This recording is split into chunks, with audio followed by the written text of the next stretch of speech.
Yeah, I forgot to unmute the mic. So, didn't really say much other than I had a little pet. I didn't get a chance to run the game earlier in the day, and it may have had a small patch, and so it did.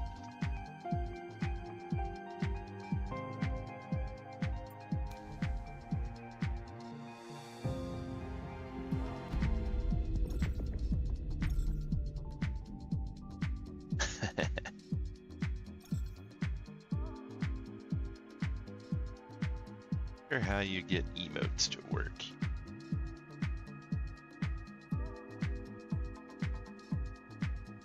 There we go. The 2 new emotes for subscribers there.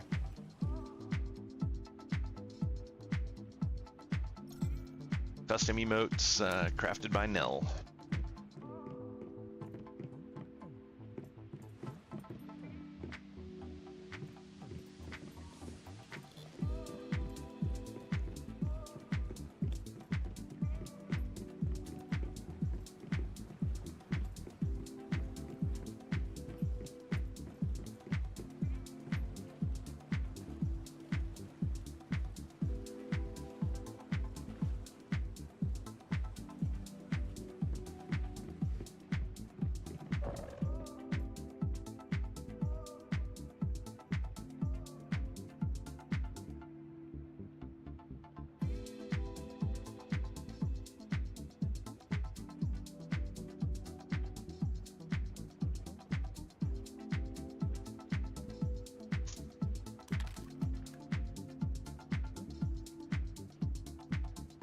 So we actually had a pretty good run yesterday. Did an 11-hour stream. First one of those that I've done.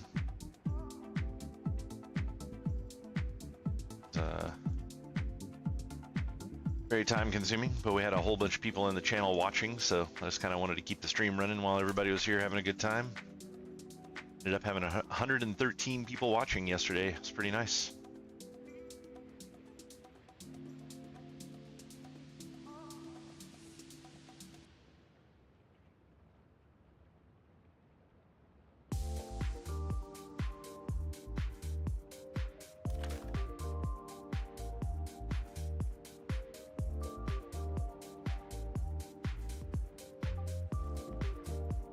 So far I've streamed for, looks like a total of 142 hours in the last 30 days.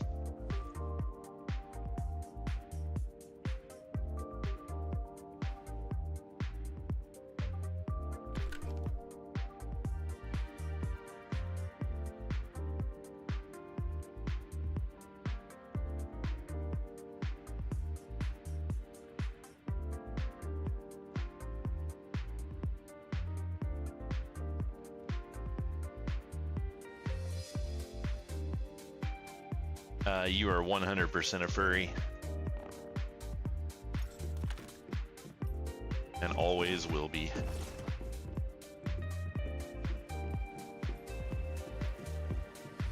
Apparently Nell is also a furry. Oh wow. These plants have some serious something going on with them. I don't know. Doesn't say anything. Would you see them? Yeah. Deviated corn. Something happened to the corn. Because you like cats, because you roleplay cats, because you played in WoW a character that turned into and was frequently in cat form. You also say meow a lot, and you apparently have a bright future in the IT industry. Yeah, but you chose to play that class, I'm just saying.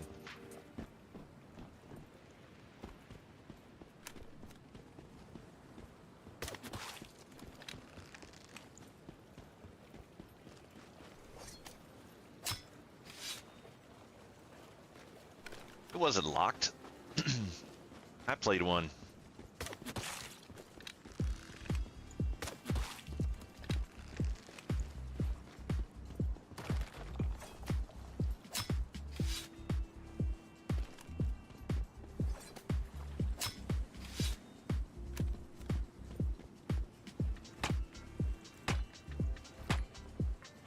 for new accounts?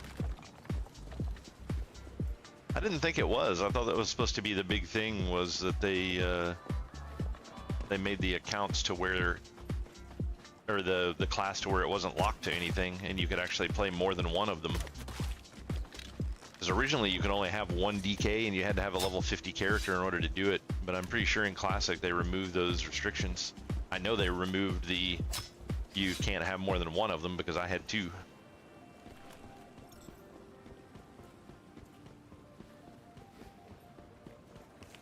I wonder if that was just like an early thing that they had going, because I'm pretty sure people were saying that wasn't even the case anymore. I wonder if maybe they like started out with that and then removed the restriction later. I'm not sure on that, honestly.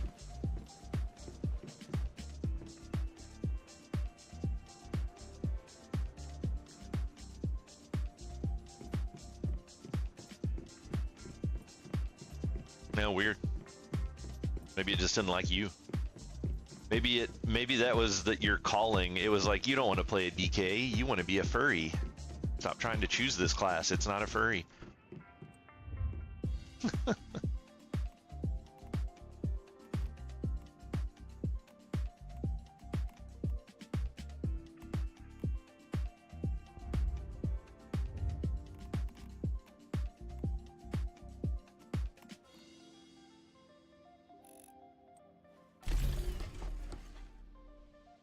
Holy crap, 30 minutes to make rawhide?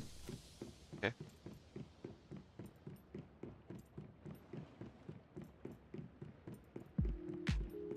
Yep, it knew exactly what you wanted to be. It's WoW, man, it knows everything.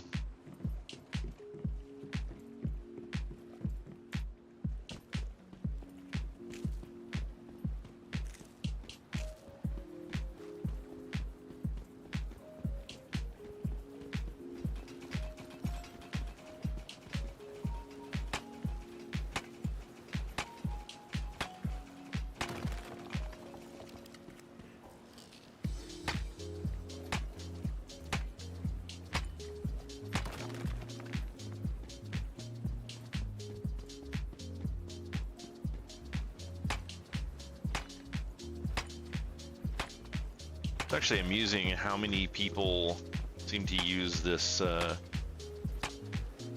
cat avatar.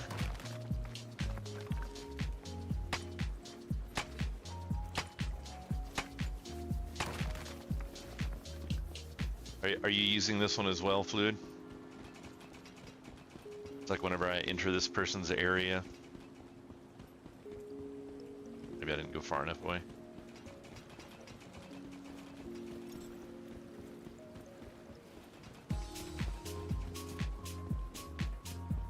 Yeah, they're little cat, like a crocheted cat.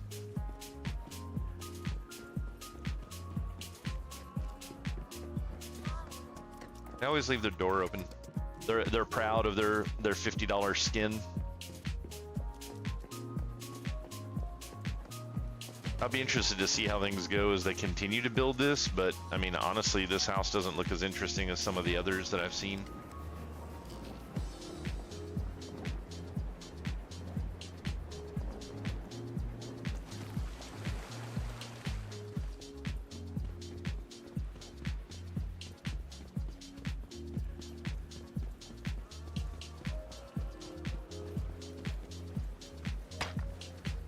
Some resource harvesting for a little bit before I get started for the day.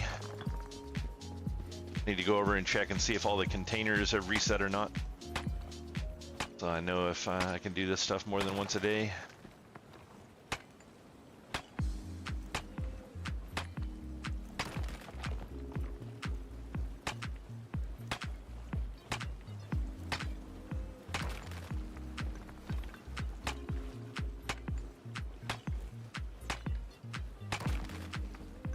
Come look at your base. What did you do? Is it just a bigger box than it was before? Or have you turned it into a cube?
It's kind of silly harvesting like drains your stamina.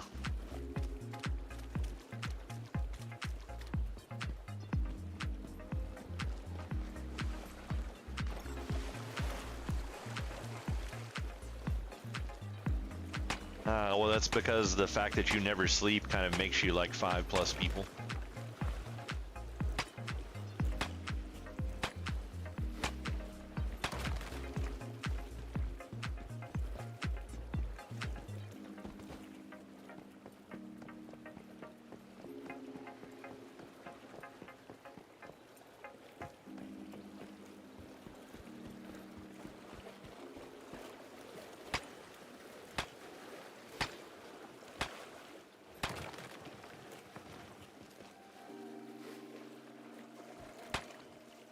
Some people just really get into building, honestly.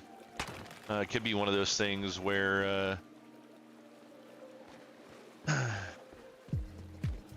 know, where they just aren't really playing the game much. I mean, like these people here that had been kind of watching their houses and stuff. They're only like in their early 20s, so they're spending way more time house building than they are leveling, or actually playing the game. Nell also doing the same thing. She's very low level considering. Yeah, you can get a whole lot of levels just from completing the journal, though. I mean, I think I probably got up to like level 15 for mostly journal XP. I think I had done one area.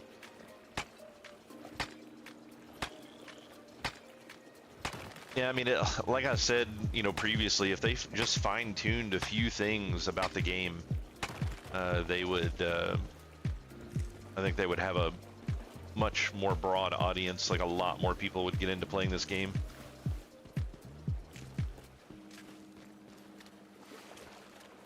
Hey, blueberry seeds.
Gotta remember to grab food out of the fridge before I leave.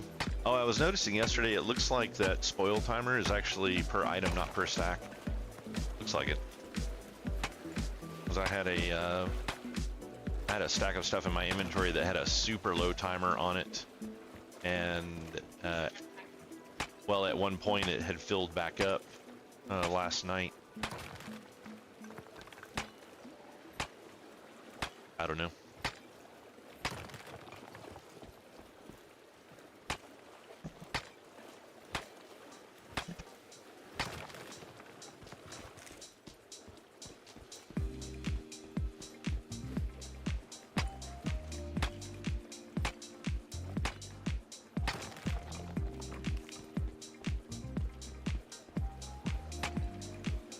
It looks like Tina changed their house. There's... No, I can't access it anymore. But it doesn't look like they have anything inside of it at all anymore, so it doesn't matter too much, but it's significantly different than it was.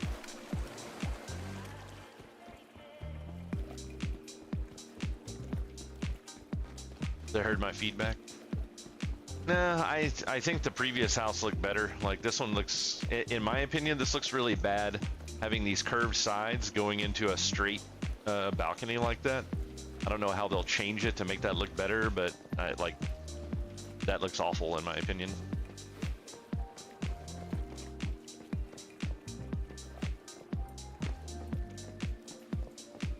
But I like the design texture that they're using on it. That kind of like purplish with the white. I think it's a good contrast. Looks nice. I definitely think their old house looks significantly better though, but that's just me.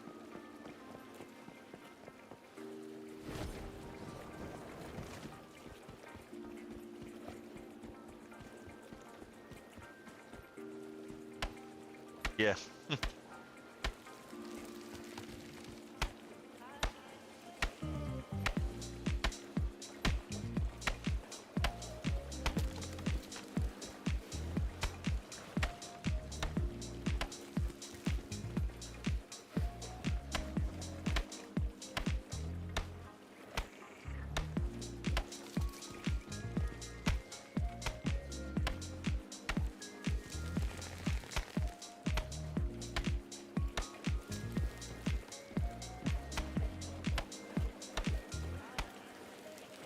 About time to hit horde mode, I think.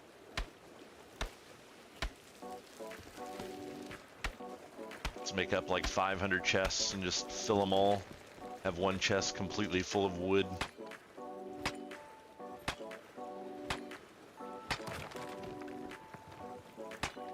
Ammo and stuff is going to start getting expensive. I need to collect up a bunch of...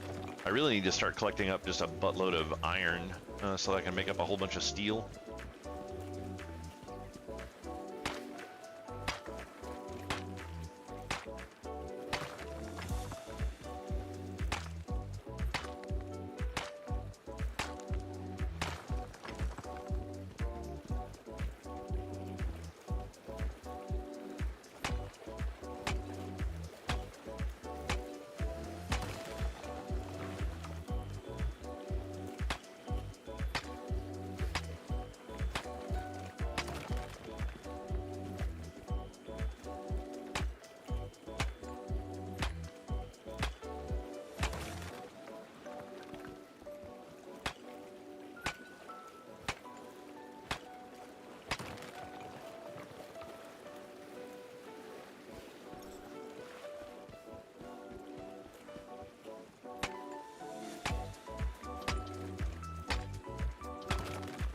And I'm carrying a ton of copper on me.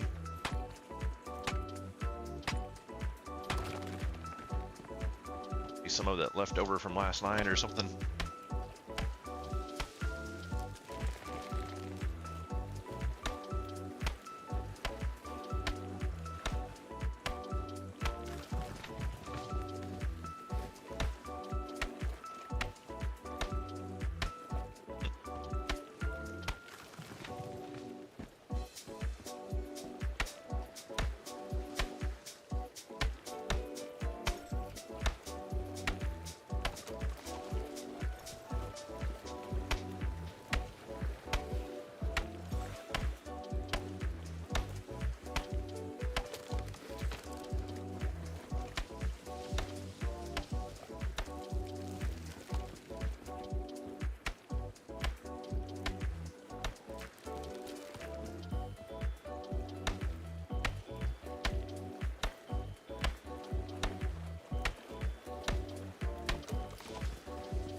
Pretty funny. I got hit by my first set of DMCA on Twitch just recently.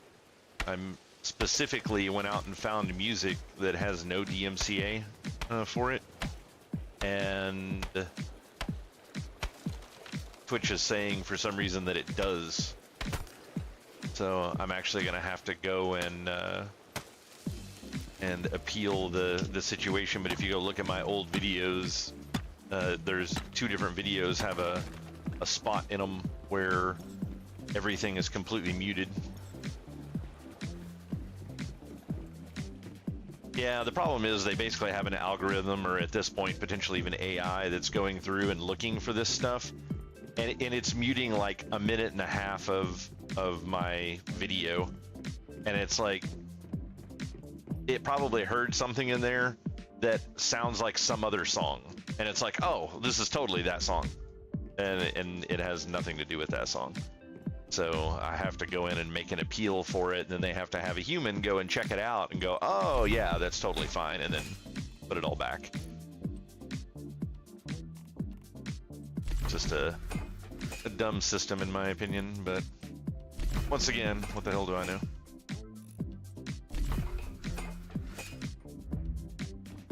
Yep.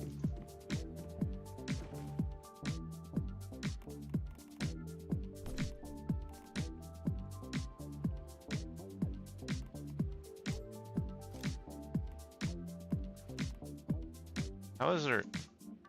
Okay.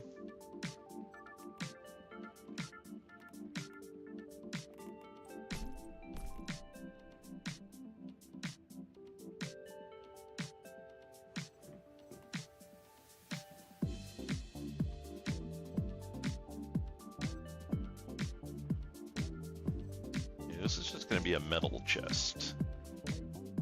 Only metal.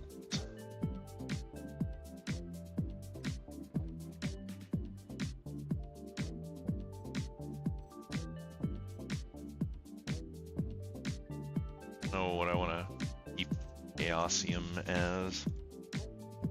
Actually, maybe we'll do metal and wood in this chest.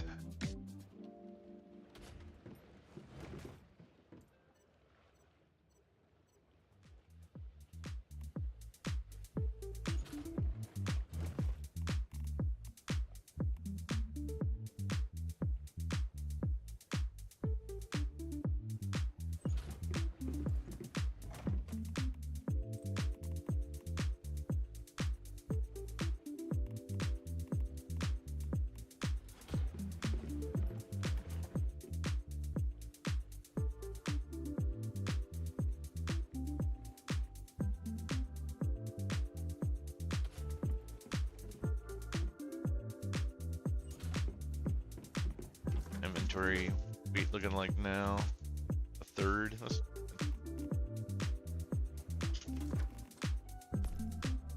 We have a bunch of spoiled meat. Yep, 7 pounds of it.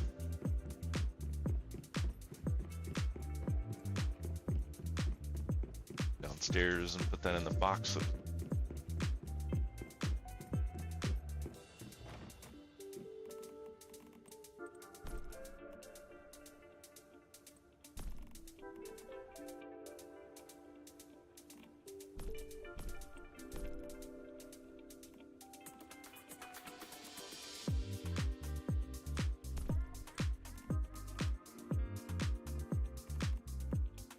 No, no, the white armchair was that actually an armchair? Oh no, it wasn't. Oh, no, it is. Crap. I didn't actually get a white armchair or a blueprint for that last night. I thought it was, but it's just a chair. Oh, is that what happened? I saw those bookshelves that you had. I saw that. I did get a corner table and a carton. No, like looks more like a box, like a parcel or something. I don't care about your space-time backpack, go away.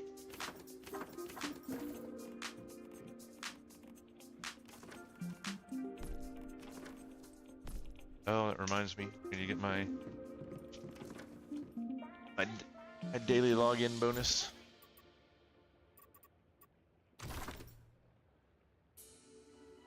What did he get?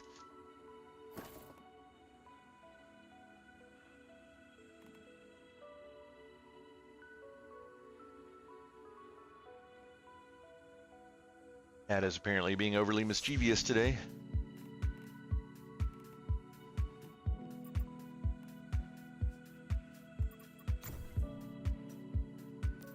Nell's using mom voice. She's mad.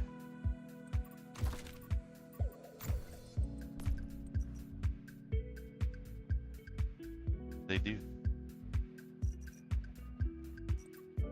Oh.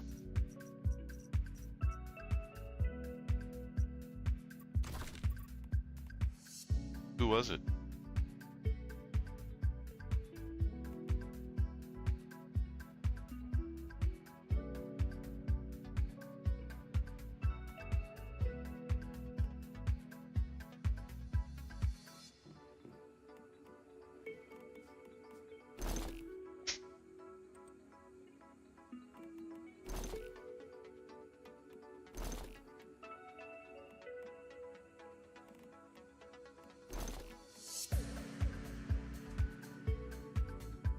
Why is this one so shiny?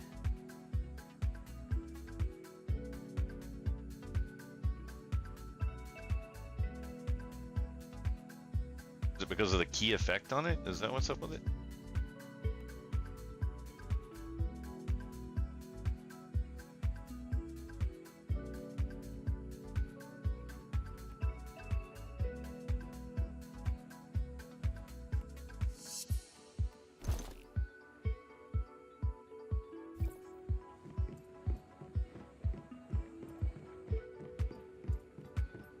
Ice spikes. I think that's that thing that Nock likes to use.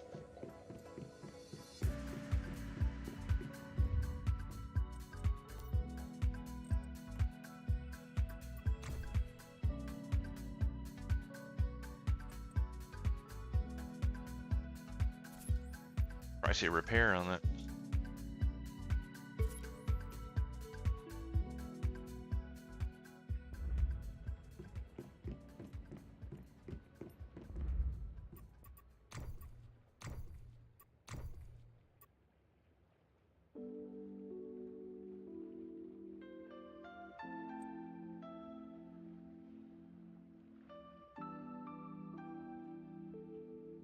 Is it? Yeah. I haven't really decided what kind of a build that I want to do yet.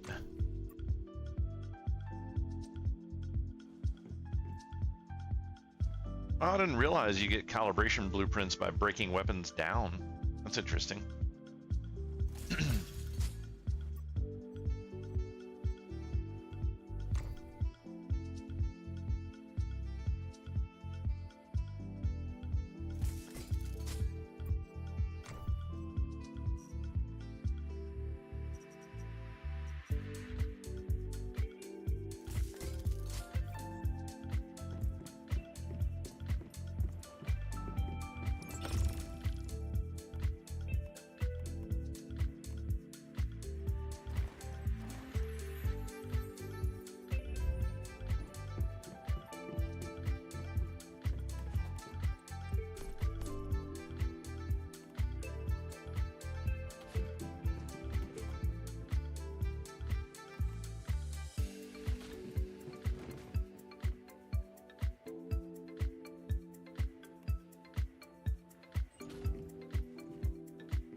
I had most of my ammo in one of these small crates. And there.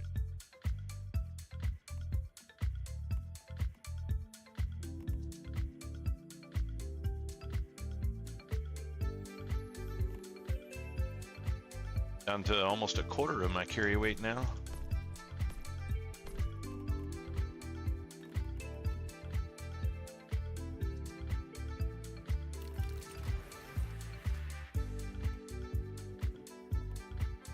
Activity rating 5. Oh, that's a hell of a fetch a lot bunny. Skill rating 4, activity rate 5. I don't see many of them that have more than a 1.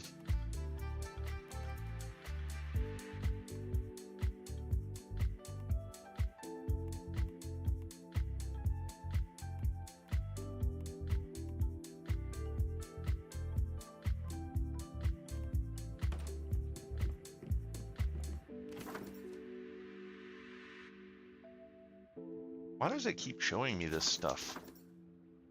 I don't want to get into my inventory without being assaulted by fucking or not tooltips, but like guided information that it should have shown me the very first time I ever opened inventory. It's like I'm 100 hours into this game. I don't need hints and tips on how inventory works.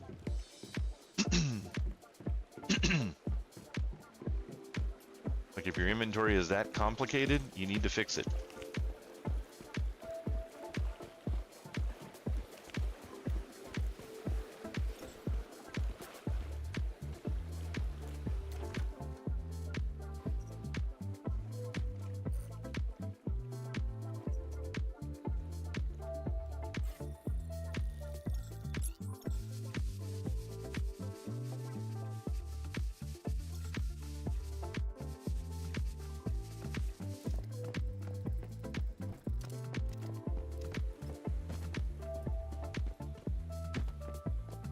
Good grief, Fairy Fire, you spent 50 bucks on this crap?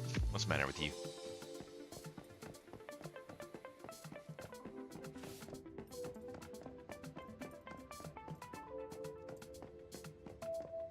I don't think you have enough stoves.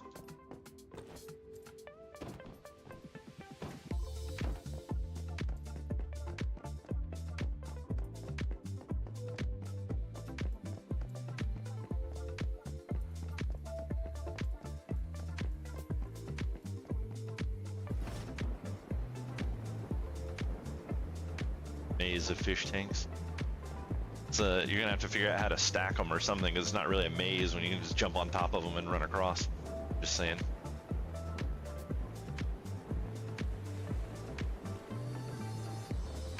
I was like, oh cool, this person has like a big bonfire. It's like, oh, actually this is the map location.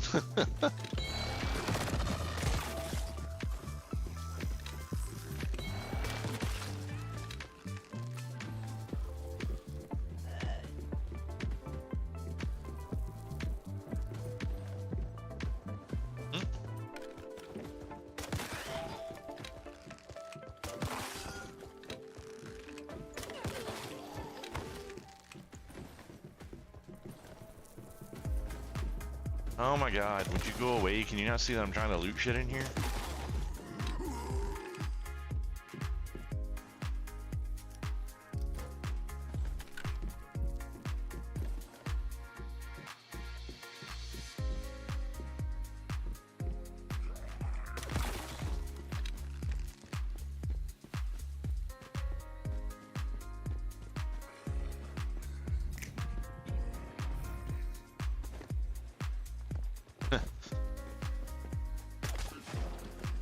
Actually really funny. Nock has made many comments that I don't use the Thanos snap, the thing that's basically supposed to let you see the like space-time anomalies. Apparently when you hit this, it also shows you the things that you can pick up, and like he talks about it all the time, and I'm like, you don't just see this stuff? Like, I'm sure there's a couple of things that I miss here or there, but he says he just like hits that button all the time when he's running around. It's like, that would drive me nuts.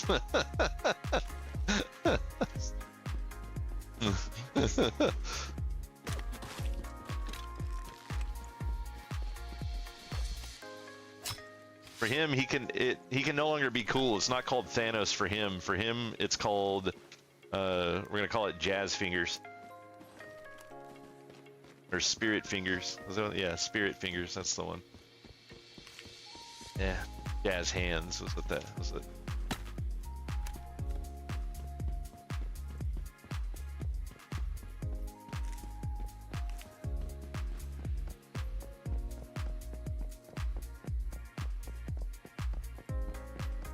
Yeah, it's like with the concept of the area loot, if you see one thing, you basically get everything.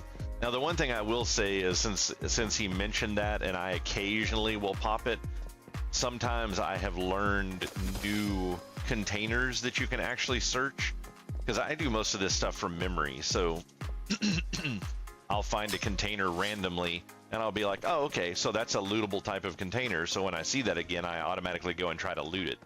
And they definitely have different types of containers and different types of buildings that you can loot. So if you don't know what they all look like, then obviously the system that I use doesn't work well. But I've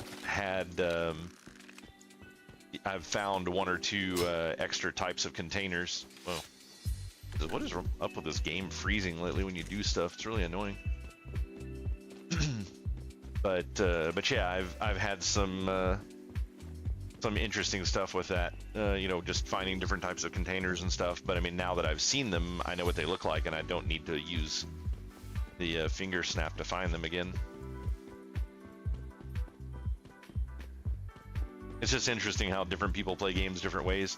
And to him, that's like an integral part of the thing. He's like, why aren't you doing this? And I'm like, why do you need to?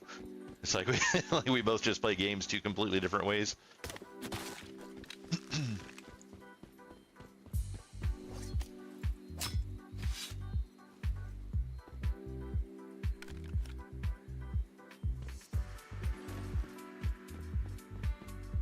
Oh, crap.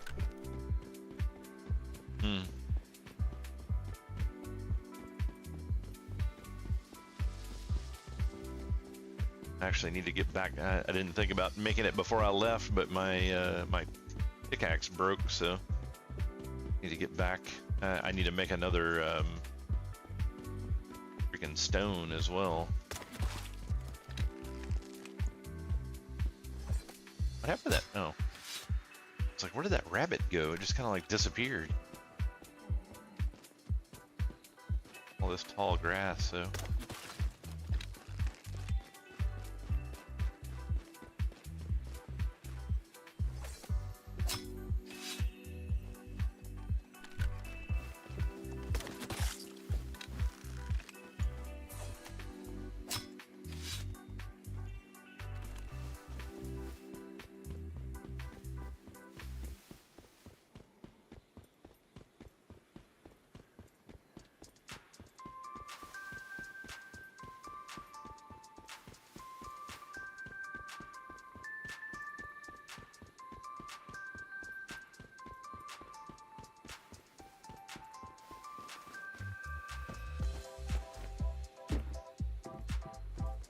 A stack of loot in that box. Oh yeah.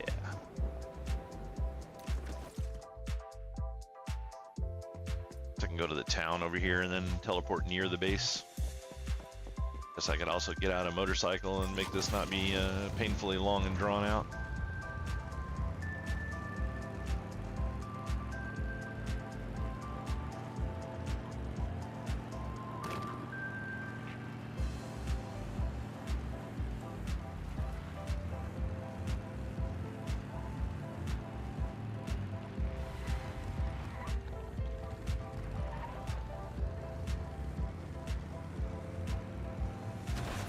Whoa.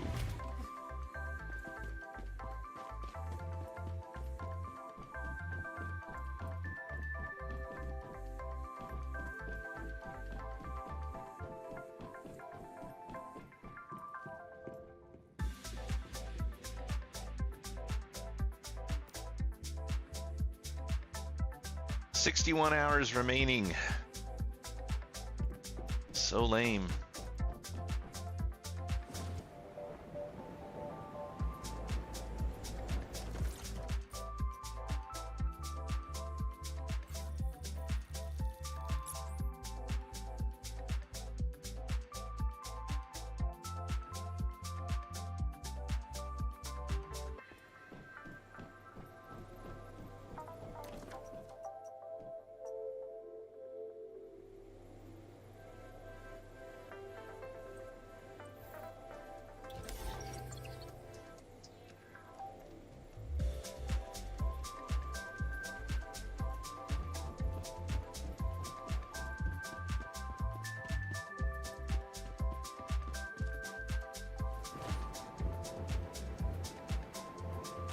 Yeah, some of the stuff you fish up, I don't know how many there are, but I actually fished up a deviation. The jellyfish thing was actually a deviation. That's a new combat pet. Even though I still don't use combat pets and don't understand how they work. I already feel like the game is way too easy.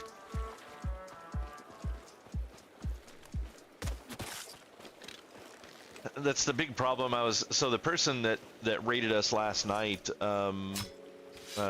Neon Missy, I actually tracked down her her Twitch channel and was just watching a little bit of where she's at in the game, and she was actually going and fighting some of those the chaos, whatever the hell they're called, chaos weavers or whatever they are, and those things are just like, those things are a way to get rid of excess materials that you have.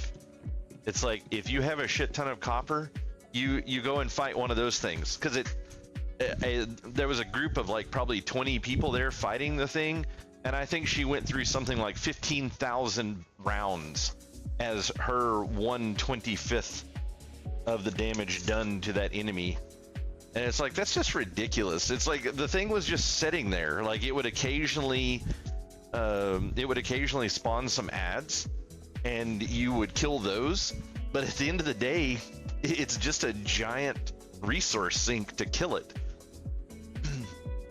I don't know. I didn't actually even see where she killed it, because I mean, it was just taking forever. I mean, just imagine how long it would take to go through 15,000 rounds.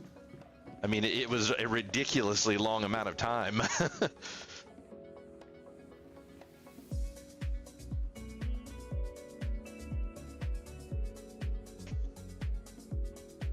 So yeah, I didn't stay for the whole thing, and honestly, I don't like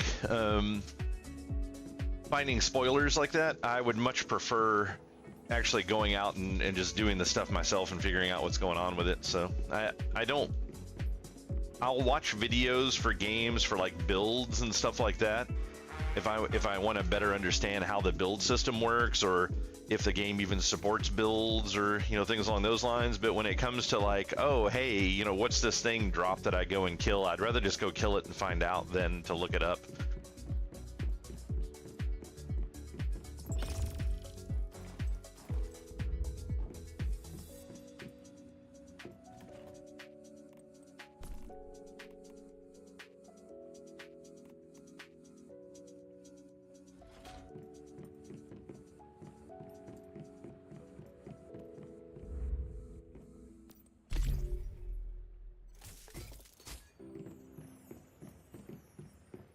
I just need to craft another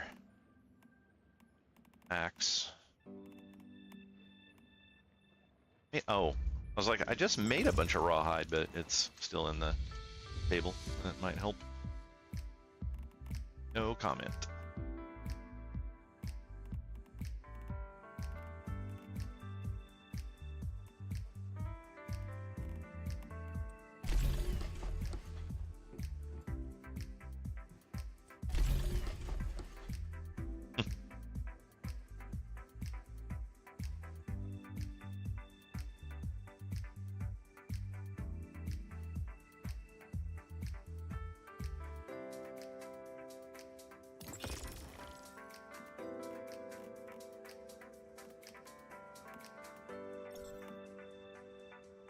Requires coal.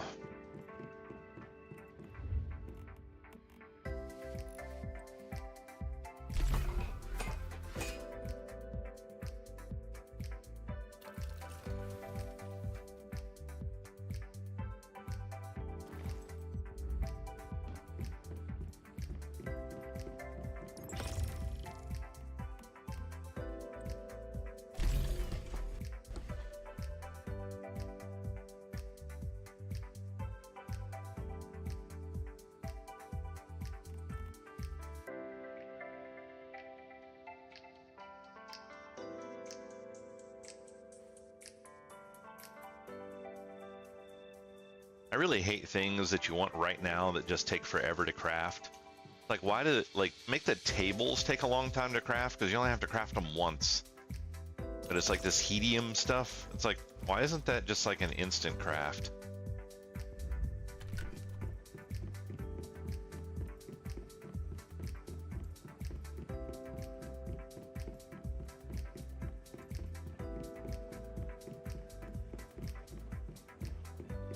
Oh yeah, grab some out of the fridge before I forget.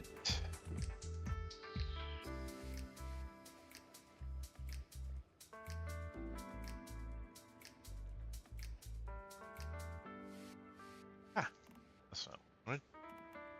Back in.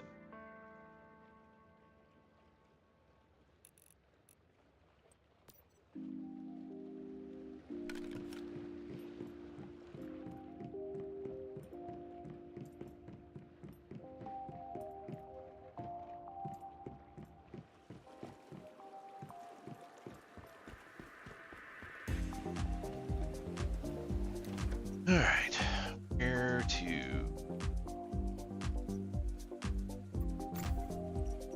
Knock out some more of these low-level quests, just get them done.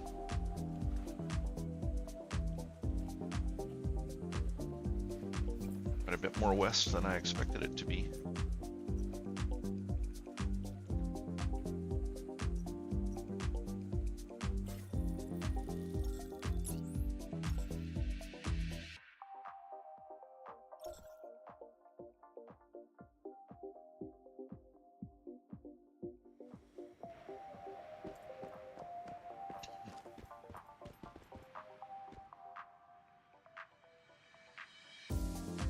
Sorry, Fly. Excuse me. I have to ask you for another favor. Our target this time is in the high rail restricted area. You know, they're still causing trouble, but this time it's more complicated. Jeremy and Andre caught a Rosetta soldier snooping around while on patrol. We were going to lock him up for a few days and set him free, but he was going on about some rumors. He said Rosetta had found incredible anima in high rail with unprecedented amounts of power. The rumor got more and more exaggerated over time. I'm aware of that. We deal with these things every day, but causing panic is a different story. We need to reassure everyone that everything is under control. When it comes to facing terror, you're the expert. Let's get started. We need to get everyone to believe that. That's the idea. I couldn't have said it better. When it comes to facing terror,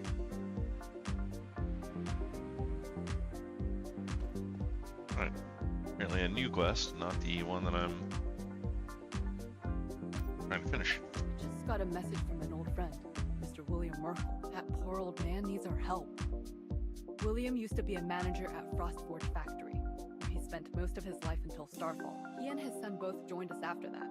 William Jr. was actually one of our best, a true warrior. But sadly, a few years ago, young William died in a rescue mission and his body never made it back. Since then, his father would sometimes wander to Frostforge by himself. Do you get what that place means to him? Exactly. He told us he's old now and just wants to revisit his past. I have been secretly protecting him, but now the place is crawling with vultures. Those bastards have taken over Frostforge, using it as a production facility. They've trampled all over William's memories, and I can't let that stand. Please, get rid of them before he returns there. Thank you, Mayfly. It's like what Roland told us. The world can be harsh, and life is short, but memories are what keeps us going. The code name for this operation is Forget-Me-Not.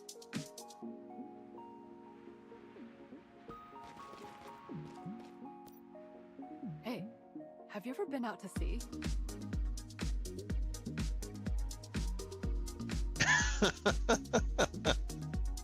Oh, what a response. Have you ever been out to sea? No, every time I try. It's like running into invisible walls.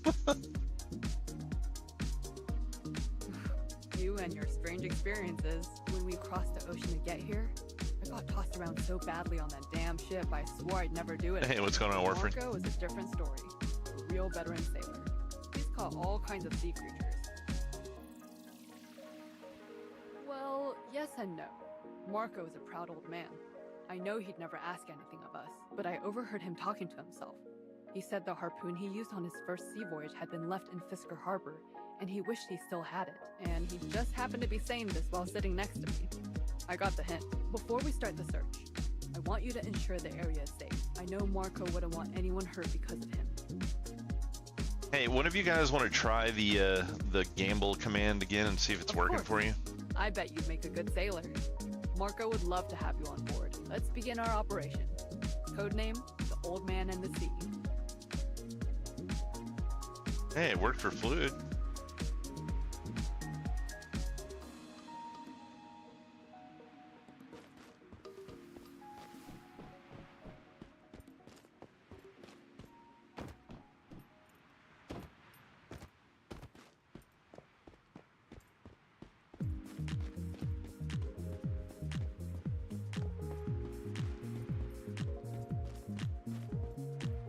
I think I may have figured out what the problem is with it, but we're gonna have to have more random tests to see.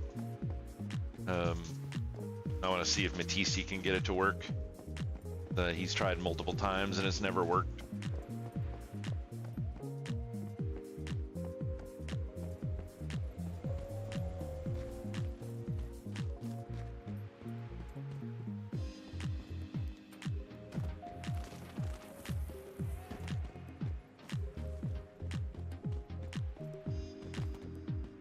So it appears that the, yeah. There's some shedding ass wolves in here, that's all I gotta say.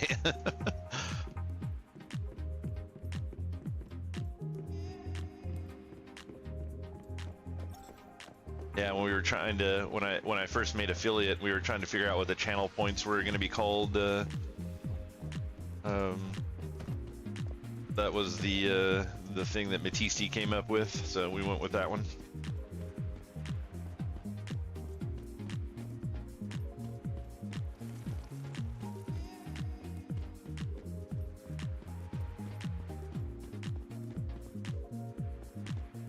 We also got some new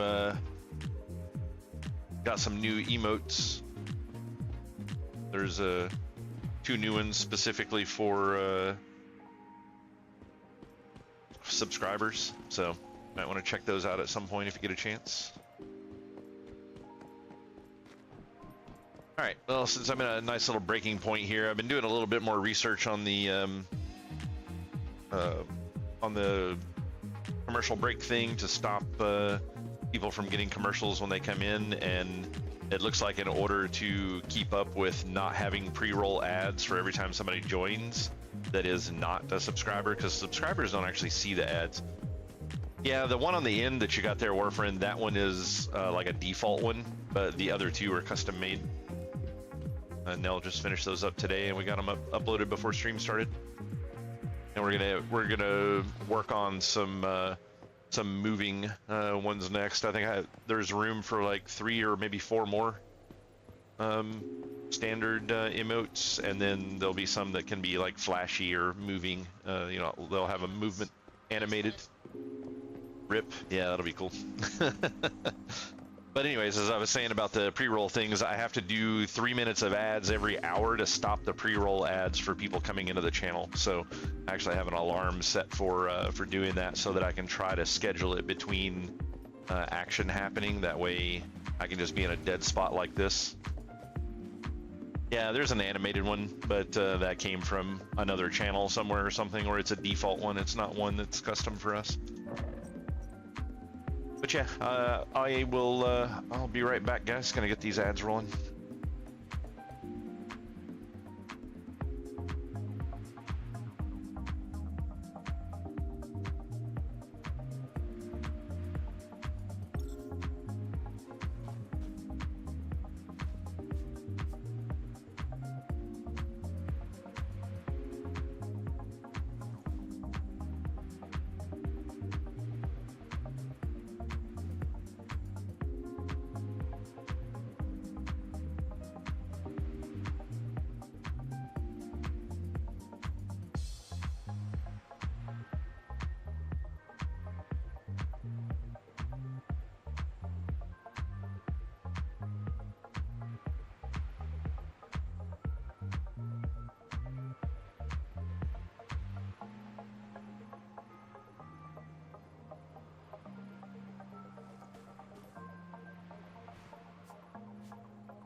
There, I guess. Looks like we're back.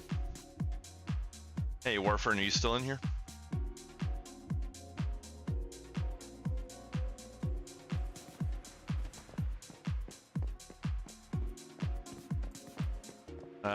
Ended up doing an 11-hour stream yesterday.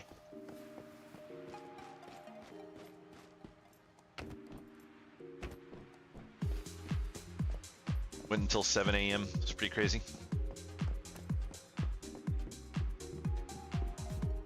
Yeah, by far the longest stream I'd ever done. Had somebody came in and raided the channel with 88 followers with them, and more than half of them stayed. So I had like 60-some people in here watching for quite a while.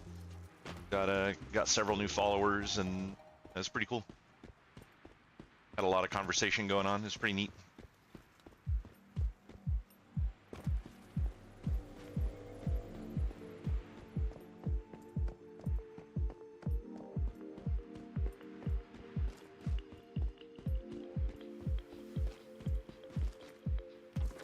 Right.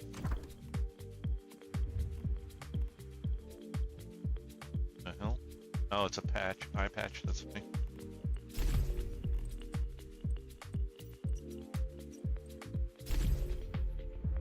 What do you think, Warfren? Like the new look?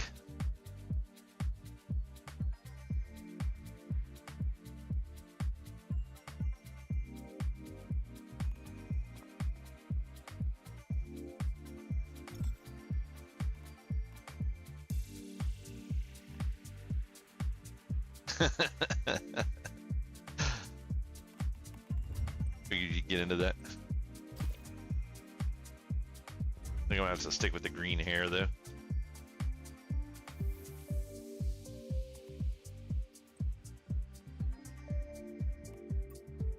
Violent green. seems a little rough.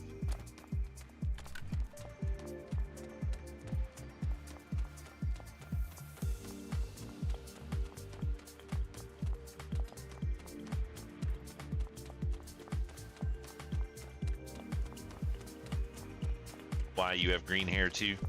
That's weird. Freak.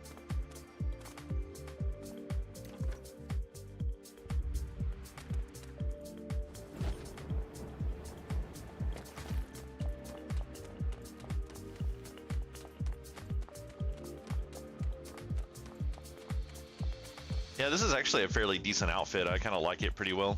It's fairly nice looking. A lot of their early outfits were a little weird. Sometimes I'm kind of back and forth about outfits like this because, I mean, it doesn't really fit the game well. But, you know, it's like, I don't know. No, it came with the season pass. We had to get to level 30 in the season pass.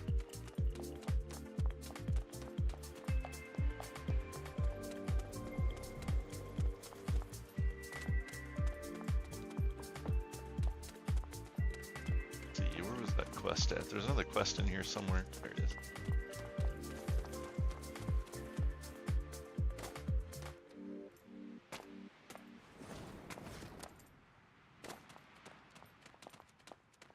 It says it's here.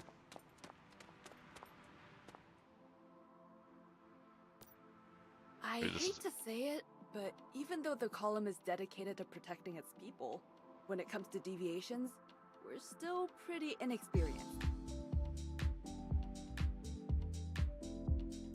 That's what I heard, that you're a real expert. Well, I've got quite a situation for you. It's like a possession. Someone who looks the same, but acts like a whole different person. I don't know what to say. I've never seen anything like it. But now, we've got our very own case here. The girl's name is Freya. She started calling herself Brianna yesterday, and insists her sister is actually her child. She won't leave her sister's side. Honestly, it's really creepy. Actually, her talking without moving your lips is really creepy. No problem. Oh, and a word of warning for you. Freya can be rather overprotective. Actually, I don't need to explain. You'll see for yourself.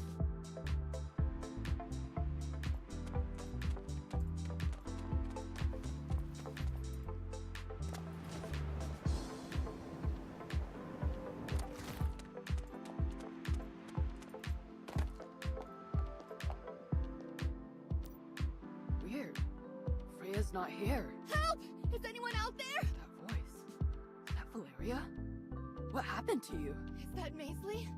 Please help! Get me out of here! I'm trapped here. Freya locked me inside. Kick the door in. I don't know what happened. Usually my sister just ignores me. But yesterday, she wouldn't leave me alone, no matter what I did. Even weirder though, she wanted me to call her mom. I mean, what's gotten into her? This morning I couldn't take it. I had a big fight with her. I told her I was going to leave her, to join the column, and then...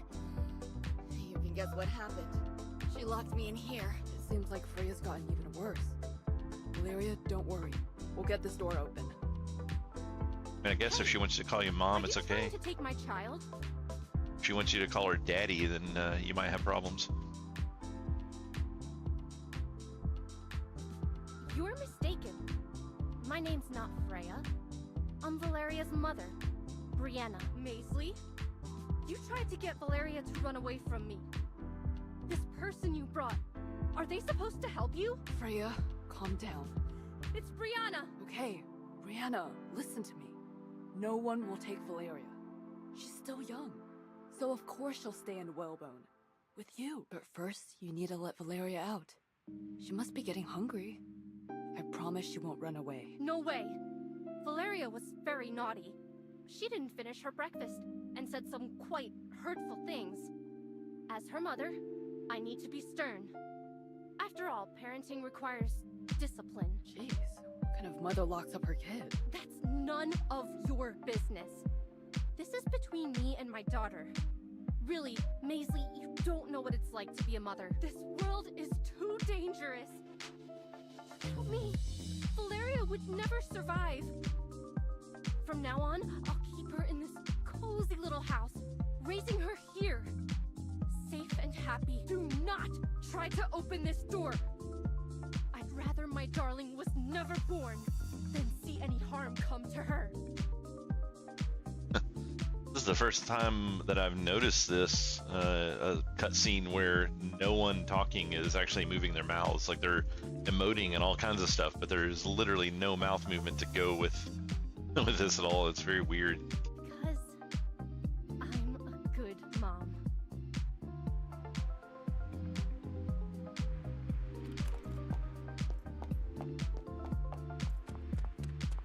Well, that's actually kind of interesting. On the harder floor, you can actually hear the heels of these high-heeled shoes. Doesn't sound like boots anymore. It's crazy. Some of the detail they put into the game to have not the detail in other places of the game is just mind-blowing. They want to make sure you're happy with your purchase, I guess. It has real high-heel shoe sounds. My God.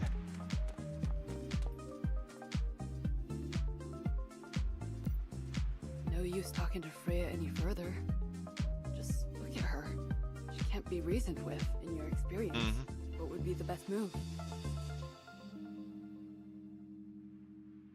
Yeah, Avalanche Monolith. So, you're saying Freya is like this because of those Rosetta bastards? Those Rosetta bastards. I'm sorry.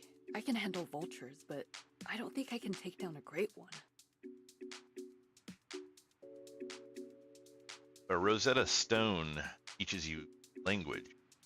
The Rosetta Bastard teach you. Got it. I'll keep an eye on Freya. Make sure she doesn't do anything worse to Valeria. God, that poor girl. I'm counting on you. If you run into any danger, just let me know. I'll come help as fast as I can.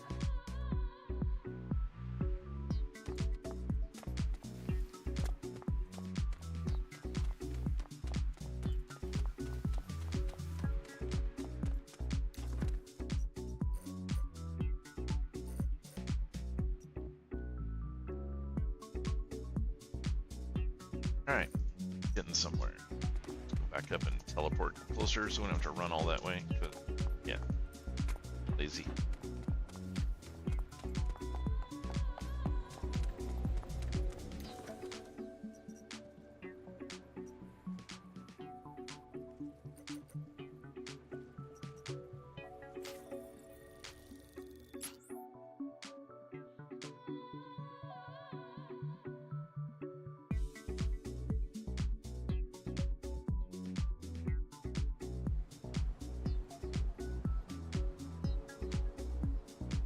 Magic Con, huh? Going by yourself, or are you meeting up with what's his name out there?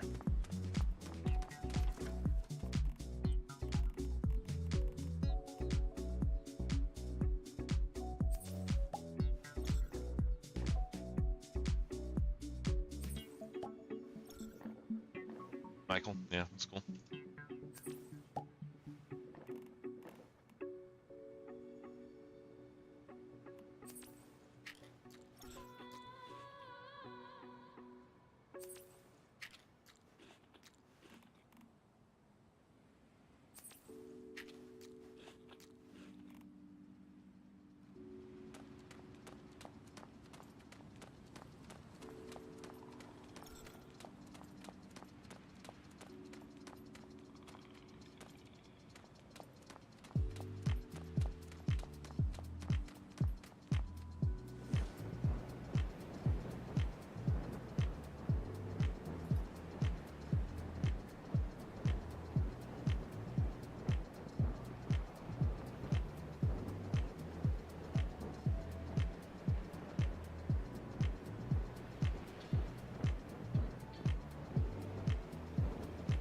Is it you gonna be playing in any tournaments for it, or are you just gonna be going to the event?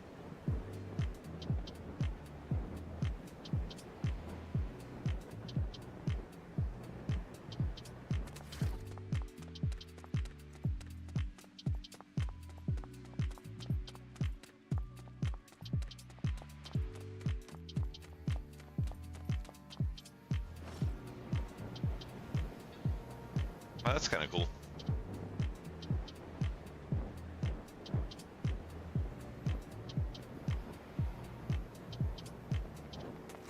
Yeah, Two-Headed Giant was fun. The old school version of Commander was fun. I don't know why they essentially took a concept that players came up with, which was the original Commander version of the game, which was a 3-player co-op. And then they made an actual game type called Commander that is 100% completely different than that.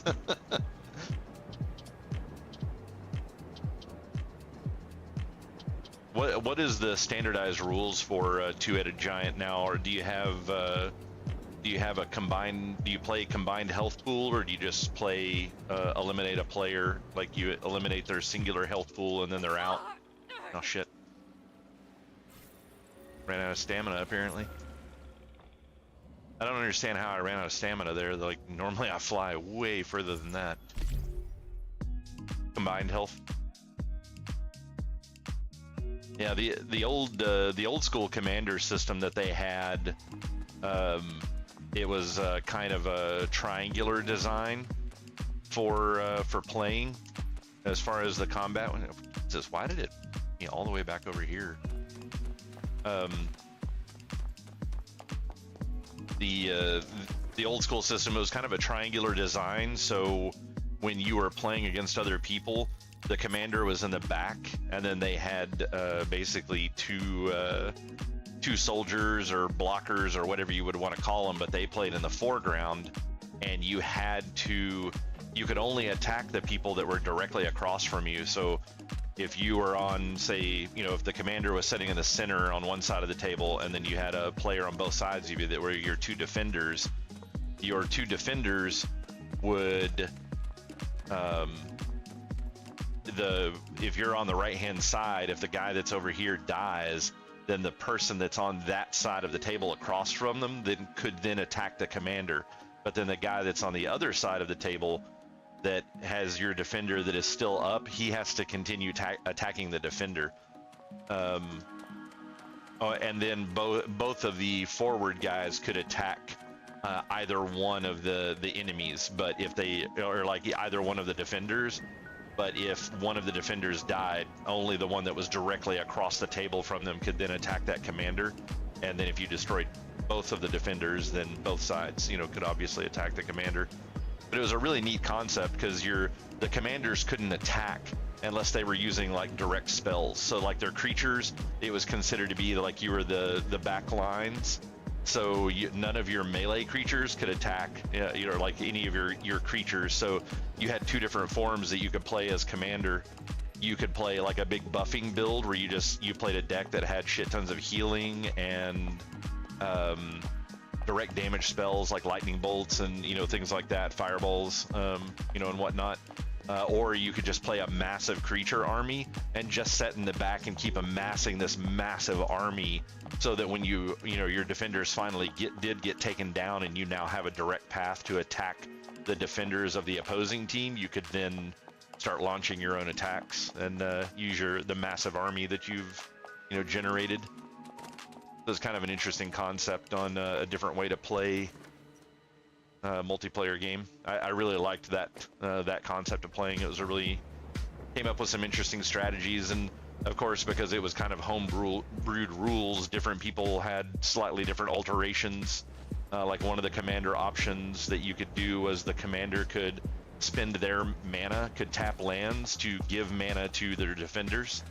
So it made for some really interesting strategies and things along those lines. So I was really surprised that they never came up with like formalized rules for that, because it was really, really popular around here anyways.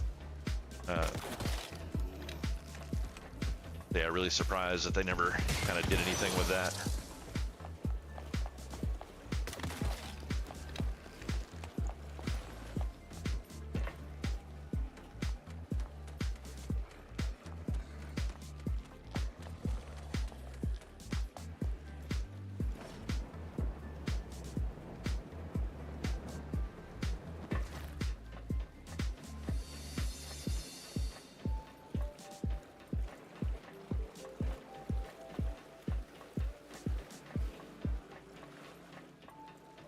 Yeah, the game way back then, in my opinion, it was a lot more fun.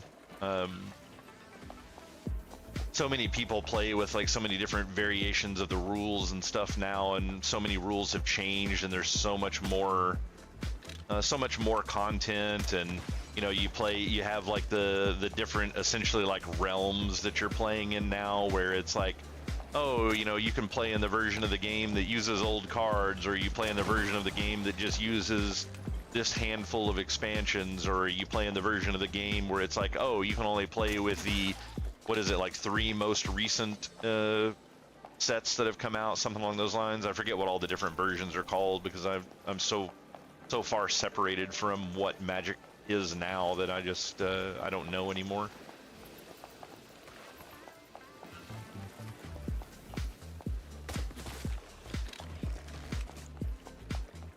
It's pretty funny. One of the really early tournaments that they had for Magic the Gathering, it was super early. Probably like it may have actually been before Unlimited came out, so it may have been during the alpha beta era. I honestly don't remember. It may have been after Unlimited came out, but the guy that won the tournament won it by pulling a Chaos Orb, which the way that the Chaos Orb read was you have to you flip the card, so you like flip it like a quarter basically, or a coin, and it has to make 1 full rotation, and then any cards that it lands on are removed from the game. So it doesn't matter if it lands on your cards, your opponent's cards, it doesn't matter if it hits lands, whatever. You just flip the card, it makes 1 full rotation, and whatever it lands on is removed from the game. And the guy that won the very first tournament actually took his Chaos Orb and ripped it into shreds and then tossed it like confetti, which of course all of it rotated at least 1 time, because being much smaller, they were just flipping around all over the place. But he completely wiped out his enemy, all of his lands, his enchants, everything the dude had, which is nuts. I mean, because that's like a many thousands of dollar card now, but that dude won a tournament off of taking a card and ripping it into shreds, and it's just a different aspect on the rules of the game. And of course they let it go because I guess they never thought anybody would actually take their cards and rip them into shreds and throw them on the game board.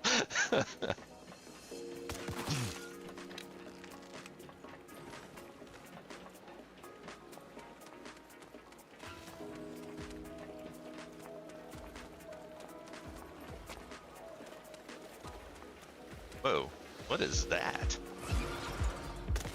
I have never seen that creature before.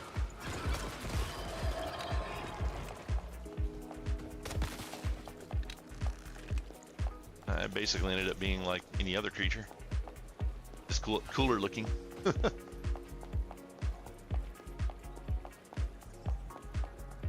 It's 8 sets for standard? Yeah. Yeah, I mean, I get that it makes competition fair, but I mean, it's like, I never wanted to play the game for competition.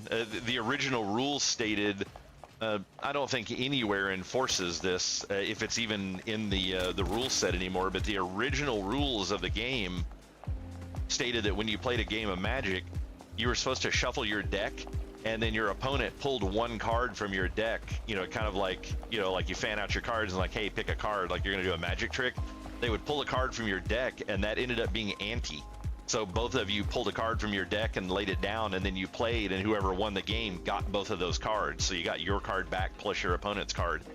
Almost no one played like that, but I mean, you could definitely tell that they really wanted a, you know, kind of a competition system to begin with.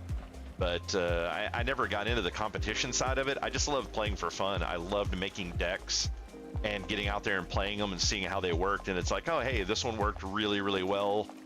You know, maybe I'll refine it a little bit more and, you know, make it run a little more smoothly. But, you know, or it's like, oh, hey, I played this deck and it didn't work at all. Like, what was the problem with the deck? Was I mana starved?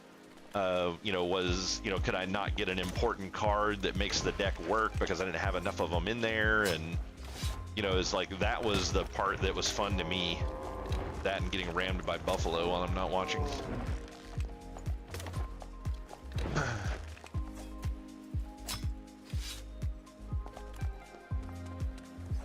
But yeah, it was a lot of fun to play.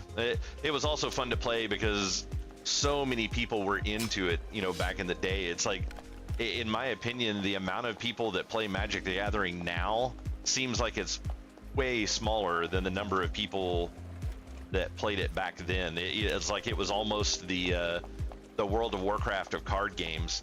Like, I think when it was closer to its infancy, it was insanely popular and tons of people played it. Like, every single person that I knew pretty much played it. I think you may have been the only person that I knew that did not play the game at the time. And yeah, I mean, it was just maybe you and Hacker, maybe. I don't know if he ever actually played it or not, but yeah, I really don't know anyone that plays the game now except you, which is just kind of funny. It's like the contrast of my friends has remained true. Everyone played Magic but you, and now no one plays Magic but you.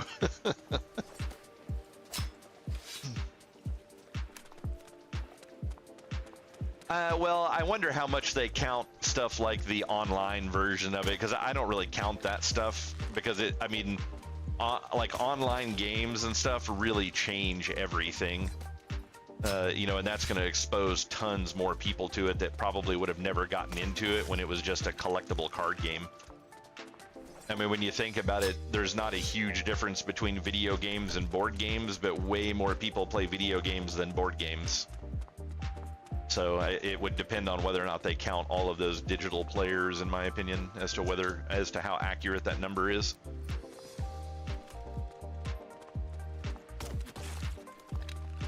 The version of Magic that they used to run, which I think you actually played in for a little while, if I'm not mistaken, the one where you still had to buy the cards, but it was before the version of Magic that's out there now. I forget what the one that's out there now is actually called, but the old one where you could buy the digital cards, and if you collected the set, they would remove it from your collection and send you the physical copy of the set. That was a really cool concept for a collectible card game that they moved to the internet. Like, I think that was a really amazing idea that they had.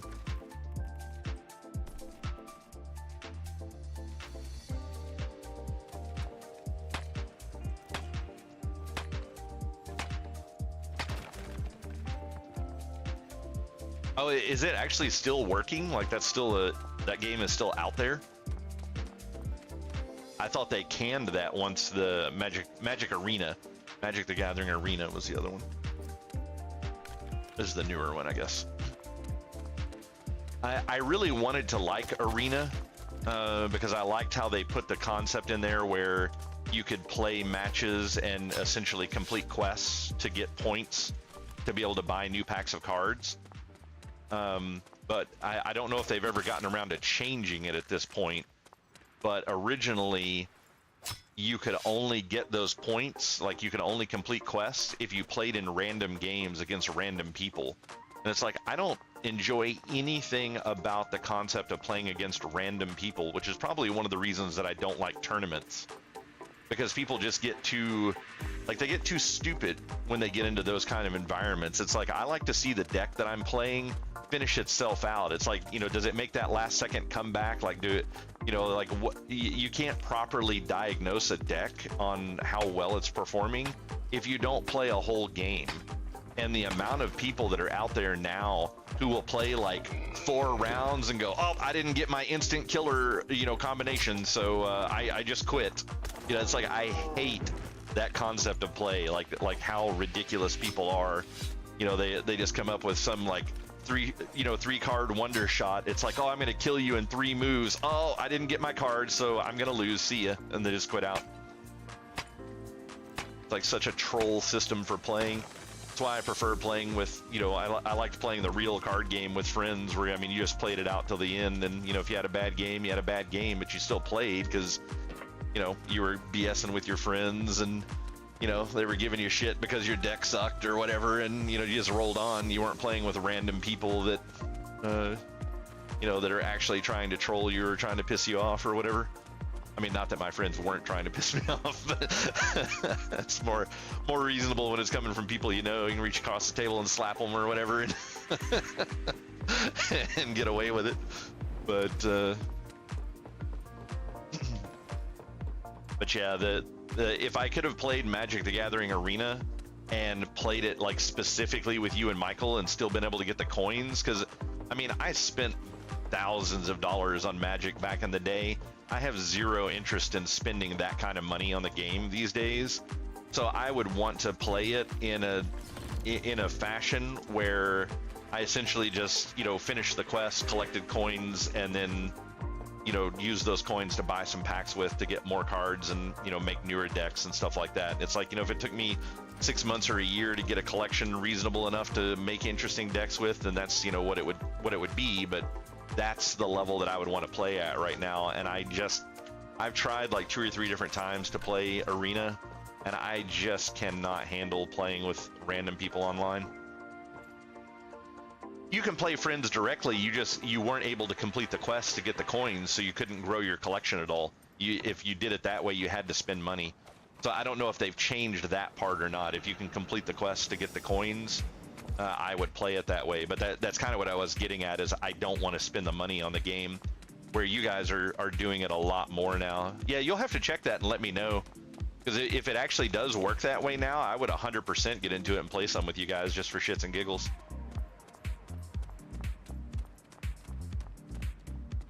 Yeah, and see, that's one of the things that I thought was dumb. Like that was one of the quest types that you couldn't complete, was the wins.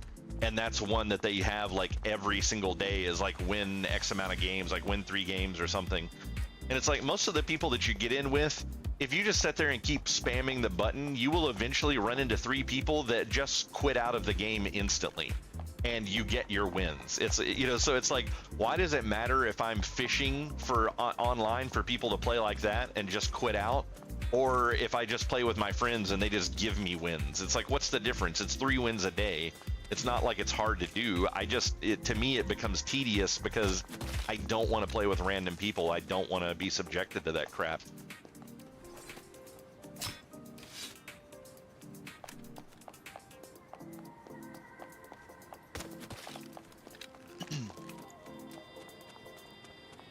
And it's like, I know these companies try to get it into their, you know, like they have it in their head somewhere where it's like, oh, well, you know, by doing this, you're supplying content for the other players that are out here playing. And it's like, no, I'm not. It's like, I'm never going to play with random people in this game. It's like, I would do it only for the stuff that I absolutely had to, and then I just don't even want to play.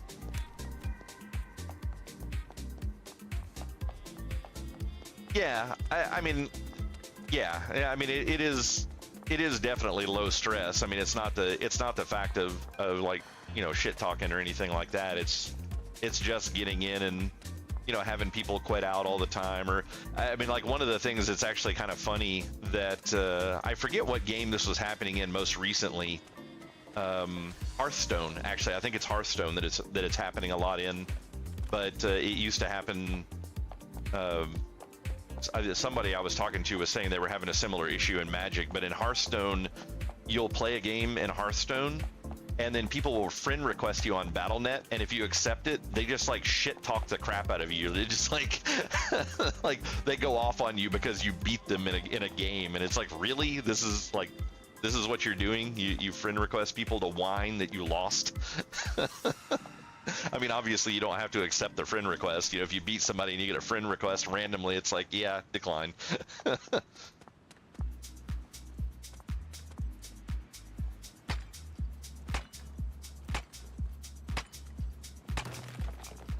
Why can I not interact with these guys? These should be capturable, shouldn't they?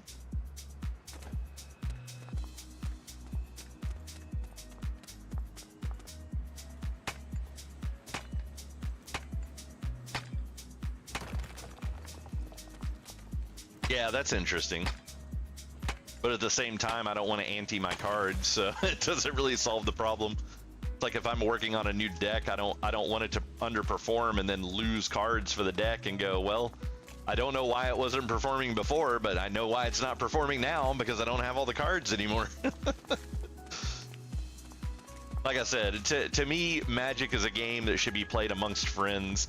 If you want to play against random strangers, then, you know, that's what tournaments were for. You go to tournaments for that. You know, and you play it. Like, the only tournaments I ever played in were sealed deck tournaments. It's like you go in, you spend like $25, they give you a sealed deck and like 3 booster packs back in the day, and that was what you did. That was it. And it's like, you know, if you won that game, you know, if you won those games, great, you got some cards, and if you lost them, hey, you lost cards that weren't really part of your collection to begin with.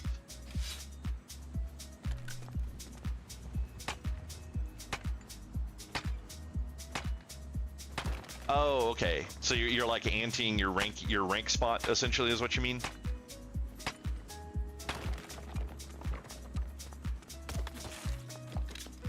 So just the, yeah, I mean, I guess.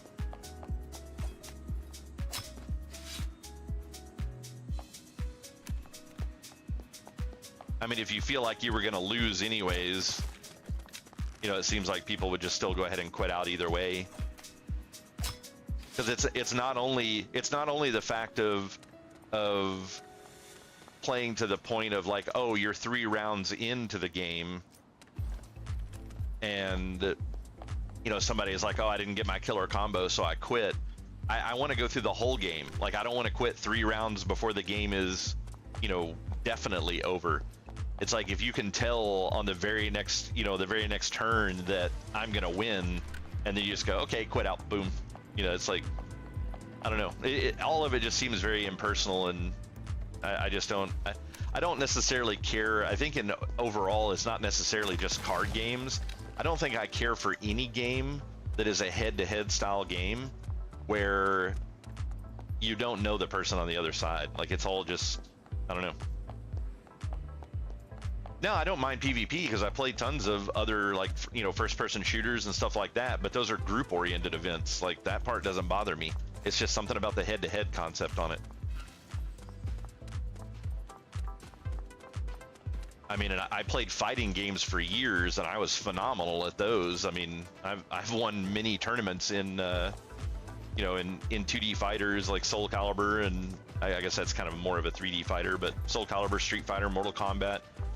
Stuff like that back in the day. I mean, I played the shit out of those. I mean, you can't get any more PvP than, you know, beating the shit out of some dude that's sitting next to you in a fighting game. So I definitely don't hate PvP, but there was something more personable about that, you know, event. The person that you're playing against is immediately next to you. I loved fighting games all the way until the day that arcades disappeared. I will not play fighting games online against other people. Like, I just don't like it. it's a really strange phenomenon for me. I don't know if I can really explain what the deal is with it, like why I have that attitude towards it, but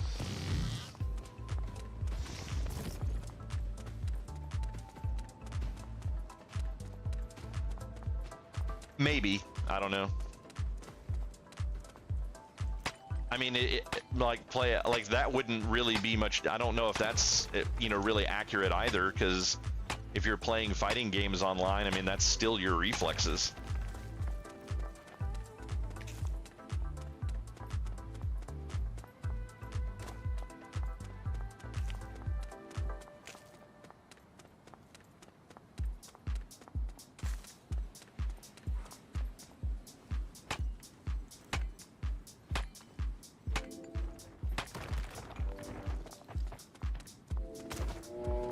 I mean, I like fighting games, but I mean, I also like Magic. I mean, I very much like the concept of Magic. I just don't like the way people play Magic anymore. I loved playing Magic back in the day when, it was a bunch of people in a room. I would play with complete strangers then, but we were sitting at a table across from each other. It was just a different experience. I don't like the online experience in those style of games. I'm thinking maybe, like, even with fighting games, I think probably, if I really had to think about it, it's probably more the social aspect of it that I really enjoyed. Because I mean, even if you're playing a fighting game with somebody, I mean, you're sitting next to them, and most of the time, I mean, like a lot of the people, like a lot of my Japanese friends and stuff like that I got back in the day of playing in arcades, I mean, we would sit around and have intelligent conversation all the time. We'd bullshit back and forth about moves and strategies, and I got to know a lot of these people. We started hanging out outside of arcades and stuff. I mean, it was just like I don't know, it was just, I guess, more personable and more, just more of the social aspect. And when you play online games these days and head-to-head stuff, there's no social side to it. I mean, the likelihood of you running into that person again is not super likely, with just the way that random assignment for opponents and stuff works. So I don't know, maybe that's the big part of it. Because that's the one thing that would be in common between, fighting games in an arcade and playing Magic in, in some place somewhere. It's like I didn't have to play against people I knew.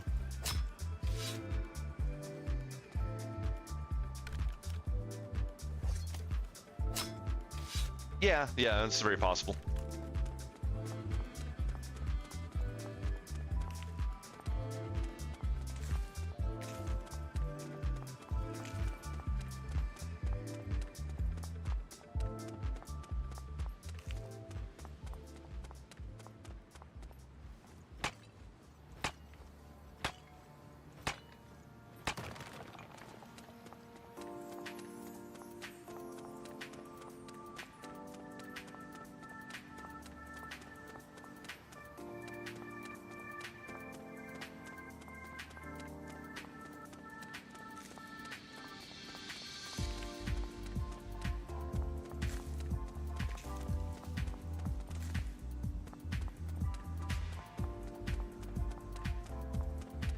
Like, I think I miss a lot of the social aspect about, just, huh? No. I think I miss a lot of the social aspect about gaming in general, that's kind of depleted over the years. I mean, even when you think about the concept of going into the digital age for buying your games, you're dealing with the concept of like, oh, new game came out, okay, well, I'll just get on my console and download it, or get on my PC and download it, where back in the day you had to go to a GameStop or an EB Games or a Walden Software, or wherever, Best Buy, picked up your copy of your game. And generally as a gamer, you're in those kind of places so frequently, you get to know people that are either shopping there or employees or whatever. And it's one of those situations where it's a big social aspect to what's going on, and then they all kind of moved away from that, and you don't get that sort of interaction with people anymore. Sorry, Nell's playing another game and talking in the background, and it's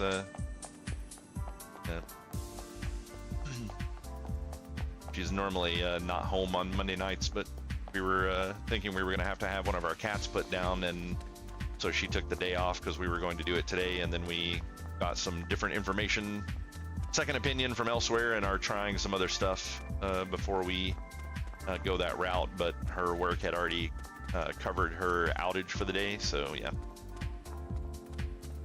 So she is home.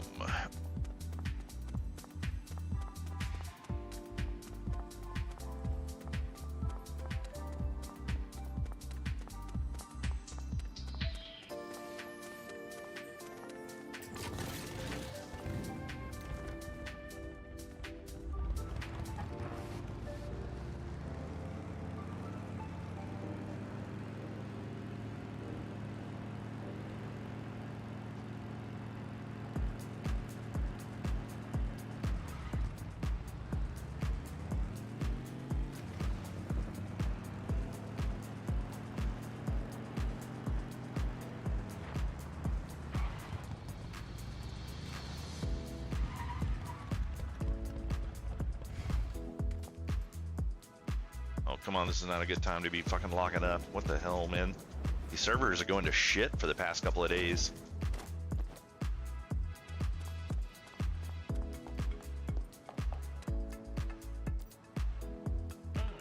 My favorite mayfly. I have quite the interesting bounty for you, if you're interested. Surprise? Were you thinking same name and everything? What are the chances? Well, they are indeed the same person. I'll tell you, when he first came to me, I was shocked. If I'd exacted my payment right there, then the target would no longer exist. The bounty must still be carried out. After all, protocol must be followed. Anyway, the bounty is legitimate, and the evidence is clear. Justice must be served once again.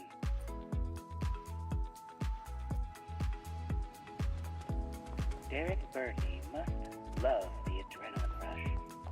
What's more exciting than arranging for your own death? I'm almost envious of him. He must live a pretty thrilling life. Oh, if I want to do this right now.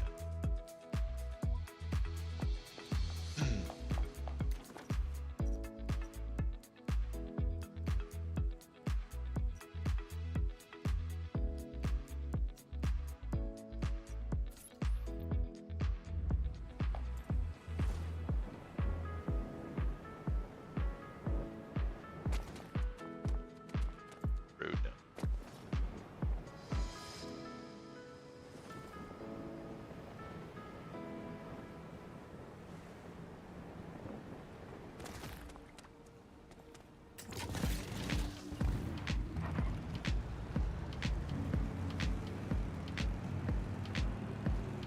So we're quickly starting to get to the point to where we have nothing else to do in the game until week 2 hits, which won't be until Thursday.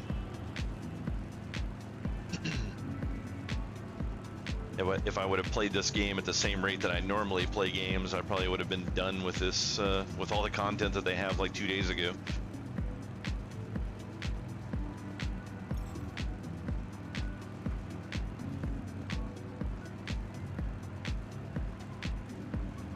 I haven't done a ton of off-stream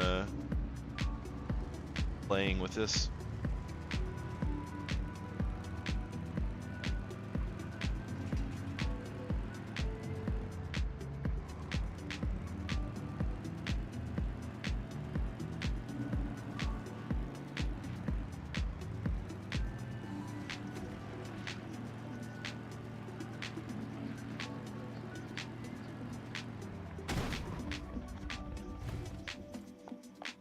Oh, did you hear about the big swap up at 343 Industries, Warfarin?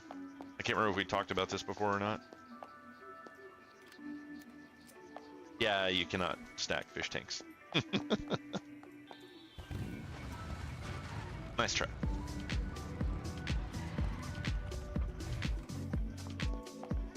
Yeah, basically the new coat of paint they slapped on it. Yeah. But it was just, it made me think about that because I was going to mention I'm actually looking forward to the next iteration of Battlefield that DICE puts out, because they apparently had a big shakeup inside of their company because of how poorly the last Battlefield performed. So they're supposed to be moving away from old like old wars like World War I, World War II, stuff like that, and focus primarily on modern combat. And they're trying to get the game back to the era of Battlefield 3, which I still think is probably the best Battlefield I ever played, aside from Battlefield 2. I still think that one was really awesome. I miss Battlefield 2 a lot.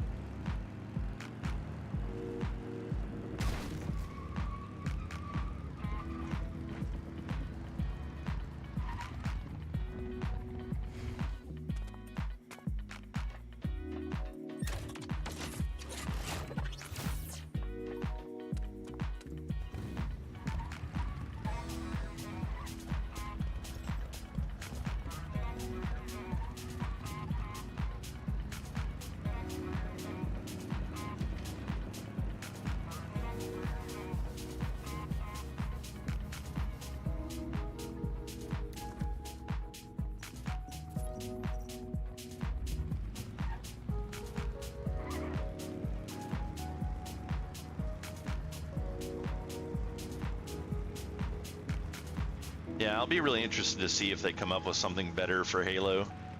Bring back what was fun about it.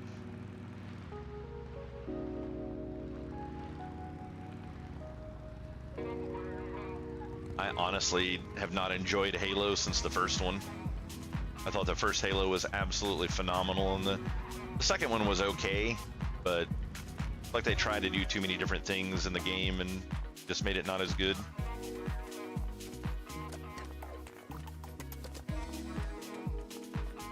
Yeah.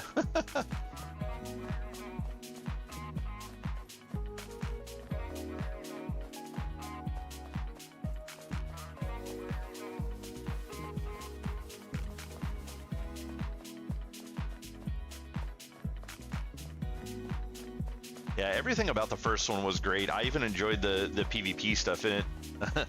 Warfren and I went on a trip once to meet up with a bunch of people in the original Halo to play just a bunch of head-to-head games and that, and it was a lot of fun. But that was back in the day before you could play it on Xbox Live without having a hacked console. So we actually had to meet up with people in real life and play with them. So it was pretty cool.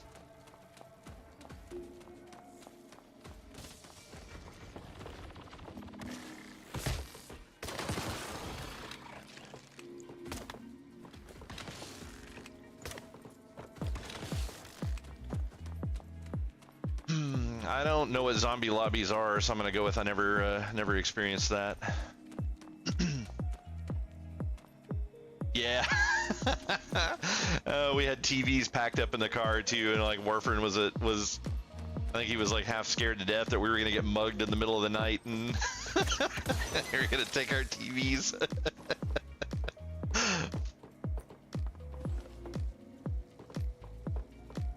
Yeah, we could not recline the seats at all either. It was rough.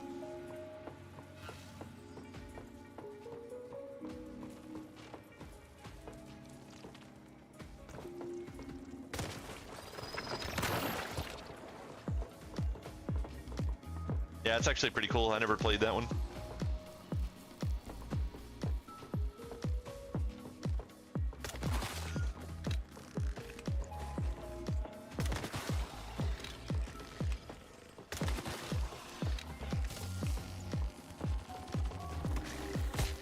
Oh. Come from.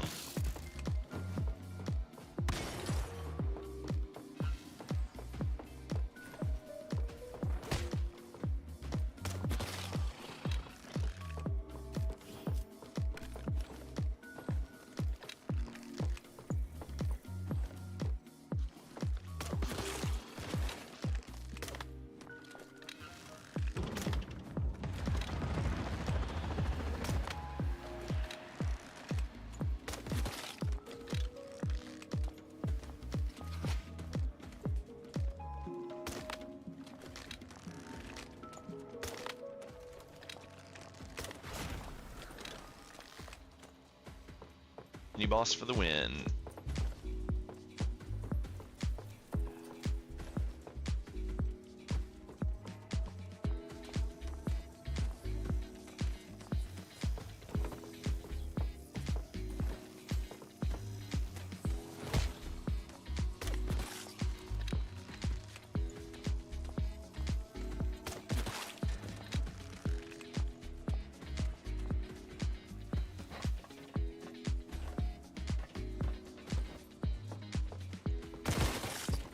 Oh, eyeball spiders. That's kind of nasty looking.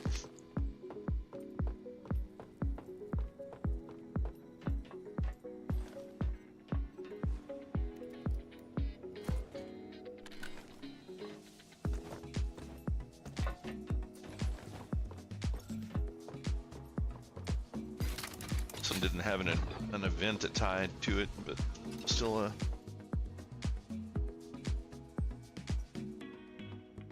an anchor I had to get. I still don't really understand what the purpose of these anchors are. Like, it doesn't make a lot of sense to me yet.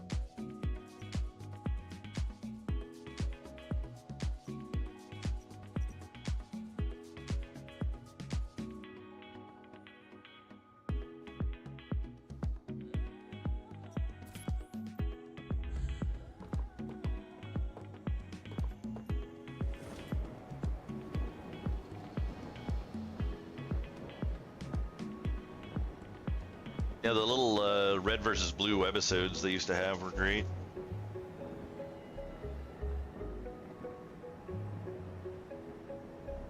Speaking of those, have any of you guys ever watched Viva La Dirt? If you have not seen any of their content, I highly suggest it if you have ever played a video game ever. A lot of really, really funny videos about events that happen in random games. I think a lot of their stuff kind of originally came from MMO, but then they've kind of expanded out over the years of doing this content. That doesn't surprise me. I would agree.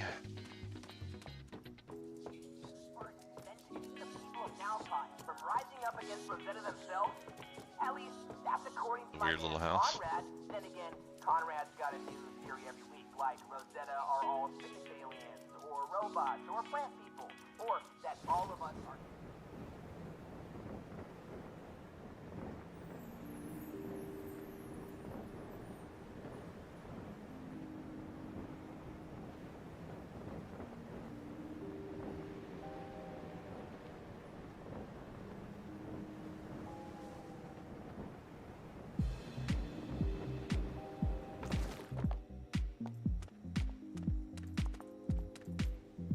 Loot that vehicle.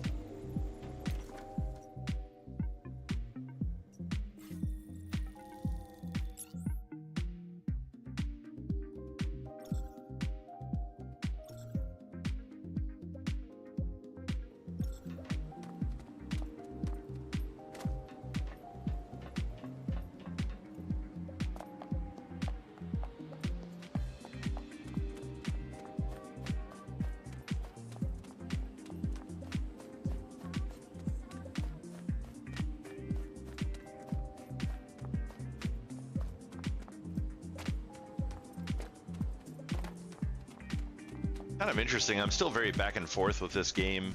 I just I can't quite decide what I think about it.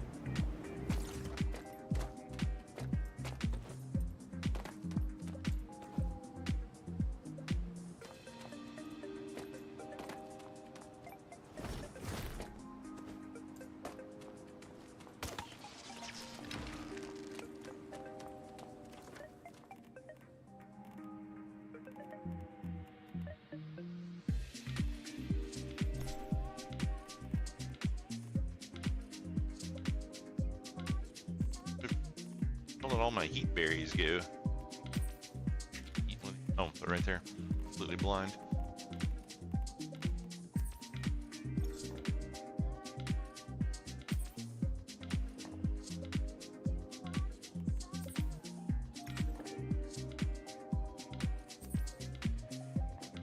They need a button that's just like drink to full.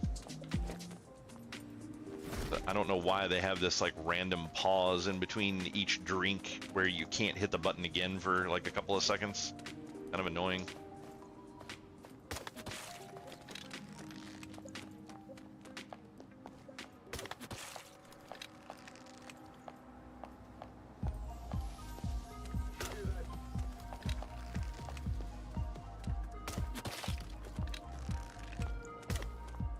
How is that not hitting that dude?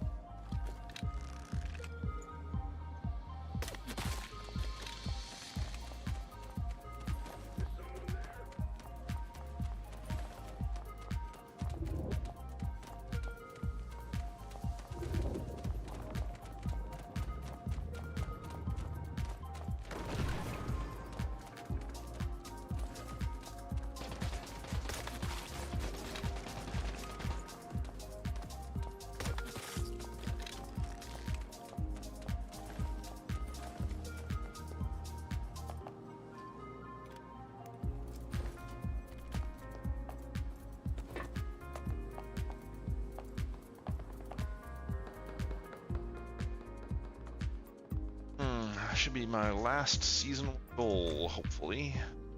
30, yeah.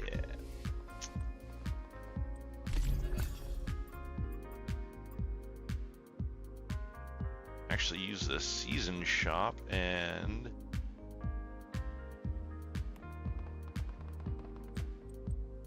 buy a ceiling tile. I can't seem to get any to drop.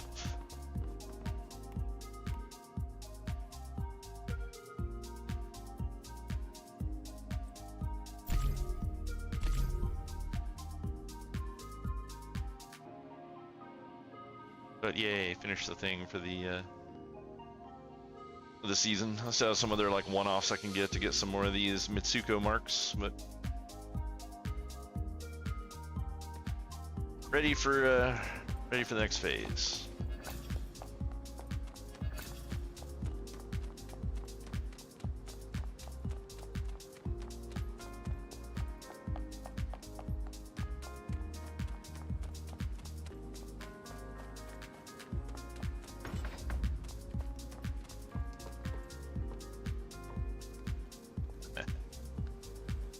Alright, got myself a nice little camp here. Gonna disappear for another couple of minutes to run another set of ad reels and to get up and walk around for a moment. So I will be right back.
And we're back. Sorry about that.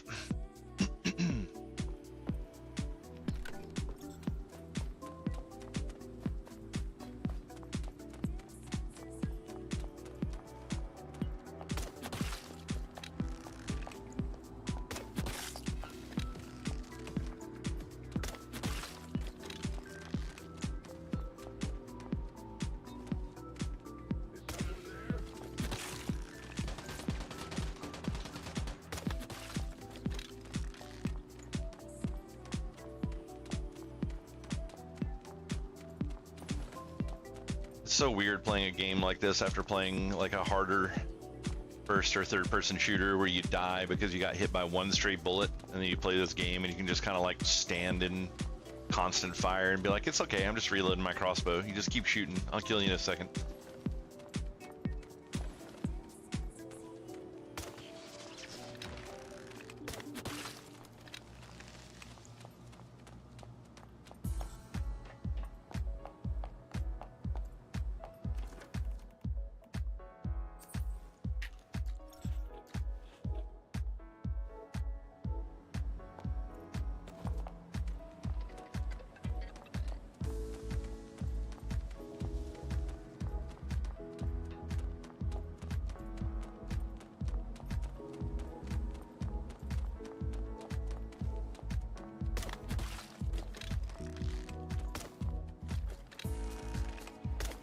Really? Alright, that was my fault. Okay, this dude is like just immune to fucking damage? I mean, what the fuck is going on here? Jesus, shoot the motherfucker.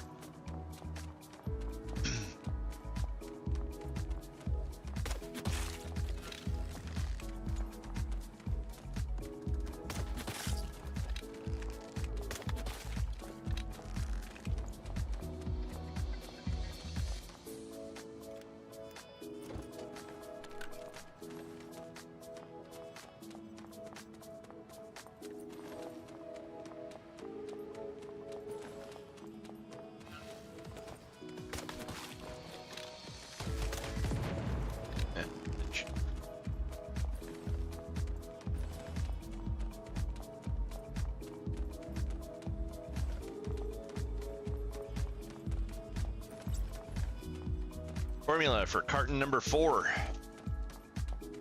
It's like, I swear the trash cans in this game fucking hate me. They're like, what is the least useful pattern that we can give this guy? Let's do that one.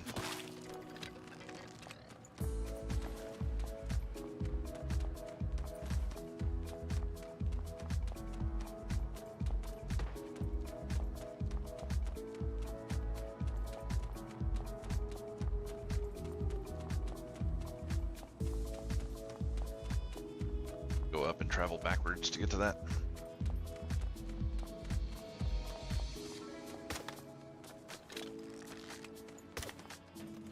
Really?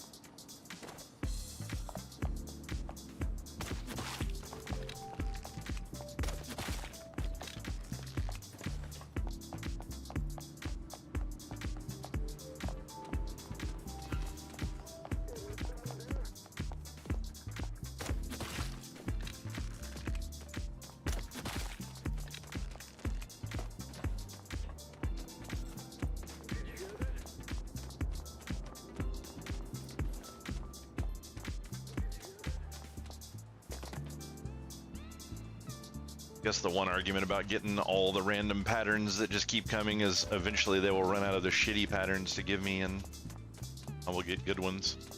Or if I can get duplicates, then I'll have random shit to sell to people so I can buy the stuff that I want. Yeah, it's getting ridiculous. It's like 25 different types of wall paint in this game and I haven't gotten a single one.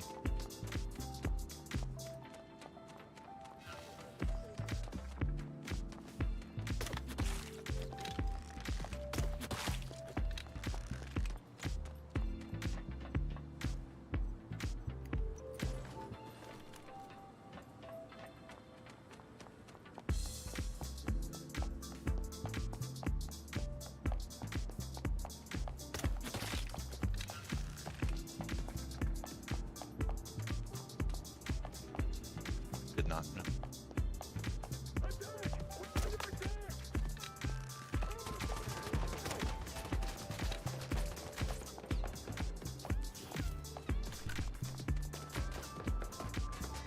Don't worry, this chain link fence will save me.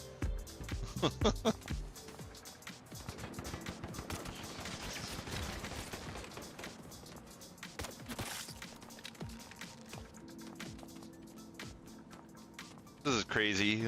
Even in a super ancient game like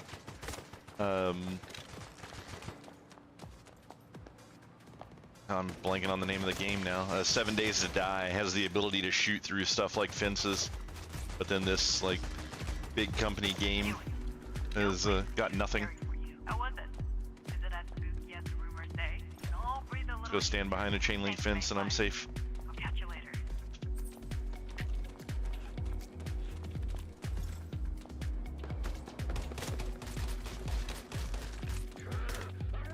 Just him.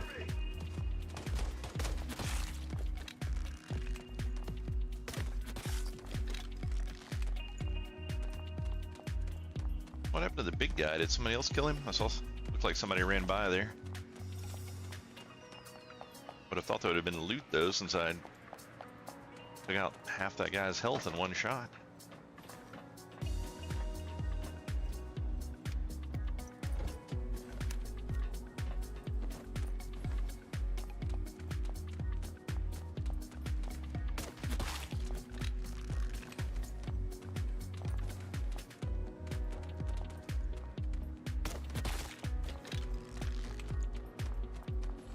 Air filter. Is that what that said?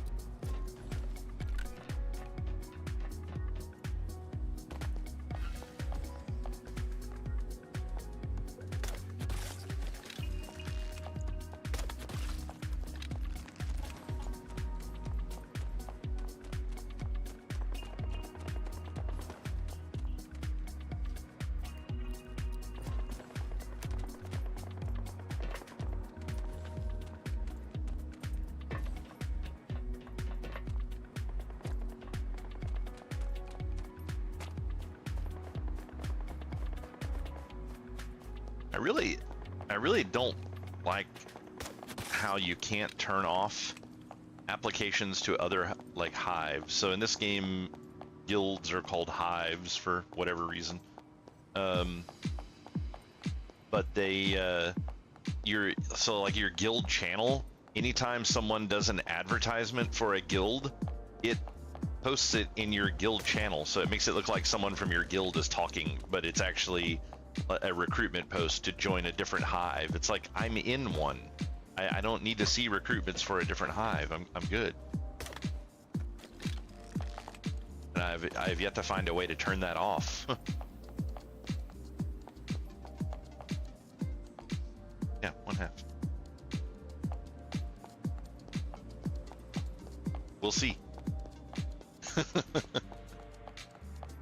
I think it said I finished this quest here, didn't it? Yeah.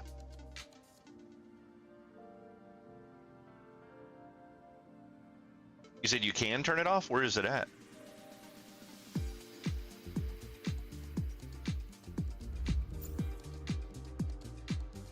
You talking about this one? I mean, the only thing I can see is just turning off the hive channel in general, so you can't see when people from your hive are talking.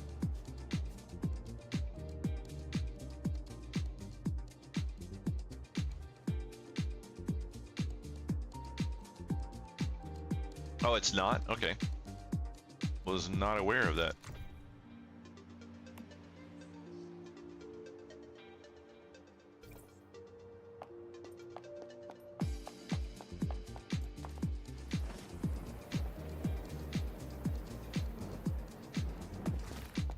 They don't do a really good job about explaining much of anything in this game. One of the biggest complaints that I think I have about it is, like, it's not hard to get into and play. Like I think when I was talking to Knock, he was saying that I was going to have a really hard time playing this season because I hadn't played a previous season and collected all kinds of blueprints and stuff that would make everything so much harder at the start. But I mean, for the most part, this game has been a joke. Like there's really no difficulty to it. It's one of those games that you find fun to play if you enjoy exploration and, you know, upgrading and gear and stuff. But if you're looking for something difficult, this is not the game. Like, this is not what you want to play.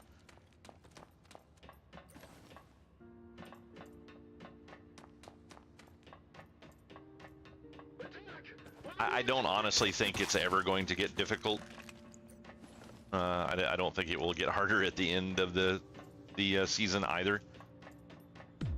Because there's been too many complaints about this game has no difficulty and that they really need to add a hard mode or whatever to it. And I'm like, I don't feel like they need to add a hard mode. I think they just need to have better AI. Like the fact that these guys don't communicate to each other. I shot that guy and he didn't die. I mean, all this shit is like future tech. It's like, why does every enemy in here not instantly know that I just shot a dude and all start looking for me?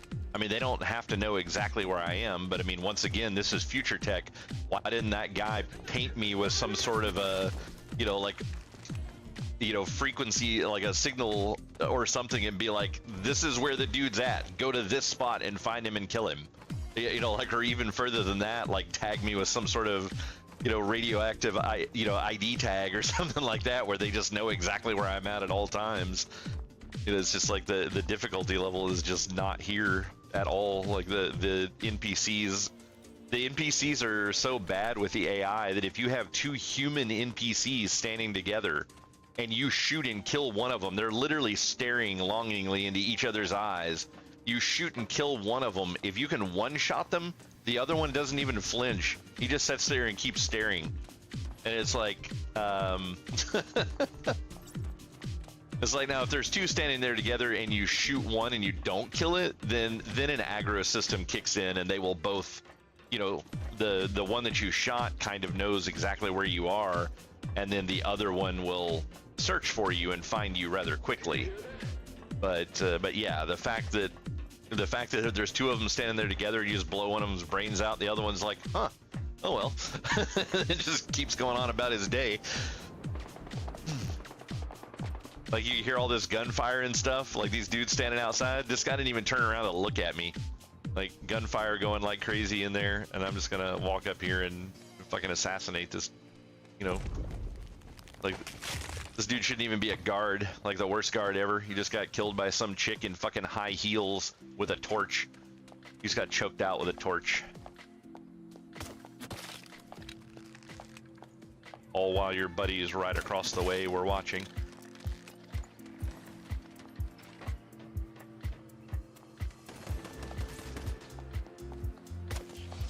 Like the drones are more annoying than the rest of the NPCs here. And I'm still using like the lowest end healing materials, so like I heal really slow compared to what I could.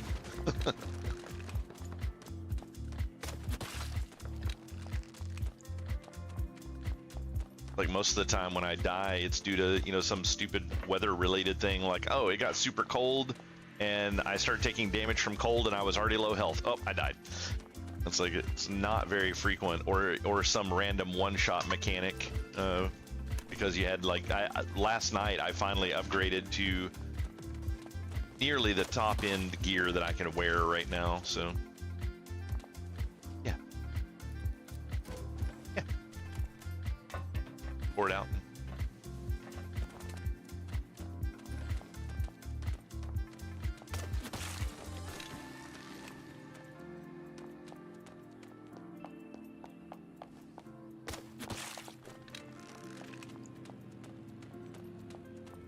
And the hitbox and stuff is really wide. Like, you don't have to be crazy accurate in order to shoot people. In some cases, sometimes you have to be insanely accurate and just for no reason, but most of the time the accuracy is like an afterthought. And if they're really close to you, you don't have to be accurate at all. You basically just pull the trigger, and it's almost a guaranteed headshot. You don't even hardly have to be looking at them. It's kind of ridiculous. Yeah, Cyberpunk was a lot of fun to play. I waited really late to play that game, though. I mean, it was well after a year before I got around to playing it.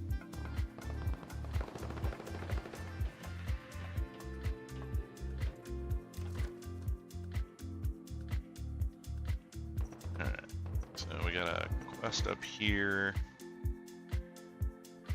and portal. Up on the mountain.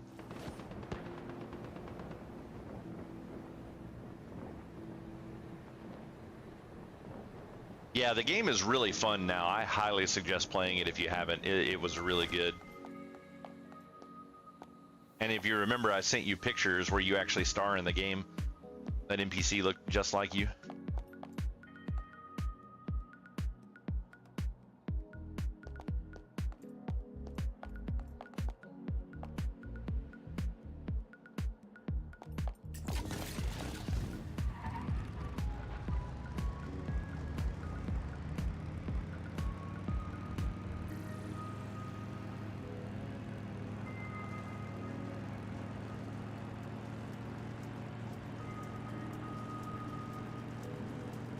Yeah, I had a friend of mine, actually, I guess a couple of people that we knew started playing the game around launch, and they weren't having quite nearly the bugs that other people were, but they were also playing it on PC, and I think PC had a lot fewer bugs than consoles did.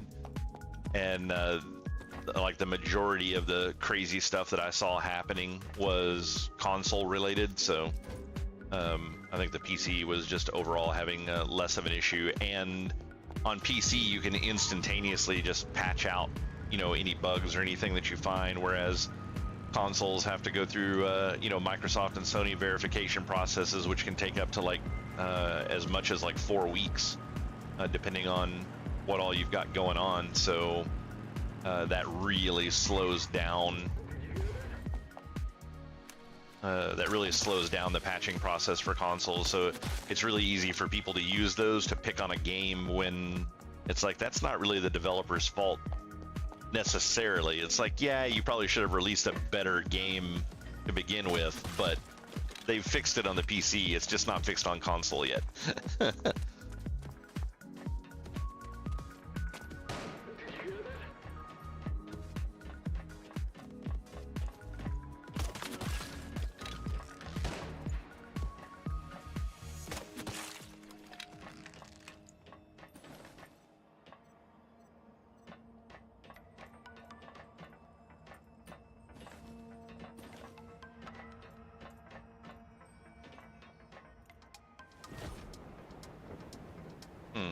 Can I even get into this one? Oh yeah, there's a hole in the fence.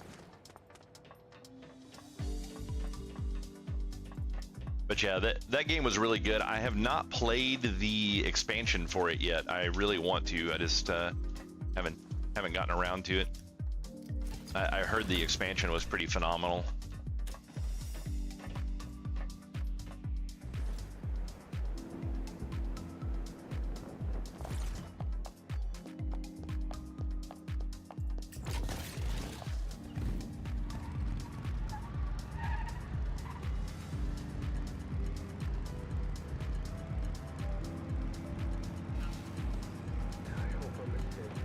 Oh, wait a minute. There was a chest over there.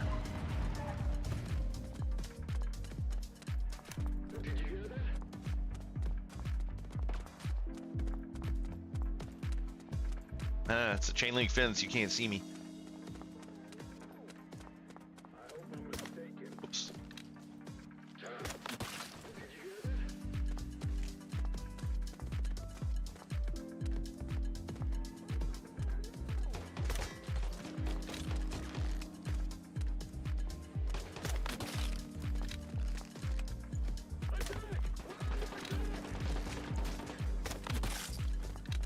That's weird. Sometimes they're actually shooting through the fence, but most of the time it doesn't work, so it's really weird.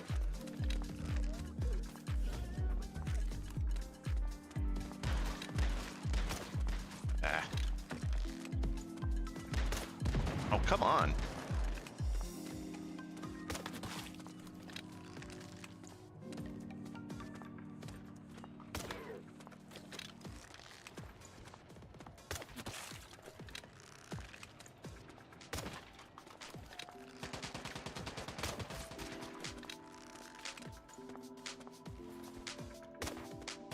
Really?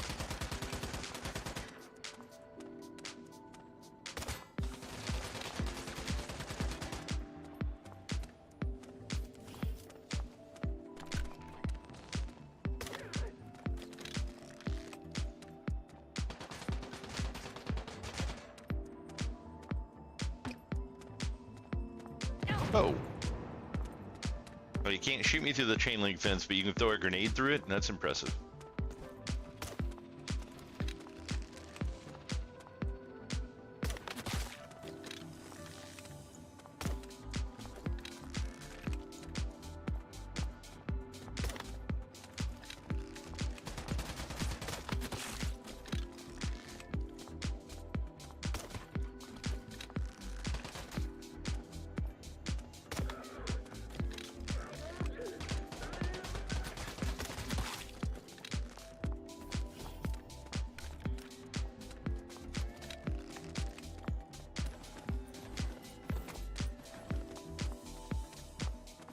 Yeah. Through all that while driving by, I saw this gold box over here, which is what made me come back and go in here.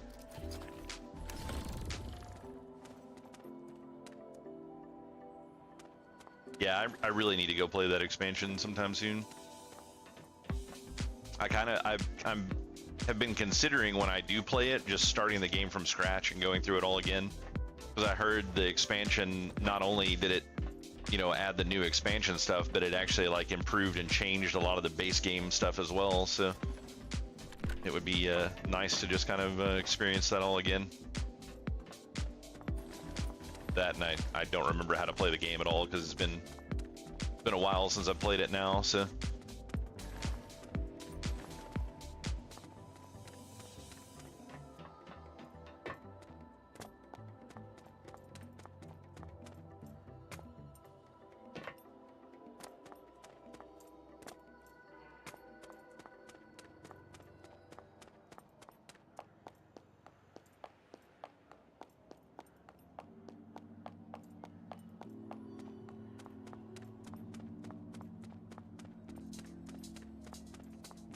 I'd like to see a bigger open world Tomb Raider game. Like a game like this, but single player Tomb Raider.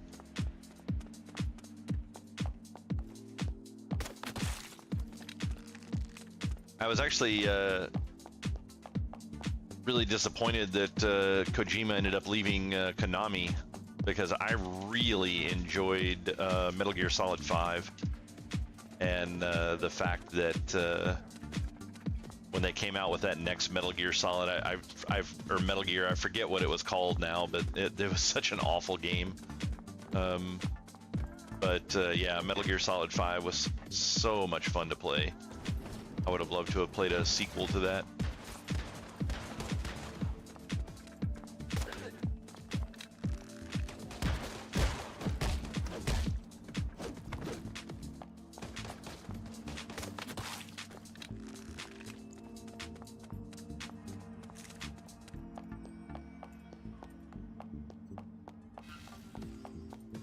Yeah.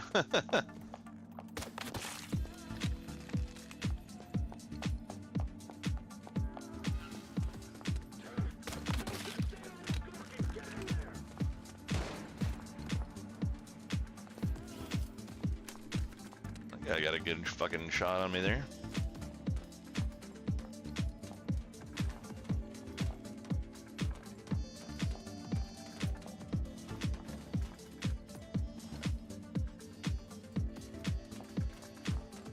I love the trees growing up through this building here. It's just another one of those levels of detail that I'm saying this company did not go the extra mile on.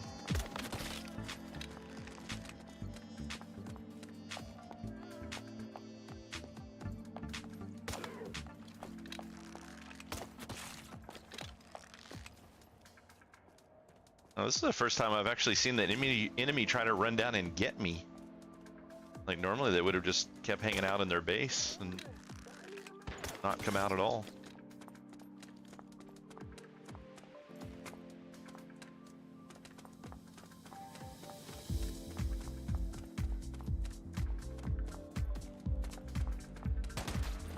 Oh crap. Ah, fucking reload. Kidding me?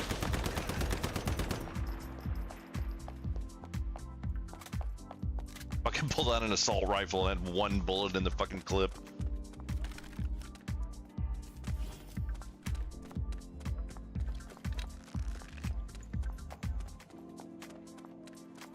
I will admit these drone guys are pretty pretty annoying.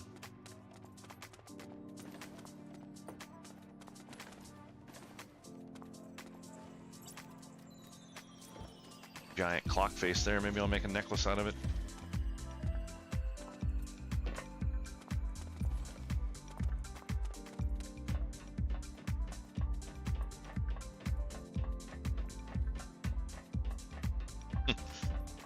Yeah, at the end of the day, I think I kind of feel like Silent was a little over the top for female roles in a video game. I probably could have done without that.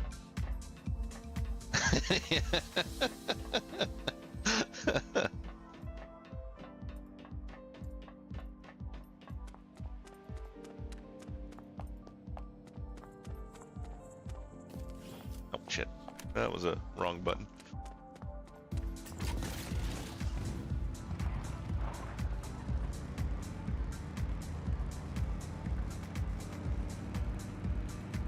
I say that, but of course Silent was the only little teammate that I ever used in the game as well. But just the sniper ability was so insanely overpowered.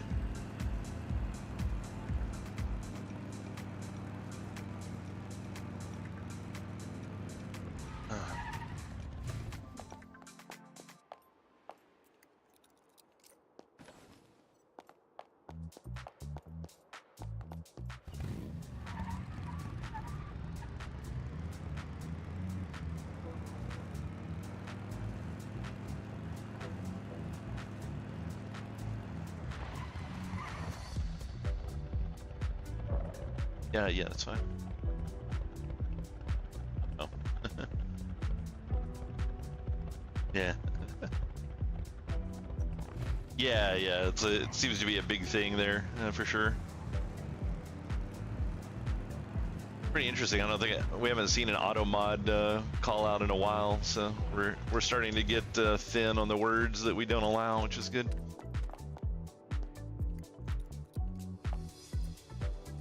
To be honest, I should have probably. There's only like a handful of words that I wouldn't allow in the channel. We probably should have just straight up made a moderation for that and went with it.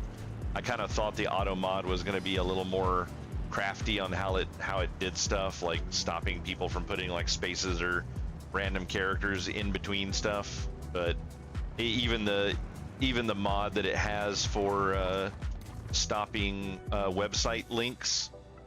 Oh, where? Pass the place up. The website links, if you type out the word dot, the auto mod will bitch at you, but it doesn't disable the message, which is funny. Yeah, see.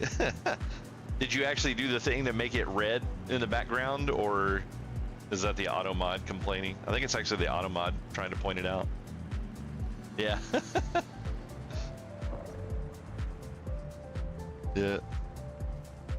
That's funny.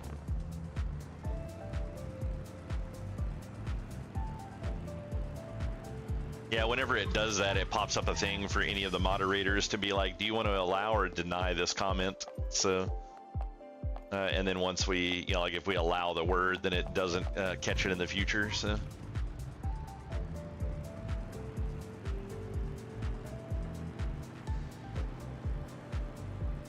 Holy shit, that's a little fast. Oh, it could have been worse, but could have lost a leg right there. I actually kind of want to see a game like this where that was one of the things I was going to mention earlier, but the concept of where the like you can shoot, like I killed that one dude by shooting his feet underneath of the building. It's like I would like to see that. I like the concept of being able to shoot people in the feet and whatnot, but I wish the damage on that was insanely low, so you could cause limb damage basically, but you couldn't necessarily kill them from shooting them in the feet. Because I mean, this game actually supports limb damage. I mean, like you can blow the arms and legs off of stuff. So it's like if I shot somebody in the foot and then he fell over, and then I shot him in the head, it's like, yeah, that's cool. But it seems a little weird just shooting them in the feet twice and then they die. It's like, exposed an artery.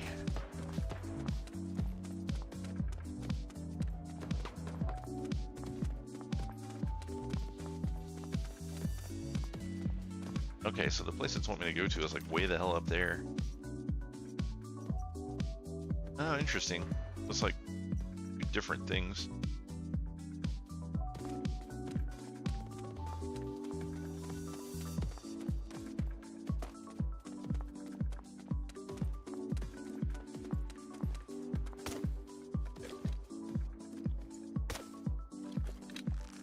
There is like a little drop or something on these arrows. I can't quite figure out what it is, but like sometimes you'll have a shot really well lined up and then it's just like, nah.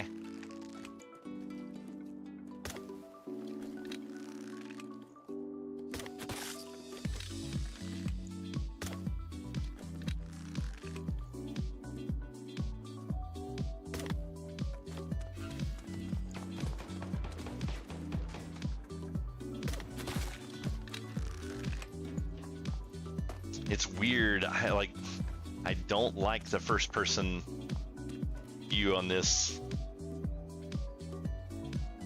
I don't know what it is about it.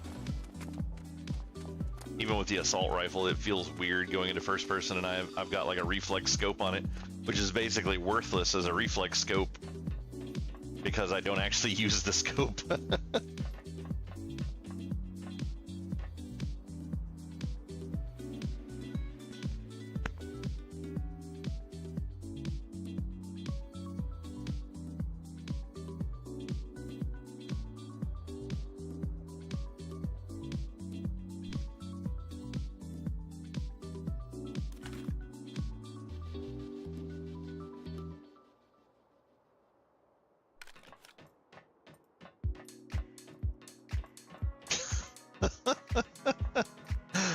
Oh man, the shit that people say in these fucking games sometimes. So one of the chat messages in here says, "I'm a girl gamer looking for a deviated cucumber."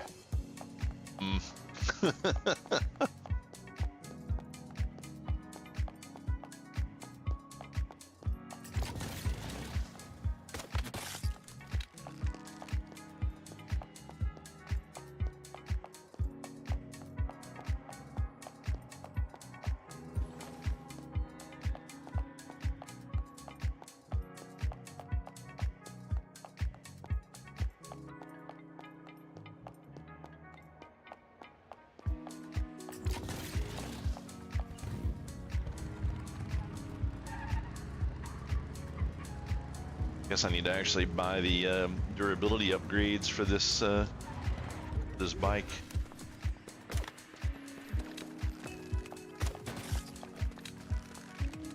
Trying to find me up there. Really?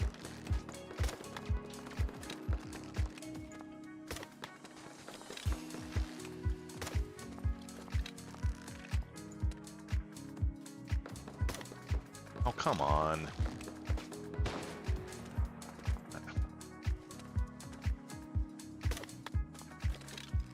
Really?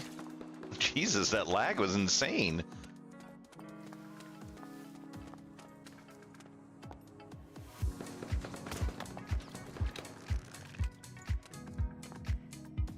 Nope.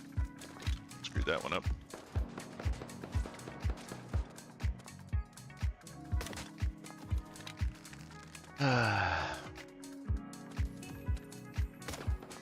Oh, come on.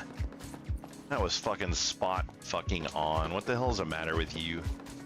Fucking game. I shoot this shit from a fucking mile away all the time and never have these kind of problems getting fucking shots.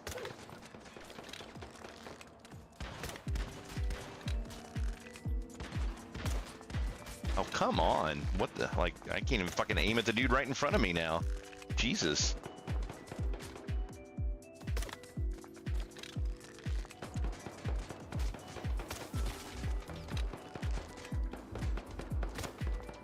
Really? Hello? Jesus, man. What the fuck is wrong with this game?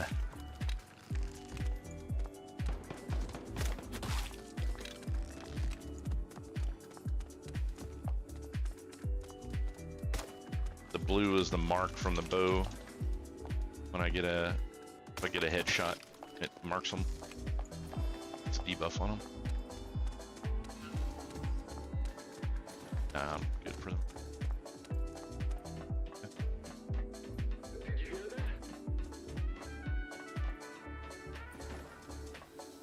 You guys up here? I literally just heard someone talking.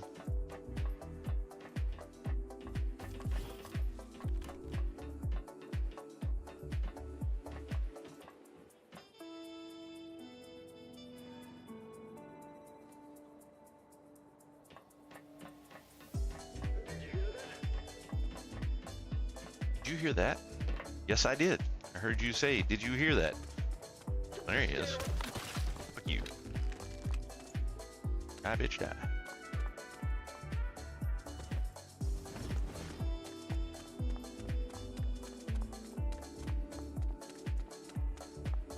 Yeah, that's valid. The scopes do give stats, but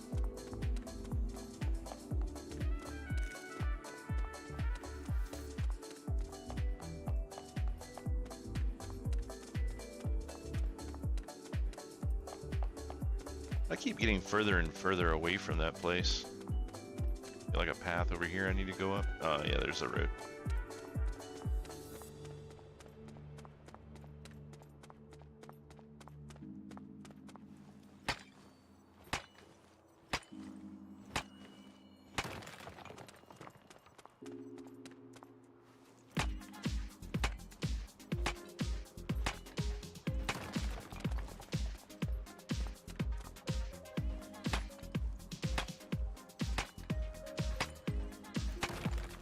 Game is quickly going to become boring from a point of viewing it as viewing the stream for it, because at some point, once I run out of content, it's literally just going to be running around and harvesting shit for no reason. Like have a whole stream on harvesting. Well, what? They really got to fix that stamina shit. That's annoying as fuck. Why does mining take stamina away?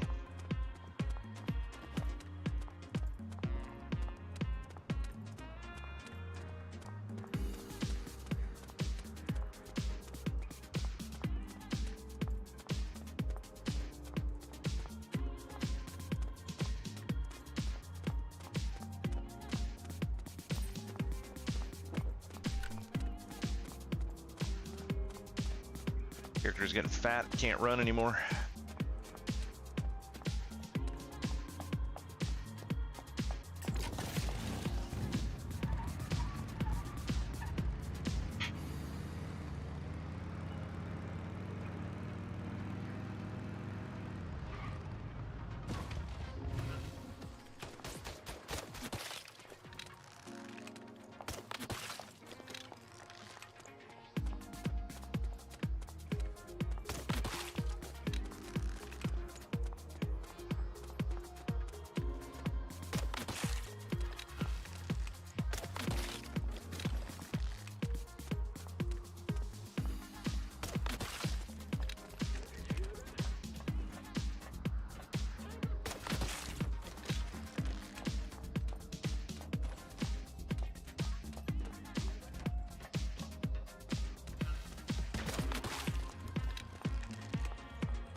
Definitely like the crossbow in this game.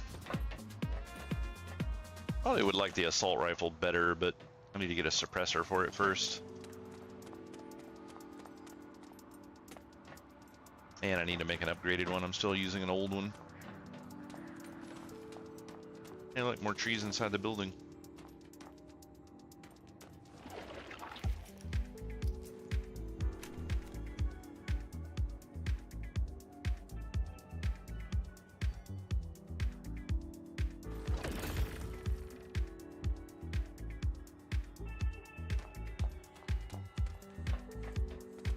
Danger zone.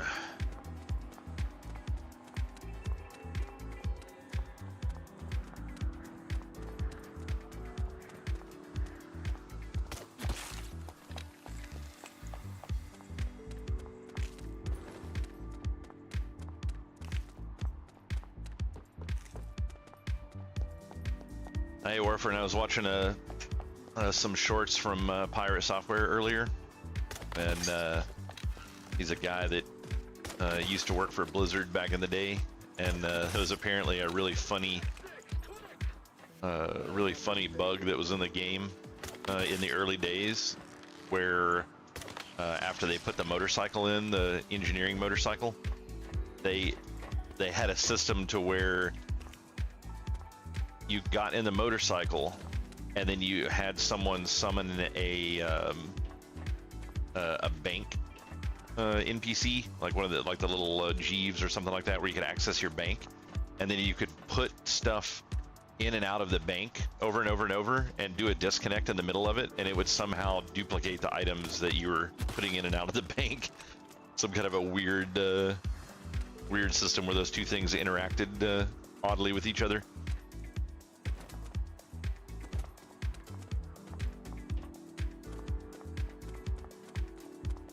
I also learned that once you get a bad mark on your Blizzard account when playing WoW for abusing bugs, that they basically put you on a watch list, and anytime a new bug comes out, they will specifically watch and investigate your account to see if you get in it, and if you're a repeat offender, they permaban you. Like one of the easiest ways to get permaban in the game.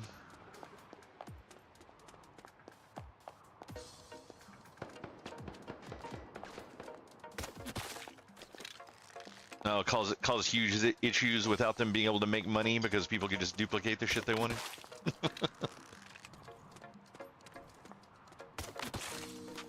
Sorry, but I don't feel bad for that company at all.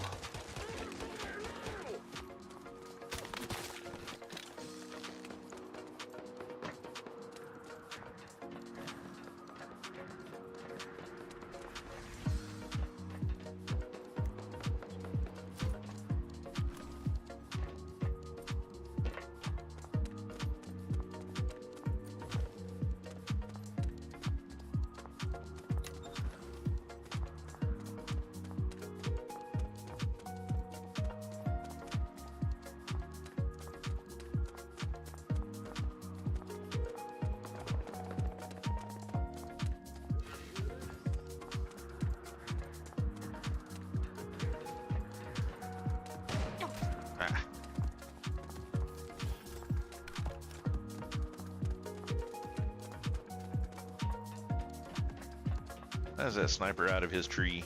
Oh, he went back up in it. Bitch.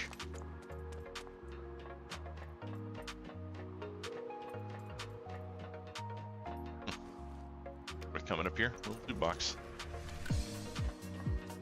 Nothing in the building though.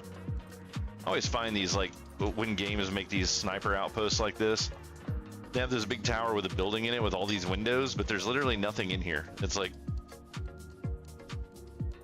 this would make more sense if this was like fortified up so that, you know, you could get in here and hide from oncoming fire, because standing up on top of a sniper outpost like that usually makes you pretty visible and easy to kill.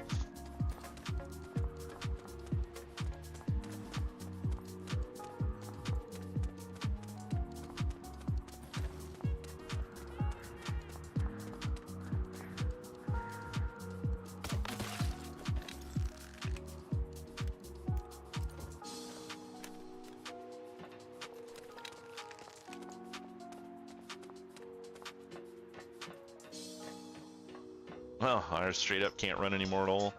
Hey, what's up, man? Have you ever gotten back in to play this game, any Ban? What am I talking about? Ban doesn't play games anymore. I keep forgetting that.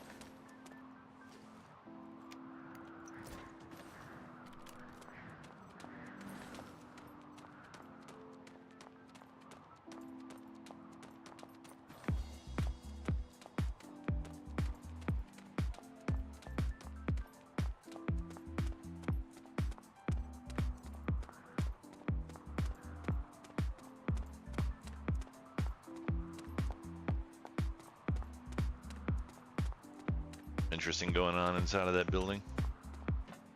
Check that out as soon as I get a teleport location so I can come back here when I inevitably get myself killed in there.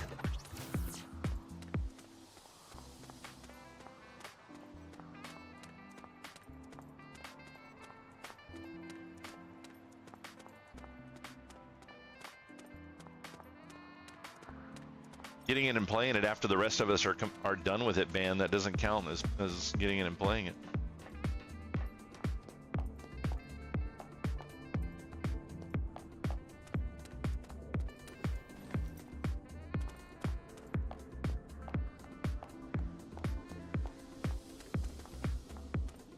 I think it's funny how they randomly have workbenches in some of these higher end areas for just like no reason.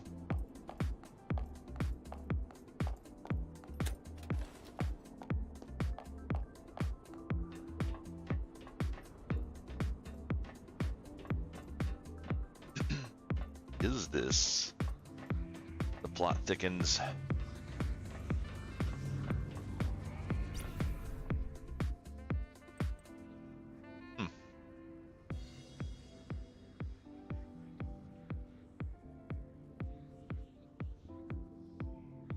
Oh, so you can go for specific mods out of these things. That's kind of cool. You can get parts or you can craft your own shit, and then this does bounce weapon mods, fortress warfare weapon mods, and burn weapon mods. Recommended 2 players.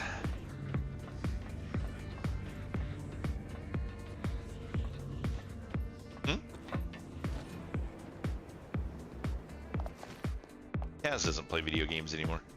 Not for more than 5 minutes per game.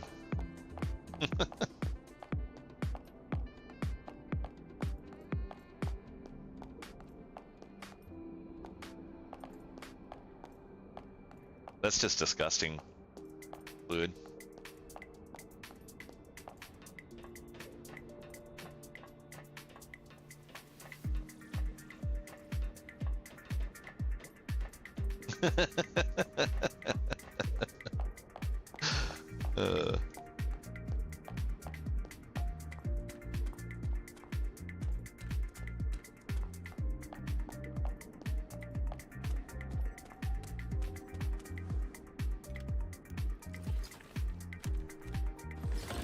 Laidless. Wonder what he's been up to lately.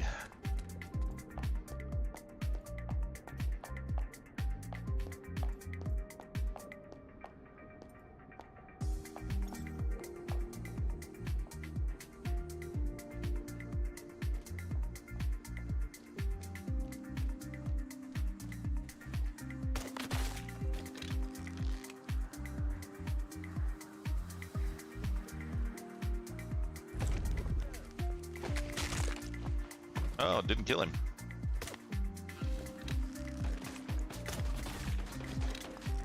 Really?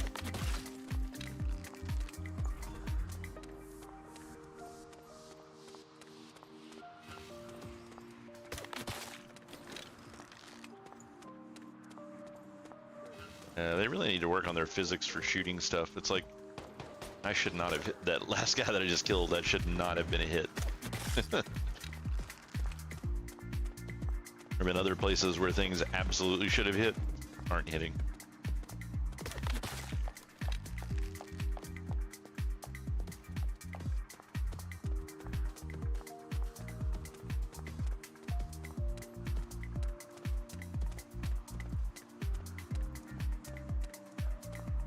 I don't think this place is done as it's getting.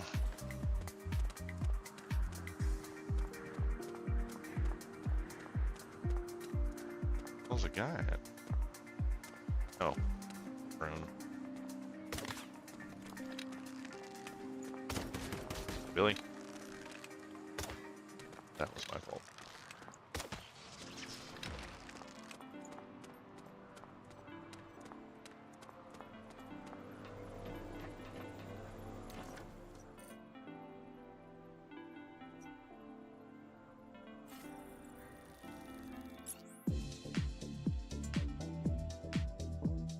Heading out for the night, man.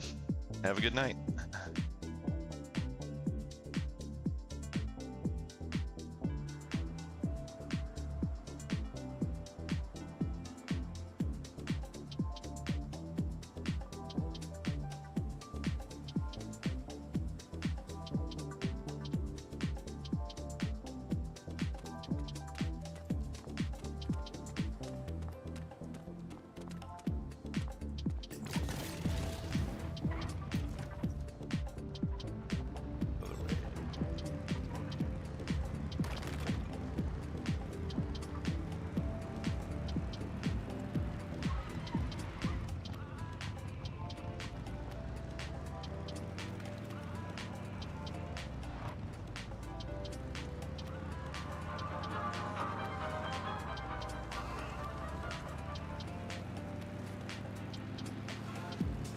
Crunch.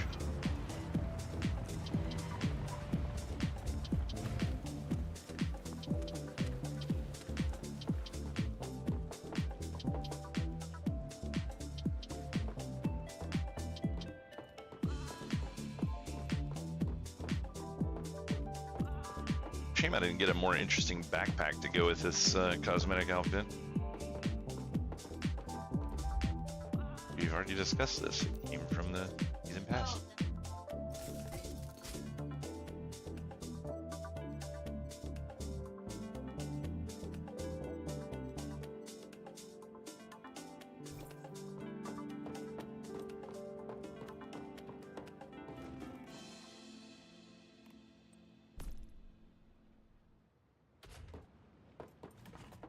Rolling in the resources now.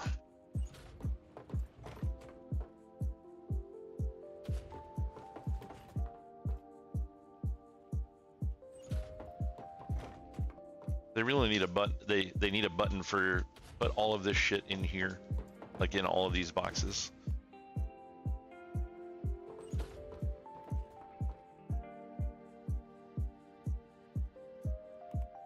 Are these not the same thing? Why did you not filter? Why is it putting spoiled food there?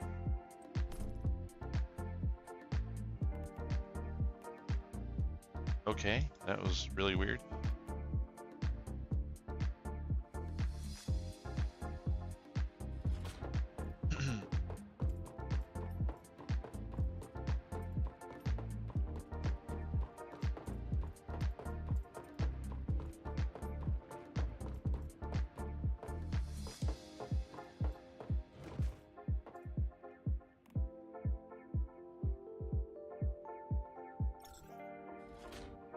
Right.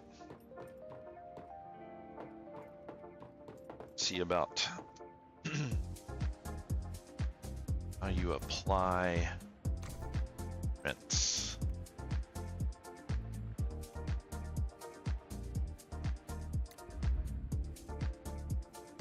I like that.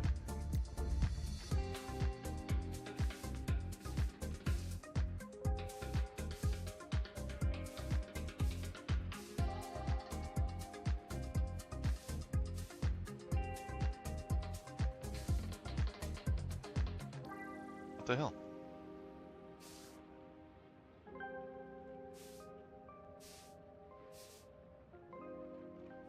It's not too bad.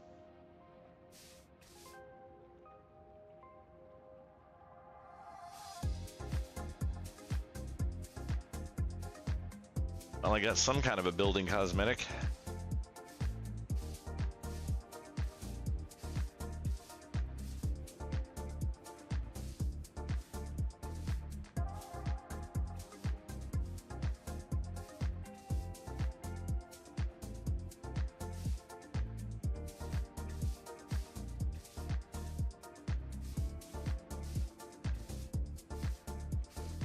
They really need an option for just tile this whole area like this.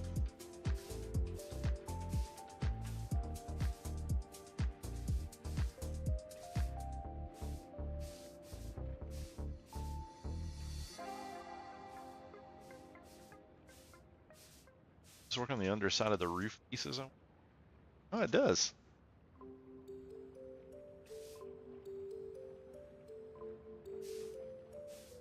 So I kind of like the roof, the attic space, the sides to still be that wood look.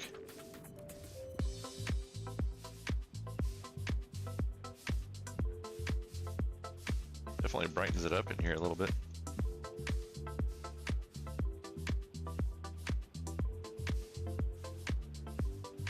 Do those two.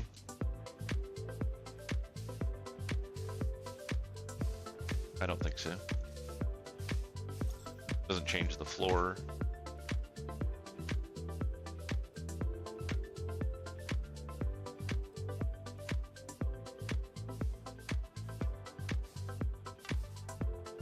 I just need to get a decent wall paint. This place will start looking pretty decent.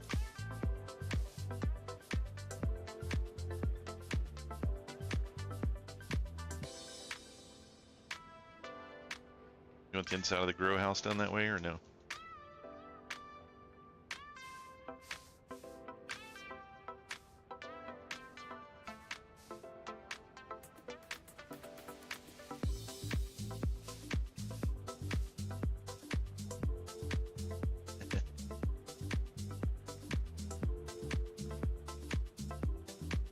Let's look a little better.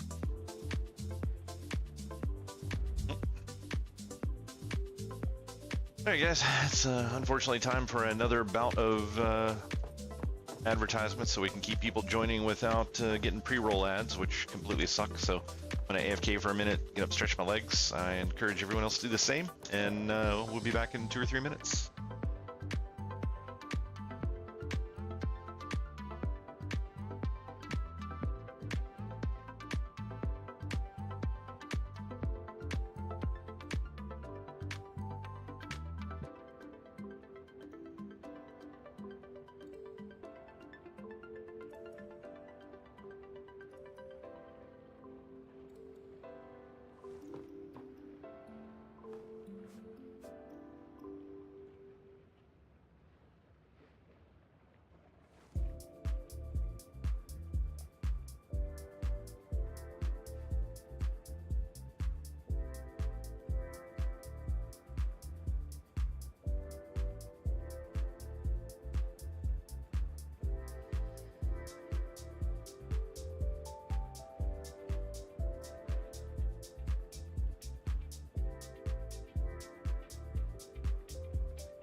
Alright guys, we're back. Sorry about that.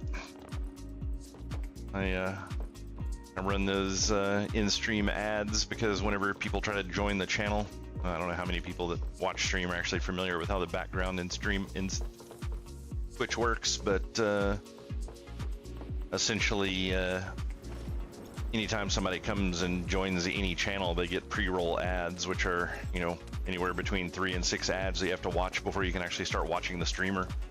So if I post these ads up during my stream, it gets rid of those pre-roll ads for everyone for 63 minutes. So I have to do them 3 minutes worth every hour to stop the pre-roll ads for new people coming in. And unfortunately, most people, if they jump into a stream and are instantly assaulted by ads, they will just leave and go somewhere else.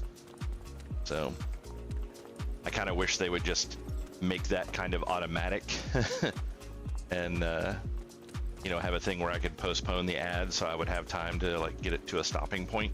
But having to manually do that every hour is a annoying thing to have to keep up with, but it definitely makes a difference because I can go back and look at the analytics and see how many people are watching the channel, you know, during given windows. Just, you know, it doesn't tell me who's in here, but it tells me how many people are watching, and that the number of people that are watching are always higher on hours that I have done in-stream ads versus the hours when I was forgetting before. It's pretty significantly different.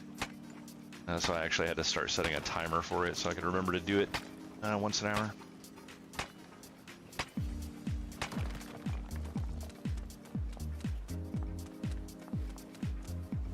And I go on a little break myself when I do that so that no one's missing any content. I try to run them in a point where it's like, oh hey, I just got back to base, so I'll mull around base and, you know, grab some stuff for a little bit or something, or, you know, I'll get up myself and go take a couple steps around the house, grab a drink, or, you know, hit the restroom or whatever.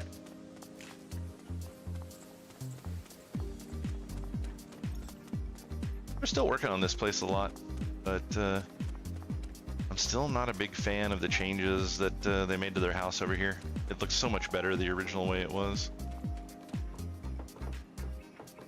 I got the door open again.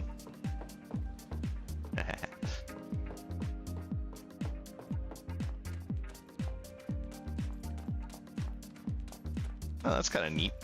Little circular hole, though.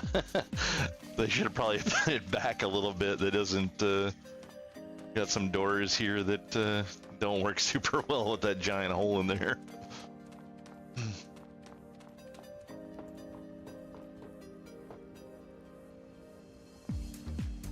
Yeah, yeah, I'm a random stray cat. They're probably like, get out of here. Chase me around with a broom pretty soon. I didn't have my light on this time, so I snuck in and out. They had no idea I was even here. They're AFK back there. Yeah.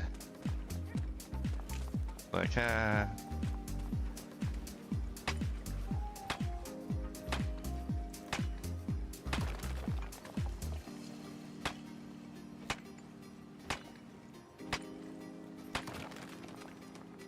I'm starting to run out of content to do. Like, I have a lot of low-level stuff that I kind of skip because I got a lot of levels from, like, building the house and stuff. But most of the higher-level stuff I've kind of done. Don't have a lot left.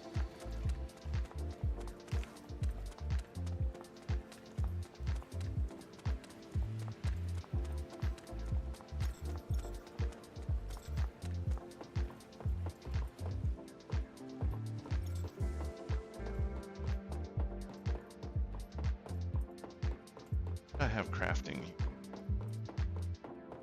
Oh yeah, it's got my pick in it. That had a bunch of charcoal.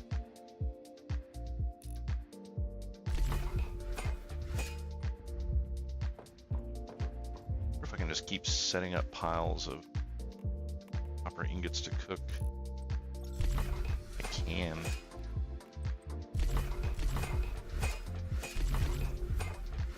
Alright, so you got a queue of 5, so that's not too bad. But that burns through a lot of that copper that's in that box, because that the ore is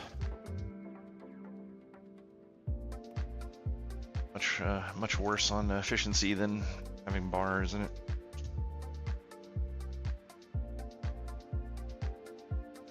I wonder if the bars, I guess they stack to 1,000 as well.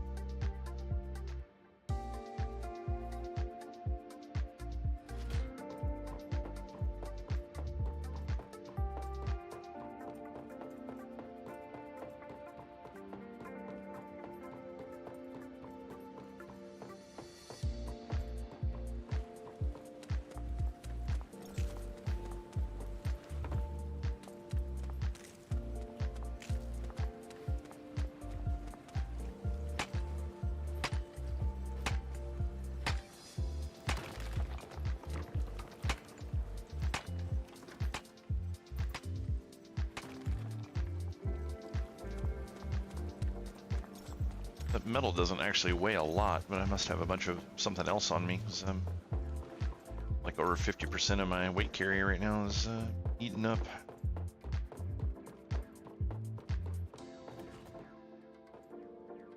Oh, I got some stone on me as well.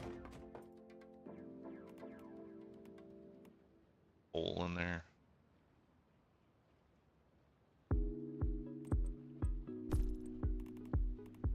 Oh yeah, I got like 400 food, like, or 400 spoiled food. It's like 4 pounds almost.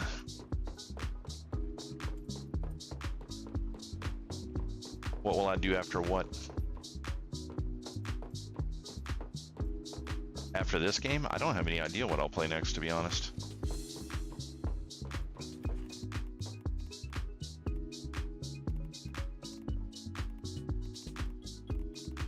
No clue.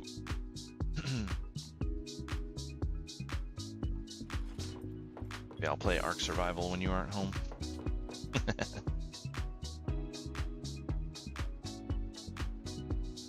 I will probably go back to Throne and Liberty some, and then we'll just have to see what else comes out that's entertaining to play.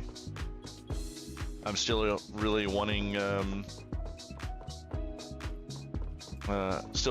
Forever Winter to turn into a decent game, so hopefully it will do well, and we can check it out and play it some. But so far, it's not stream worthy in my opinion. Don't know.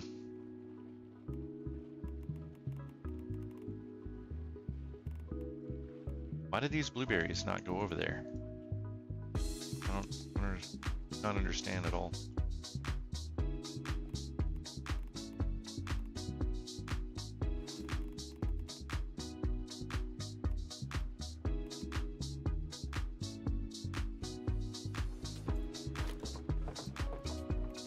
Yeah, I made up a bunch, a big stack of steak combo last night. I also made some fruitcake. It's actually pretty potent. It's 5 cold resist and then 50% health and sanity over 60 seconds. Like one of the few foods that I've seen that will actually heal you.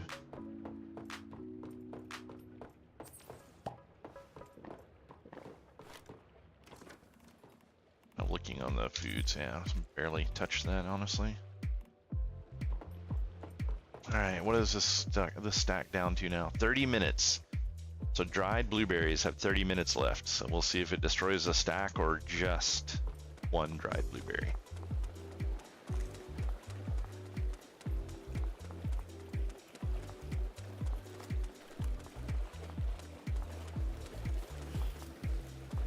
Actually, back into the territory and need to teleport over to my trash farm, see if I can get some walls. Really annoying.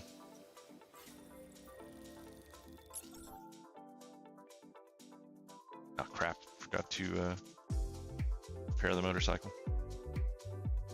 Maybe next time I'm going through the place.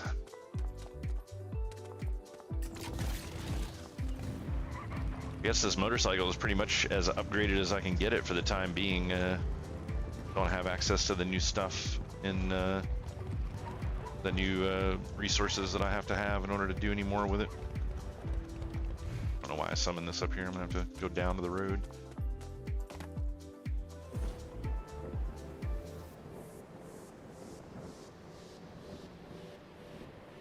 Yeah, because they don't have the they don't have the cosmetics for the houses yet.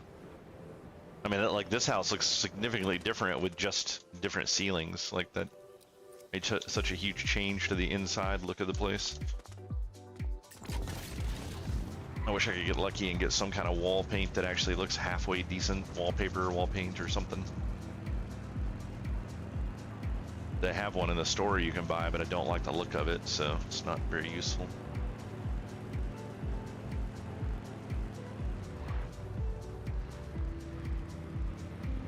Wishland. Wait a minute. Is this actually the side of Wishland I want to be on? It is not. No octopuses today, thank you. Octopi. Octopuses sounds so much better.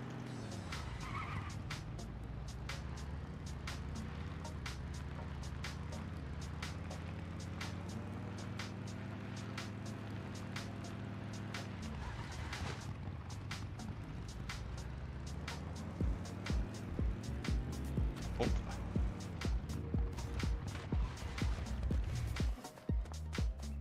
Cheating, getting into the park by jumping over the bushes. Nobody will know.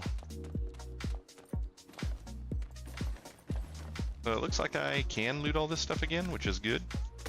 Yep. Seriously? I hit the button and then moved, and it didn't shoot until after I started moving.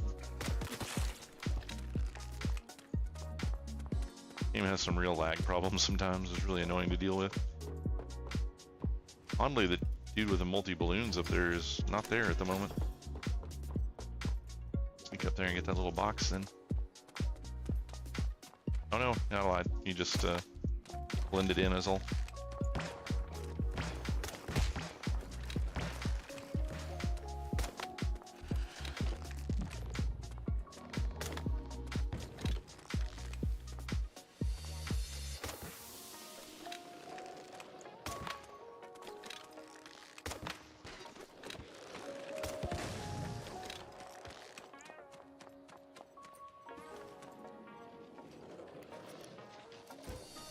Yeah, he was worth a little bit of loot. That was nice.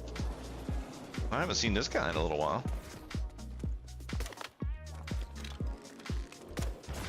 Just stand there and don't pay attention to the fact that I'm shooting you in the face. It's cool.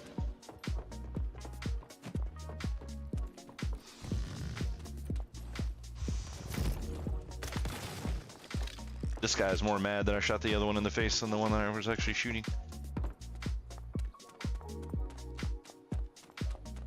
So sad.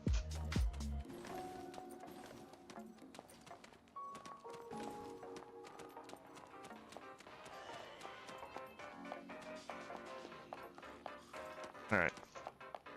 Farm these trash cans. On cosmetics.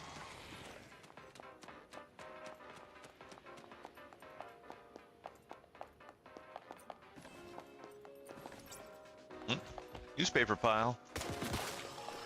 Not really what I wanted, but something.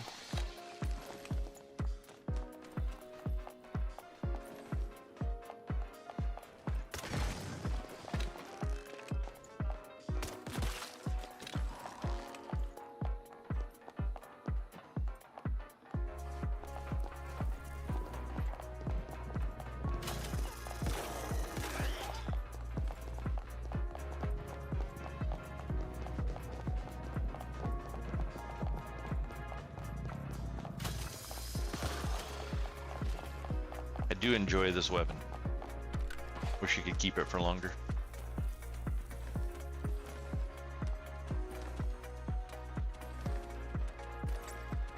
Oh, formula for a billboard and a medium frame. Not a formula for that one though, unfortunately. But just what I always wanted, a giant billboard for my house.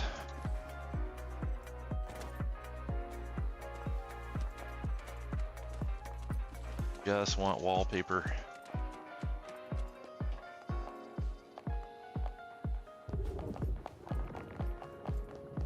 I think it's funny how like they even say that you have telekinesis, but you can only use it on body parts of the enemies that you can use as weapons and on explosive canisters. Such a poor use of telekinesis.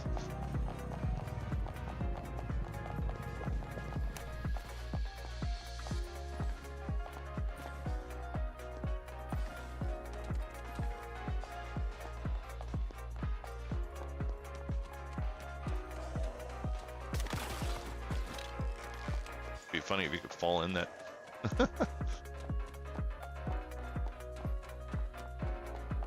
Yeah, force choking would be cool. That's a good use of telekinesis. That or just don't even carry a gun with you, just walk down through here and like every random thing that is laying around, you just use them as projectiles against your enemies. Like that scene from Empire Strikes Back where Darth Vader is just getting like random stuff to throw at Luke Skywalker. Totally how this should work.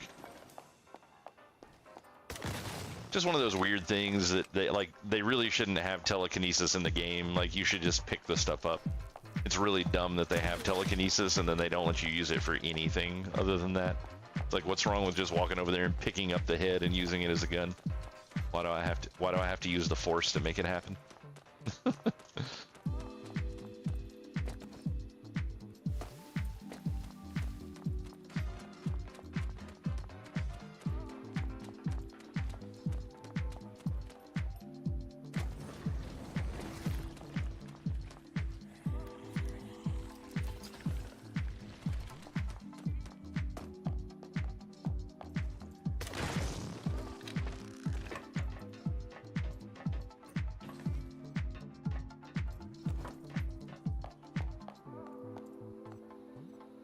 Yeah, how cool it would be to walk through here and just start throwing tables and beer bottles at these enemies. That would be so awesome. Random cans. Death by lunch. Junk food will kill you, man.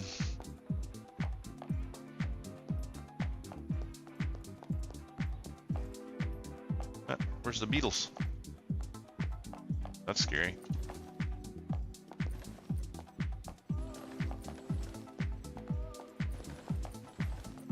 This is the most dense location I have found on this map so far for trash cans is in this park. There's just like tons of these cans everywhere, but I still can never manage to get any of the collectibles that I want.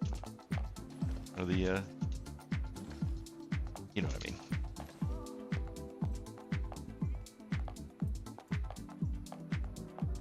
Cosmetics, that's the word. Same thing.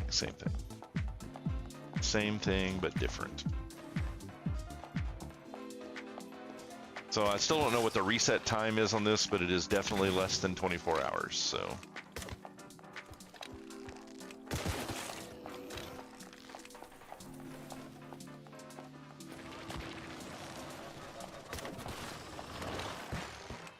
Shoot that shit at me.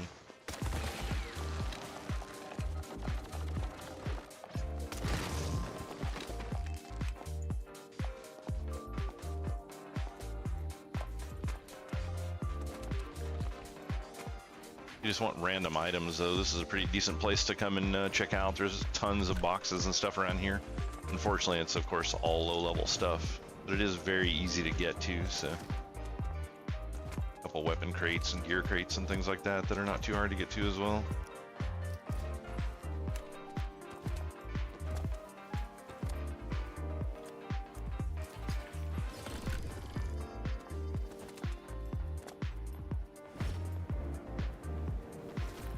Weapon crates are good for some copper ammunition to stock up on just for shits and giggles. Oh, Nell's slacking and playing Guild Wars 2, that ancient game.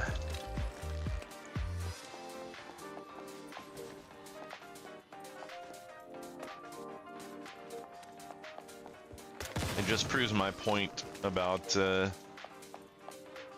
playing games with friends. It's like anytime you can play a game with people that you know, it's always more fun than playing some other random game just because you want to. She reconnected with some of her friends from when she used to play Guild Wars long ago, and so she's been wrapped up in that ever since she got home today. No, you're not. Don't lie. These people can see through the bullshit. Alright, what are you shooting at me? No. Player.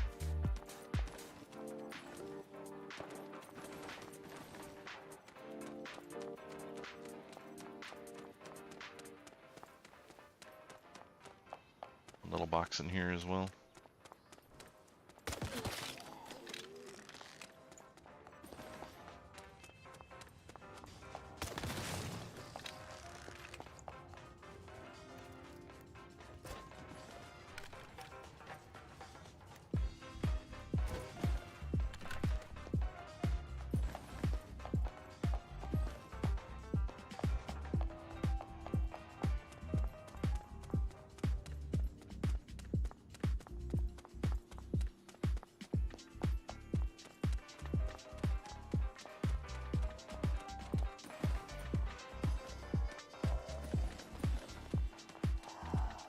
I think that's all of the trash cans for here, so...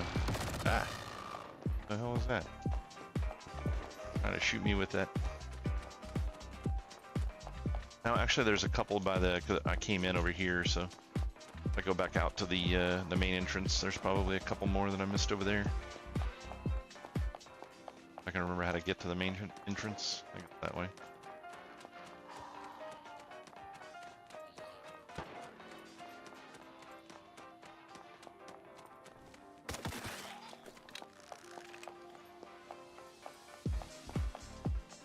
.99% sure I got these, but yeah. Or maybe, actually, maybe it's this way. Turned around there. But hey, got me 2 more trash cans with nothing in them.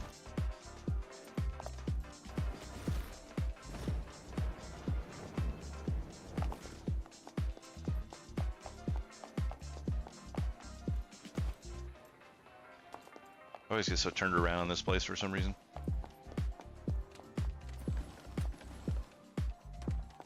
Nothing there.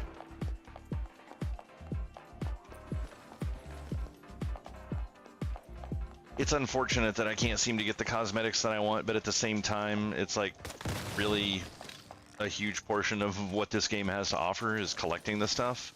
And if you could get it really quick, then there would not be a whole lot of point in continuing to play, so. While it is annoying, it does provide some level of content to do. But it's kind of turning into a daily quest. It's like every time I log in, I run over here and check to see if I can loot all this crap again, and then make my rounds and then leave. Like, eh.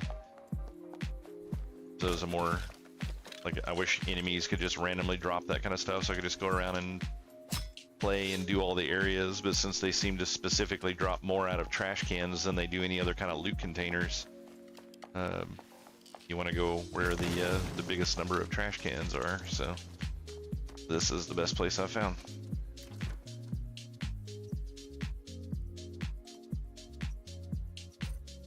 Alright, what do we got quest-wise now? Anything?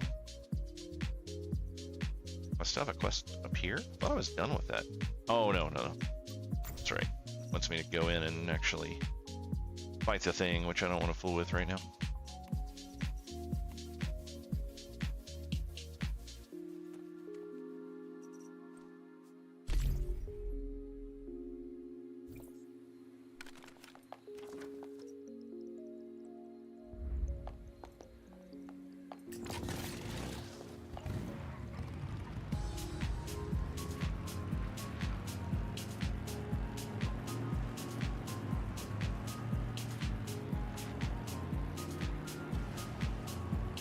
Oh crap, that was a big rock. Oh shit.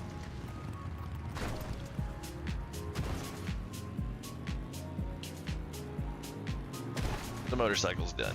Ugh, couldn't even get off of it. Nah, it should just have to be repaired.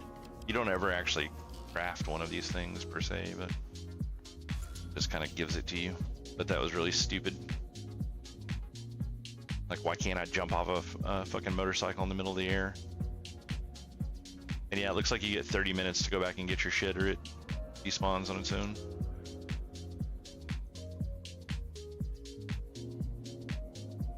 Yeah, as far as I know, other players can pick it up immediately.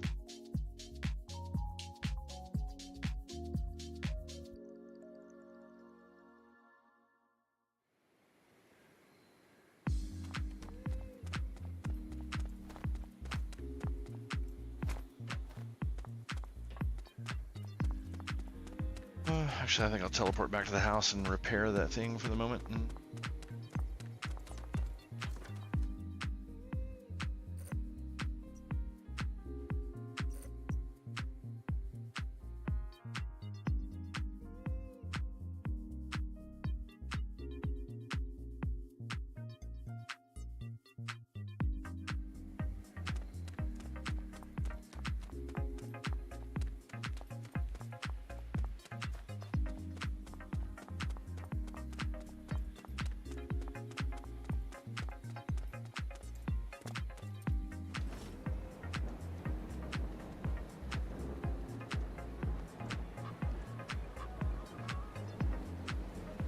Person's come quite a ways with this house.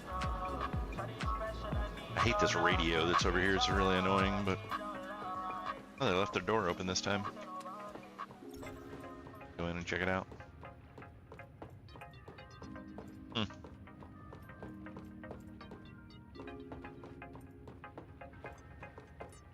It's fairly lackluster. They have wallpaper though, and flooring, and other cool various things. I think if it were me, I would have made this house a lot smaller and made it more 2 or even 3 story. With a lot of floor space.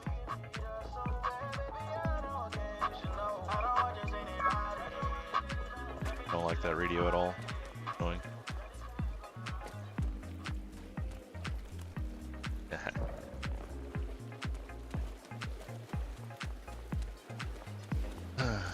I mean, that's fine. I don't go to your place anyways.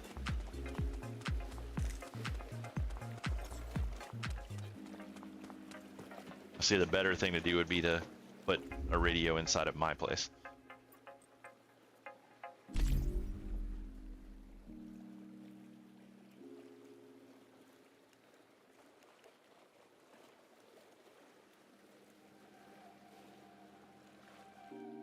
Alright, upgraded the durability on the vehicle, so yeah, there's that.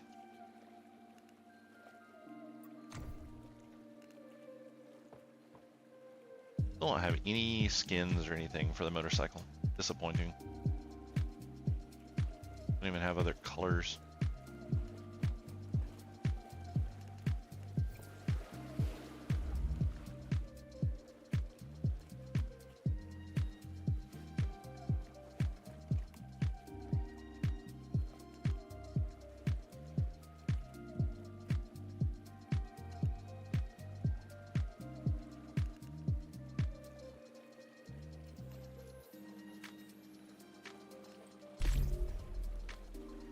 Boom.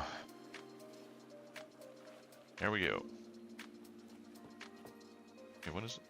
Tungsten ingots?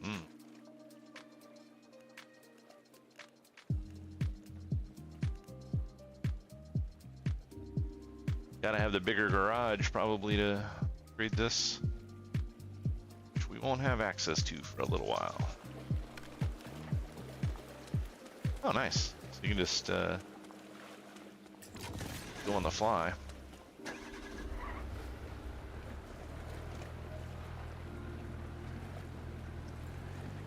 Oh, this thing's slow as shit. I mean, it's original motor and everything, so I'm sure it will get better with improvements, but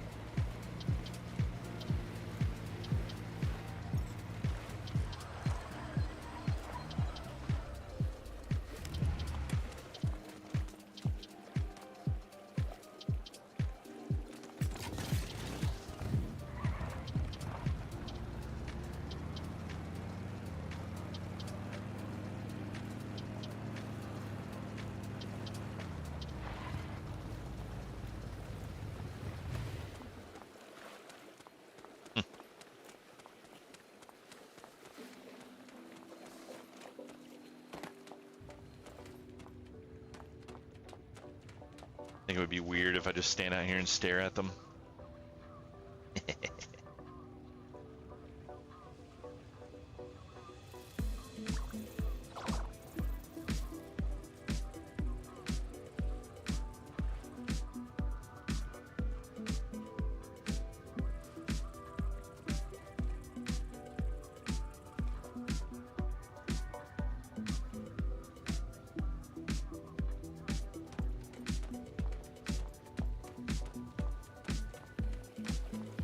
Very bright out here.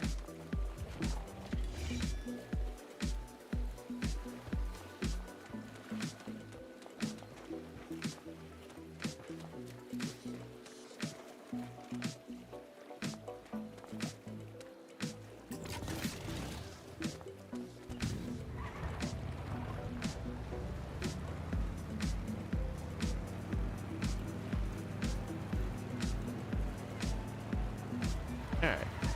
Go back and get that corpse back and wait a minute. White, make it to the base.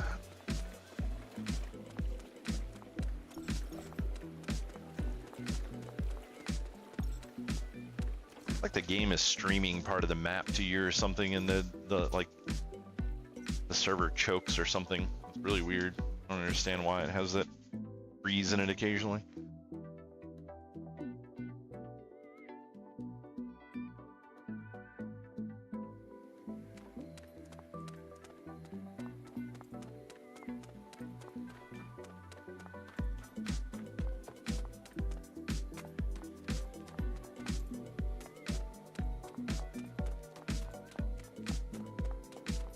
Supply benches, that'd probably be cool. I didn't even realize that was necessarily a thing that so I have several perks on my my furnaces now, and I can apparently craft them for other people, like put them in their houses, and then they get the benefits of my furnace perks. So and then there's different crafting table perks and stuff like that. So if you have a decent sized hive and everybody takes different types of perks, perfect timing. you can just share Wendy all and your I shit are across planning your an hive. operation. We need your help. Actually, our intentions aren't violent. Well, not entirely. You've met Herbert, right? The kid with the potatoes? His birthday is coming up soon, and Wendy and I want to surprise him. Kids from the north grow up fast. Herbert is a tough kid, even when he doesn't have to be. We want to use this chance to reward him.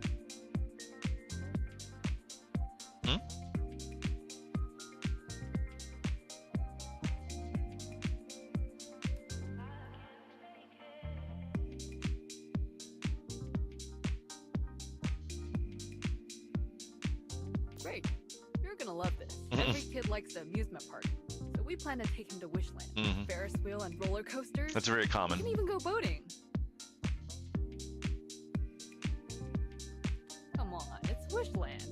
That's Can't what say no. actually Pirate Software was just talking Anyway, about that we need to earlier. take care of the deviants threatening the That surprise. You somebody and emailed Wendy are Pirate gonna deliver the Software perfect gift. Here's the name. and was impersonating a Operation streamer, saying that they wanted a copy of his game to play it on stream, and he figured it out because the person that they were impersonating, they created an email that was almost identical, but the difference was I think the original streamer had a name with 3 4s after it, and then the person that was trying to impersonate had an email with 5 4s after it. Yeah.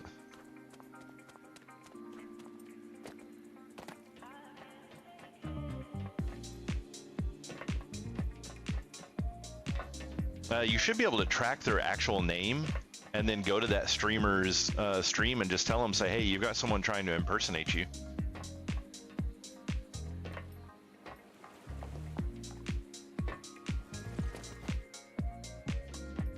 Because you should be able to pull their, like if they're messaging you in Discord, you should be able to pull their ID.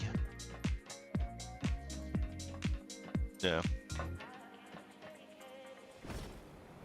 Yeah, so apparently some numbnuts was in here watching, and they messaged a moderator, and which was Nell, and was trying to say that they were such and such streamer, and I don't know if they were if they were trying to get to the point of trying to do a collaboration or something like that, but it turns out that, you know, that they're full of shit because Nell like went to the stream of the person, and the person's in there talking and playing and carrying on. So she's like, how are you sitting here having a typing conversation with me in Discord while playing a fully functioning character in another game?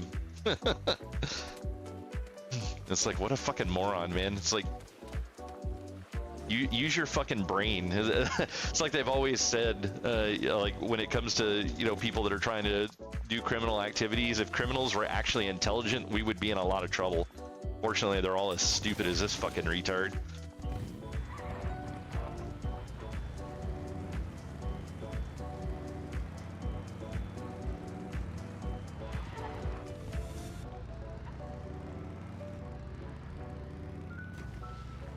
Alright. Well, no one's grabbed my loot yet. Yeah, I mean, of course, it doesn't show the loot to other people on the map, so the fact that I went careening off of a fucking cliff and fell to my doom, probably not a super high chance that somebody's gonna find that random flower in the middle of a field and go loot it.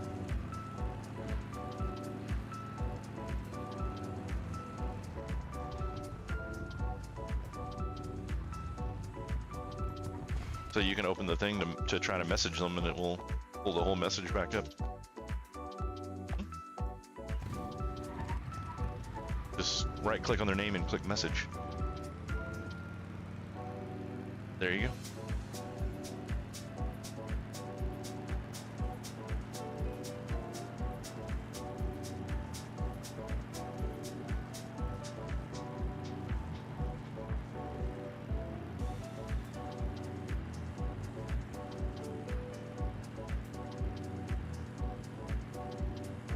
I mean, arguably, they could have been someone that had a delay on their stream as well, so you gotta watch out for that kind of stuff, but...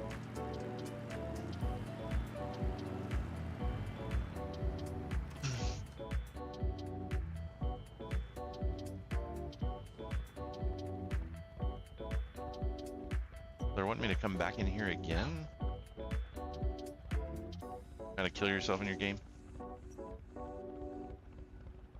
Defeat the claw machine. Huh.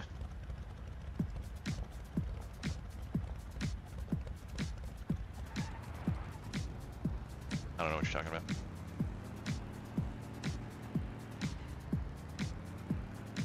Suspicious Moose. It's Moose City. Get it right?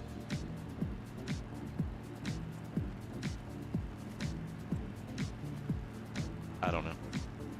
They've called it at least 2 different things in the game. Fluid, have you ever noticed that? Like one of the quest lines calls the city like Moose City or Moose Town, and then another quest that you do calls it Mooseville.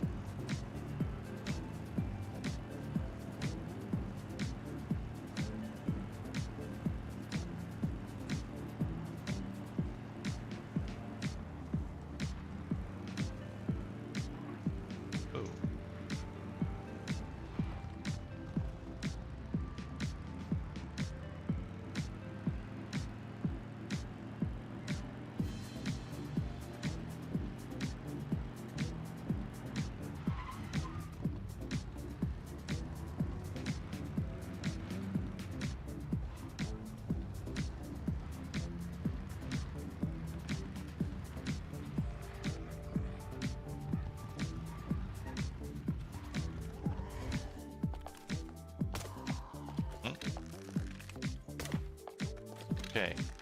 Or am I seriously shooting a crossbow bolt between 2 balloons that are basically touching each other? Is that what you're trying to tell me?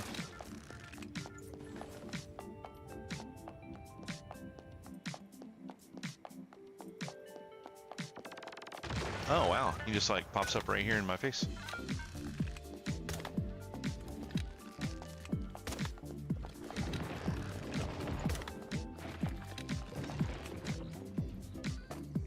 Throw your giant teddy bear at me. Is it chasing me or? Oh yeah, okay.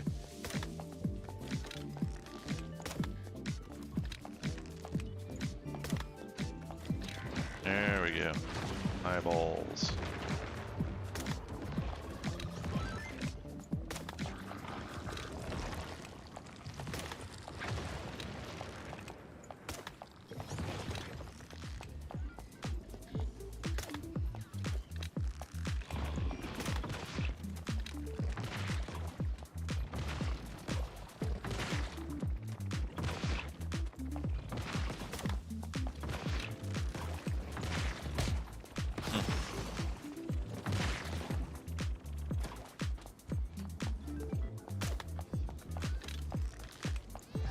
Give me a second. I have non-intense boss music. What do you mean no other ammo types available?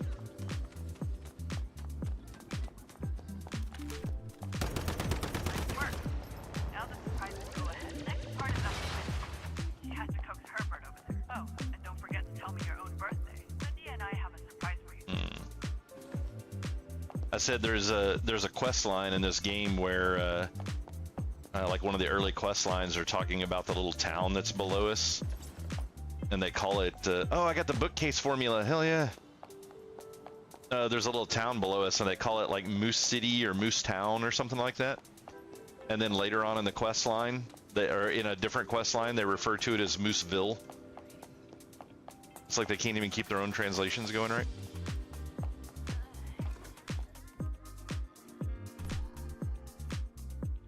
Yeah, I have like a crap ton of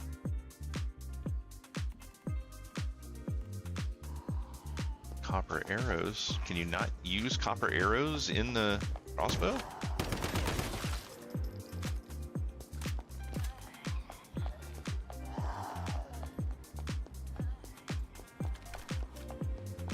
Oh, there they go. Weird. They're in there now, but it wouldn't let me do it in the middle of the fight. That was really strange. Or maybe it auto-equipped them and I just misread what it said.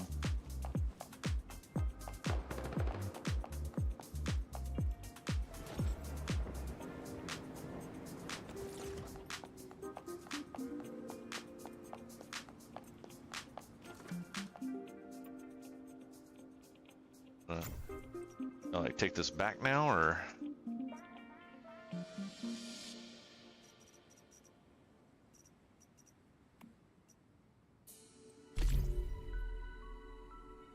Guess not. I guess it was just come here and kill that and leave.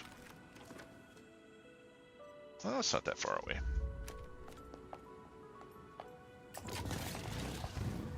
What is it?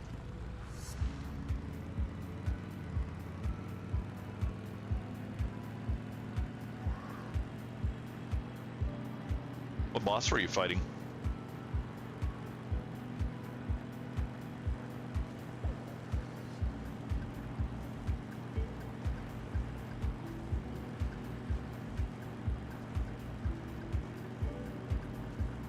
Have you tried to fight any of those Chaos Weavers yet? I don't know how frequently those respawn, if they're like once a week or...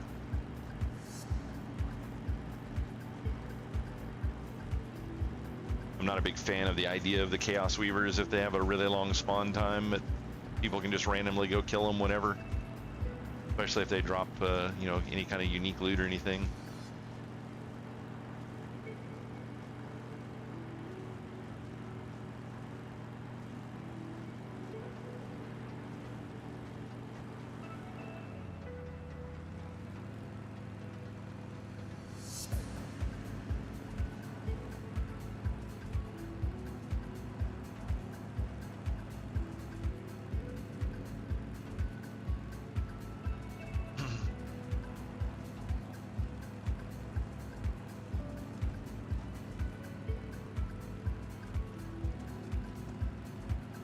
Oh, whoops. Go down that way.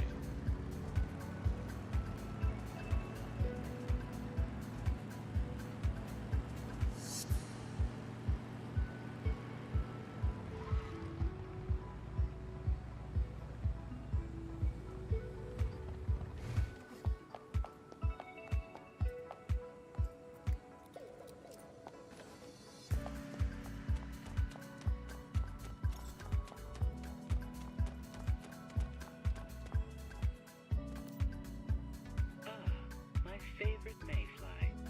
I have quite the interesting bounty for you, if you're interested. Looks like you'll have to deal with it again. Clearly, Rosetta created more than one of these abominations. One of them must have gotten loose. So far, we have one death on our hands. Olson Card. Identity unclear. Killed a week ago.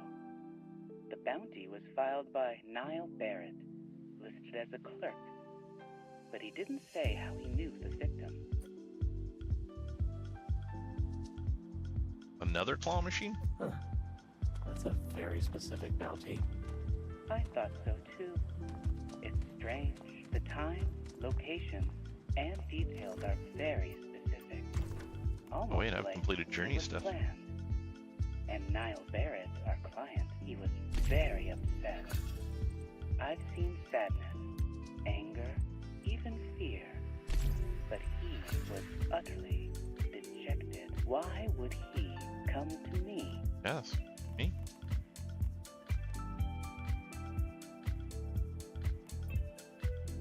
Oh, I gotta do my, grab my daily, that's not from this screen, I don't think.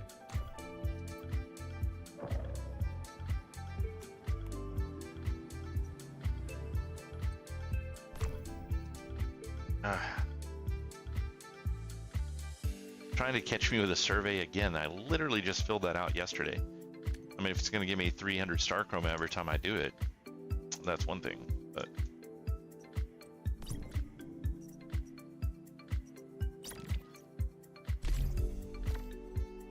those rewards. Throwing mastery? No, I'm good. I still have not used a single deviation in combat aside from, actually, I don't even think I did it in the intro.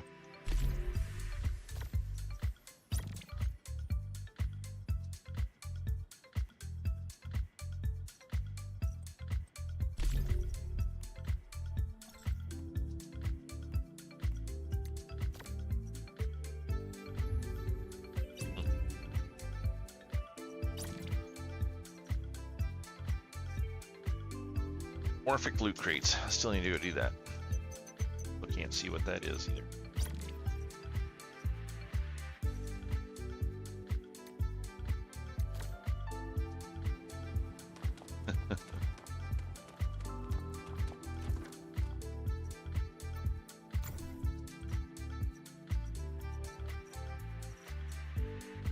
Deviation, tar pudding. I don't think we can even get over to where that thing's at right now.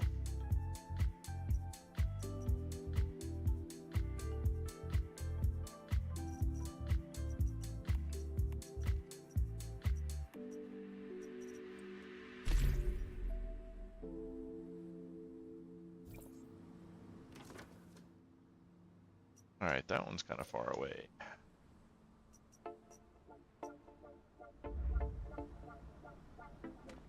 Oh, yeah. Do you have that quest, I guess?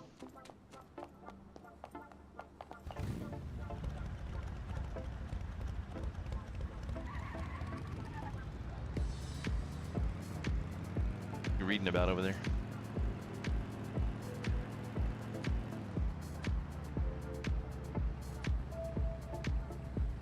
Did that person ever say anything else? What information are you trying to find? You just go into Discord with the conversation with the person, right click on their name, and it'll tell you what their base, like what their actual Discord ID is. Yeah.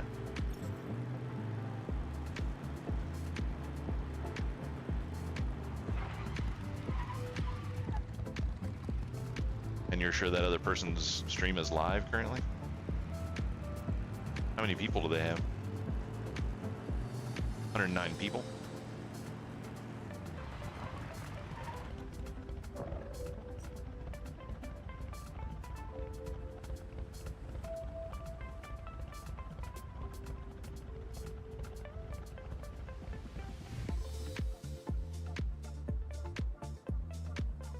What's their Twitch name?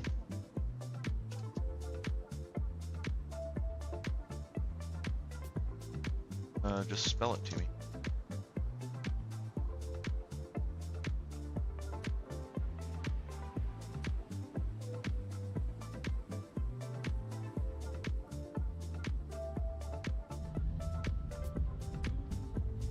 Let it brush Wing Street. A VTuber? Well, okay, so what's the bug with Blight? Can you not Yeah. do the... So you can't do 8 rushes? Yeah, I don't know what game that is, but... Oh, that's Dead by the Daylight? Let's see. Picking up Artist recently, I've heard nothing but good things, as you should. Artist was killer in the game. Is there any video of purchase of yours particularly recommend? what I would recommend.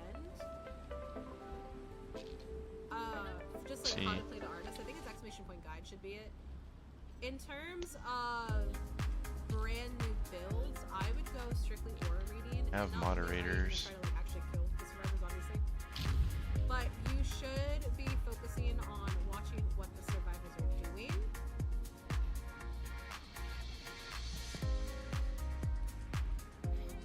Okay.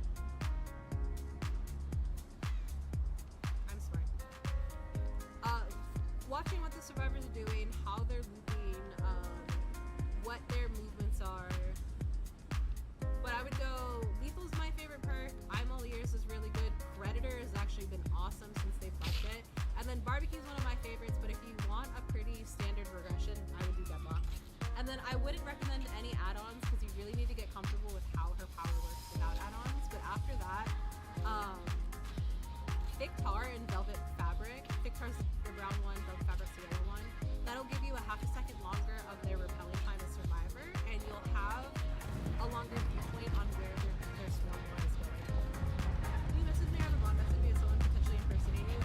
Hi, Regine. If their name on Discord is carnivorous_1, I don't know how to I don't know what they're doing or like what their like soul intentions are, but they've been just like super weird on Discord and just like oh my.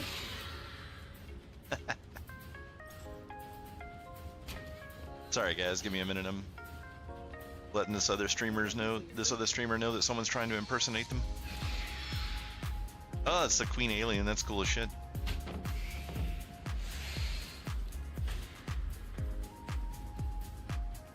But yeah, I've been trying to report them. I've had a bunch of people trying to report them. I have not been able to get anything done with it.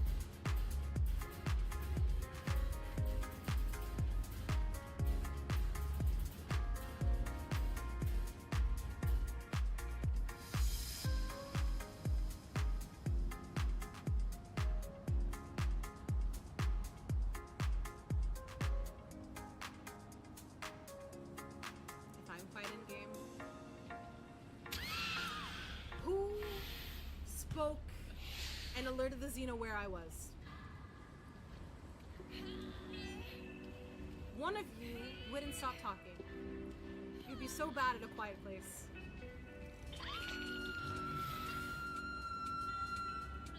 I stepped in my stream.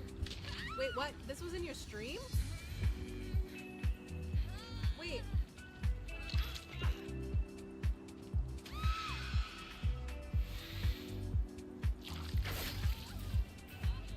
Yeah, just a few minutes ago. What was their thing?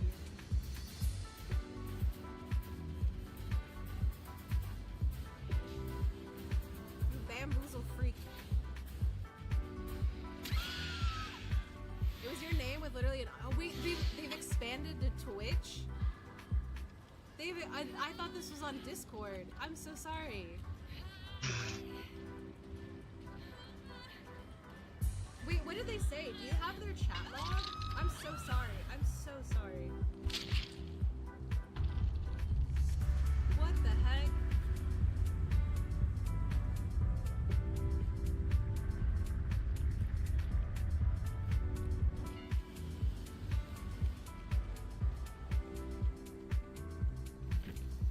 No, they were in stream and then she joined my Discord. Oh! Again, I'm so sorry about that.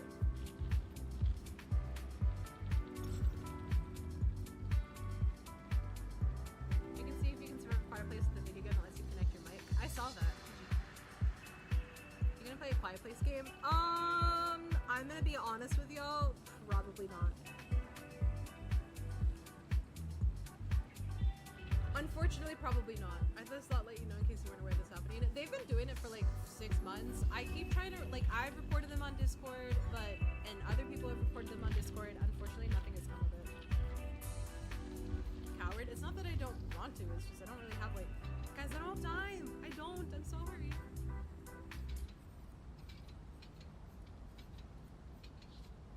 Wonder what the payoff is on that impersonation. Doesn't seem like a very solid. Stay Stacy's is the perfect chip for every pairing. And any place. Yeah. Stacy's, baked for more.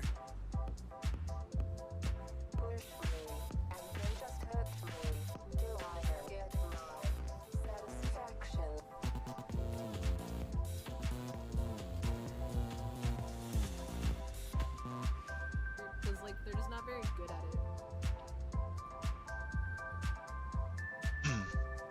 All right. Sorry about that, guys. She said that this is not the first time it has happened, and she's aware of it and has been trying to get the person banned, but Discord isn't really doing anything. I would just probably, if there should be a report option for their name, I would probably just report them for, and if it asks why, just say impersonating a streamer that they clearly are not, and trying to fish for personal information. What?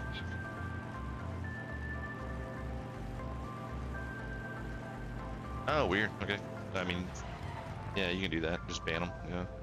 It's clearly not them, so. All right, guys. Unfortunately, that was bad timing, but it's time for another reel on the on commercials. So we'll be back in just a couple of minutes.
Alright guys, we're back, sorry about that. Look more.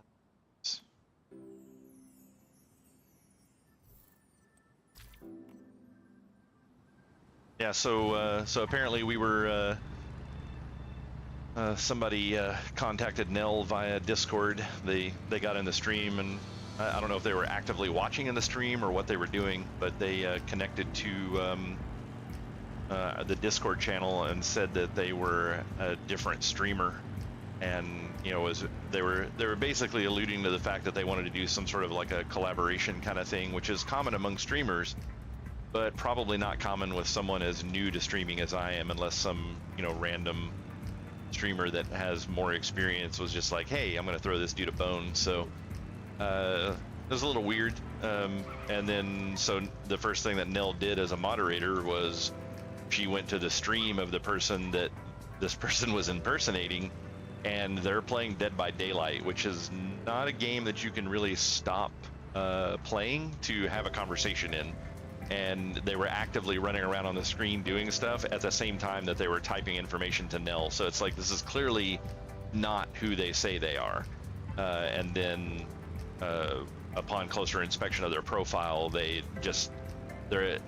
changed their name in the Discord to be this person's name, but then their actual name was that person's name _1, like their actual Discord profile. So yeah, it's just, you got to be really careful with shit on Discord these days. It's pretty nuts. I was actually watching a short from Pirate Software earlier where even following links in Discord is pretty dangerous. Always mouse over your links in Discord and look and see what it actually says. When you mouse over a link in Discord, it will give you the actual link that it's going to send you to.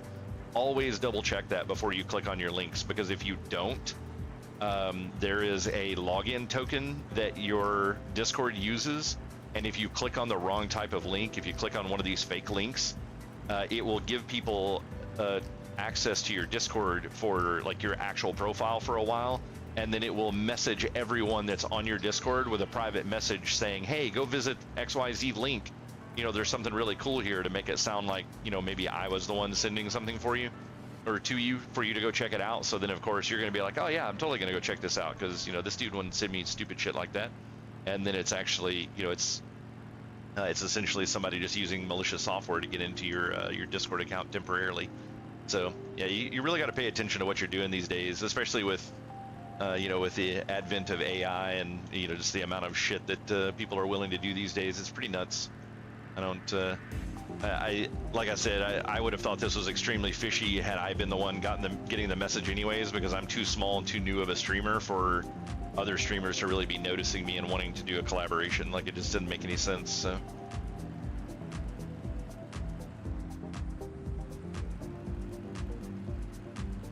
yeah, I mean, she could have been Shiva the Destroyer. She was a VTuber, so I can see what she actually looked like. That might be why she's VTubing, because she is Shiva the Destroyer and has 6 arms. So that would have made a lot more sense. But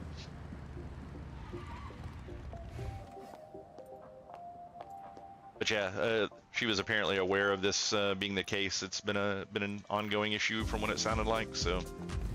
And she's been trying to get the person banned from Discord for a while, I guess. But I just wanted them to know that there was somebody out here trying to impersonate them. So yeah, that's one of the reasons why we blocked links in Twitch as well. Just there's way too many bots that pop in and try to get people to go click on links and stuff like that. Some of them, like all of them are shady. I've never seen a bot pop in with, you know, some useful website. Something about it's always shady. They're either trying to sell you viewers so that you can become affiliate or partner for Twitch, or they're trying to get your viewers to go watch someone else. But whatever it is, it's never just a straight up legit thing. Like, even I would be less annoyed with it if it was an actual advertisement, but it's never even that.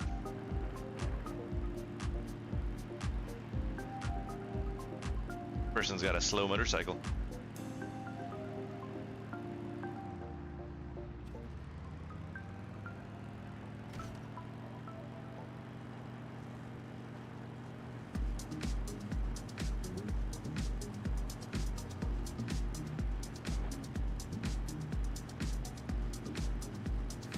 Oh, that's a nice looking brick.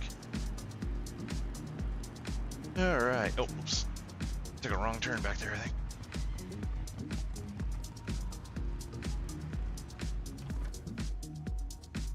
Actually, way back there.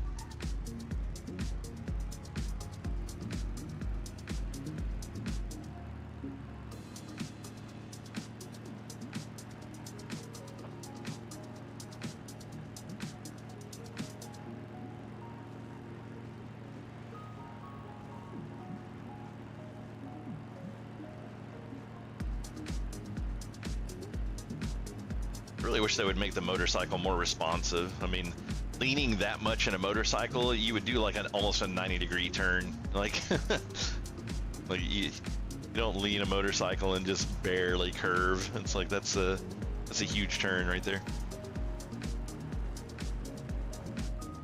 Oh Jesus! Ah, this lag, man. They really need to get server performance fixed. This is crazy. Like I hit a zone line or something and the whole thing just stops. I come to a complete stop. So I should probably stop the vehicle and drink some food. Drink some food, eat some water, you know. Things people do. Yeah.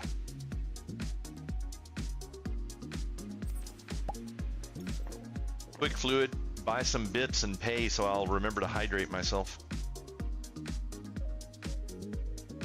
I still think that's such a stupid option in Twitch that you can actually throw something up there and people will pay money to be like, don't forget to hydrate. Yeah.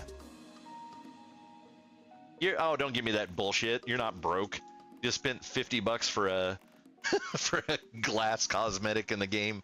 Don't lie to me. I'm gonna tell your mom.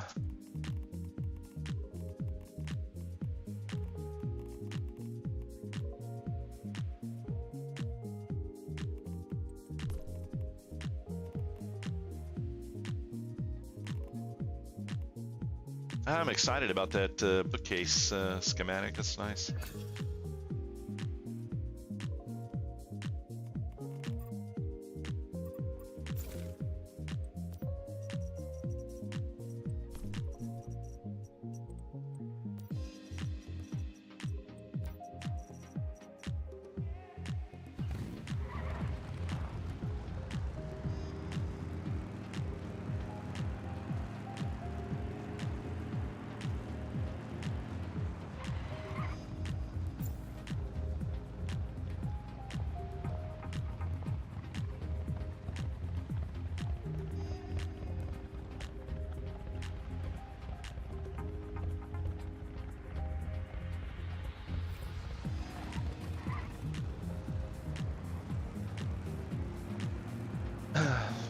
What's that, Valentine? Trying to play what?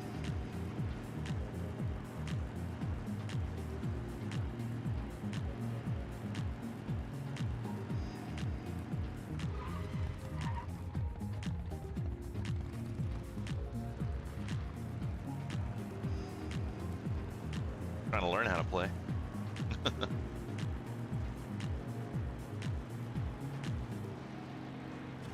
Ah.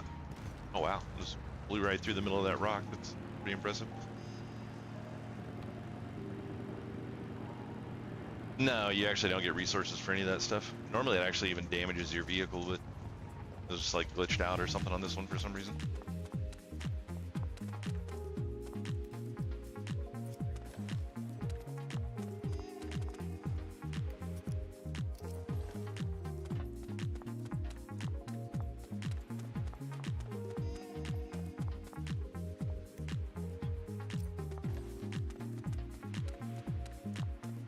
And over here on this side, you actually even get refined parts out of the cars.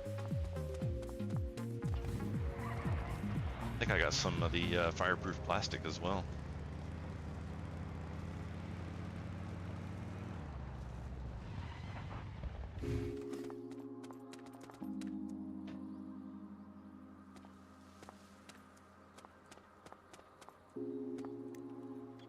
Apparently that car is broken.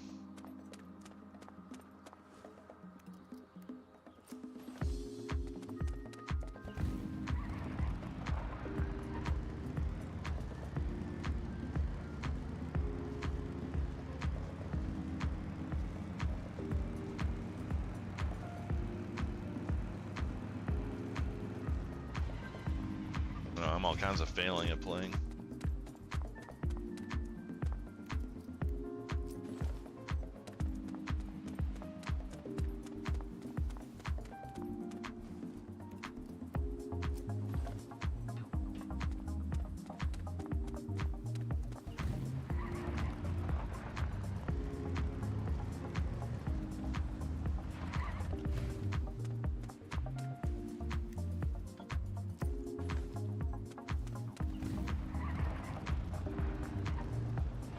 Wish they had fewer cars on the side of the road and they just had more stuff in them. Like, I feel compelled to stop like every 5 feet and loot the next car. I think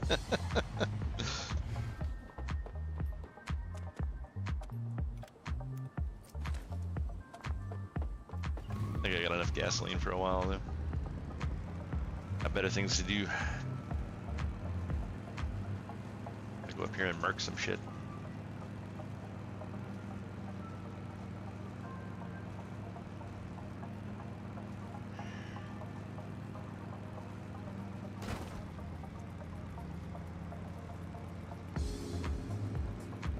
There's gonna be a cave over here, isn't there?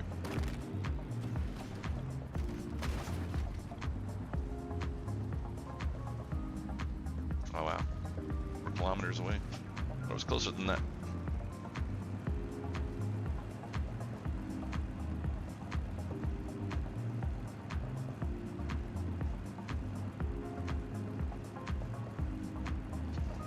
Portal system up there, or is that another one of the... what the hell those buildings are called? I don't want to run through these guys.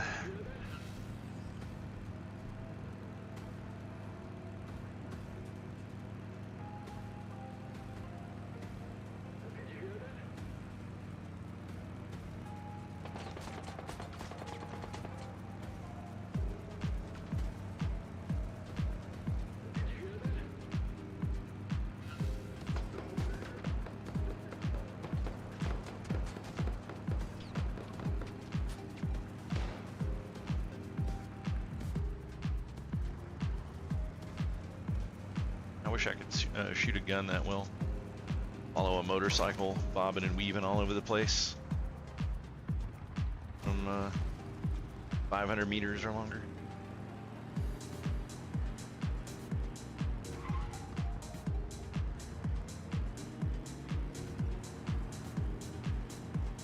Got a cool little bridge in here.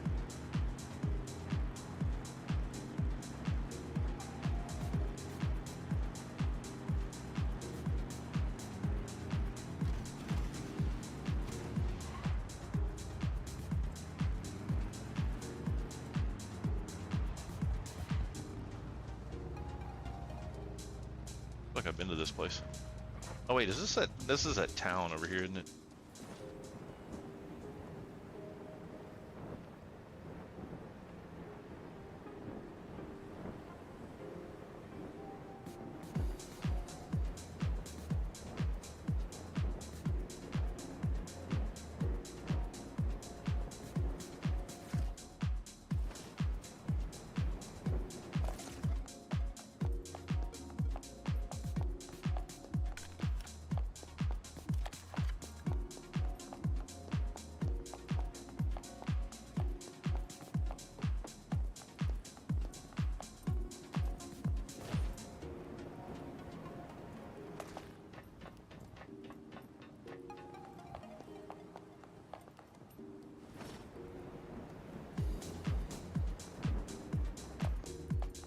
Oh look, it's hot dog.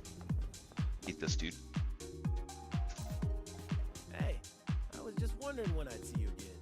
Now here you are. Yeah, Maisley brought me here. My exact orders were to establish friendly relations between the Union and the colony. Hey, I did exactly that in Camp Igloo. Now, my next goal is to meet with the leader of the entire column. It's a shame, but Roland seems to not be here. I've been left waiting here and staring at the snow. By the way, do you remember those photos you took for me? The ones from Onyx Tundra. I sent a collection of them to Pauline. She thought they looked great. Or should I say, she was totally jealous. She said the scenery was beautiful, and it should be saved in Blackfeld's library to expand people's horizons.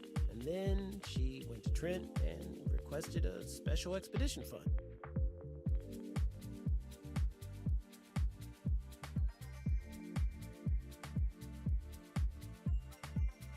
Well, obviously, so I could keep taking photos of the North.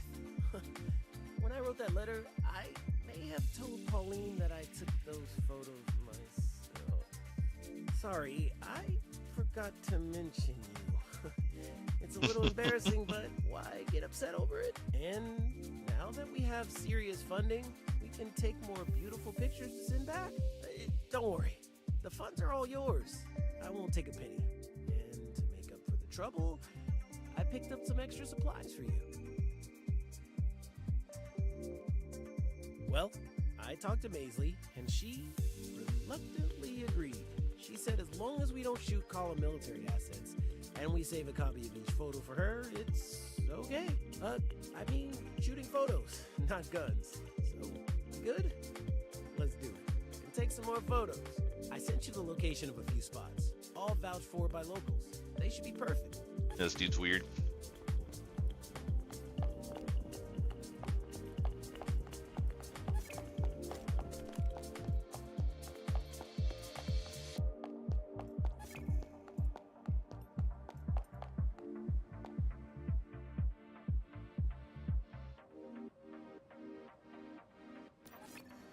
You know, Mayfly, I wish I was here when this place was an actual ski resort and people just came here to relax and enjoy themselves. But unfortunately, our fight for survival never seems to end. Sorry, now's not the time to be sentimental. We should get back to business. Did you find anything at Hive Rail restricted area? Can you be more specific? In other words, Rosetta is cultivating their own mechanical organisms. To accomplish that, they must have drawn heavily on research into stardust and deviations. What was that place I went into last night with that crazy like spine running up through the middle of it? The place was huge. And if they're passing the end results onto the vultures,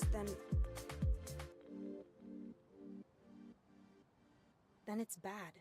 Extremely bad. As you know, the vultures have been using machines to alter the climate here, making living conditions unbearable for us. Our latest intel suggests that the vultures aren't satisfied with this. They're building larger, far more dangerous machines. I assume they're planning on applying Rosetta's experimental technology to their unfinished machines. We have to take action before it's too late. I want you to infiltrate a vulture base near here called Frost Forge. We need to take the fight to their doorstep and disrupt their efforts. And most importantly, find out more about the tech and how we can defeat it. Maybe then they'll think twice about what they're doing to us. Yeah, a little bit.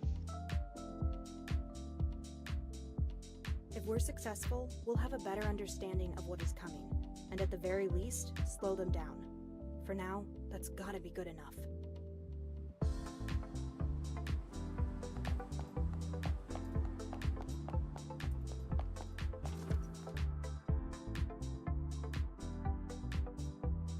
I still need to go back over there for that, whatever that quest is.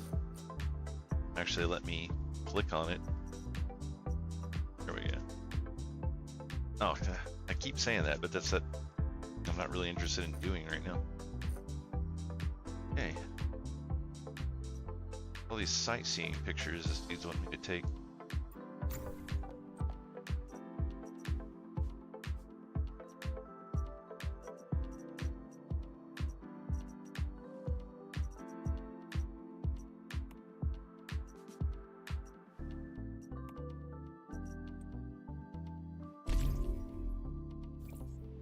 Like way over in the east? No. That's okay. I probably hit a lot of these places. I think these are the things that are automatically on the map.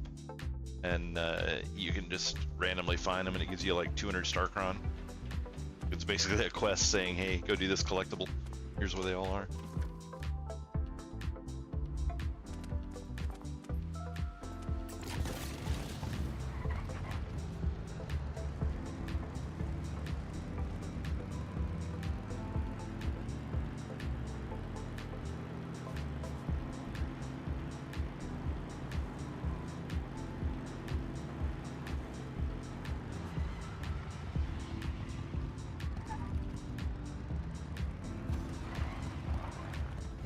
Grab some of the steel while I'm here. Wonder if a magical Matisse will appear.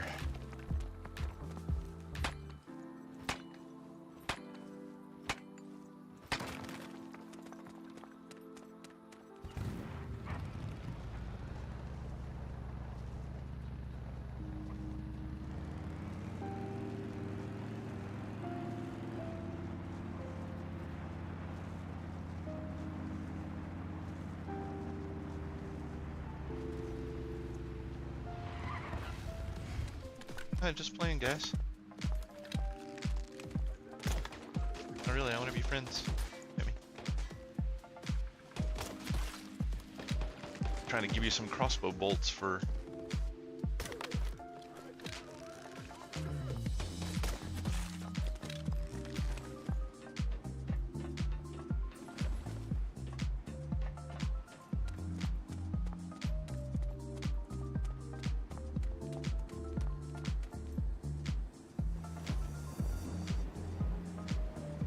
Yeah.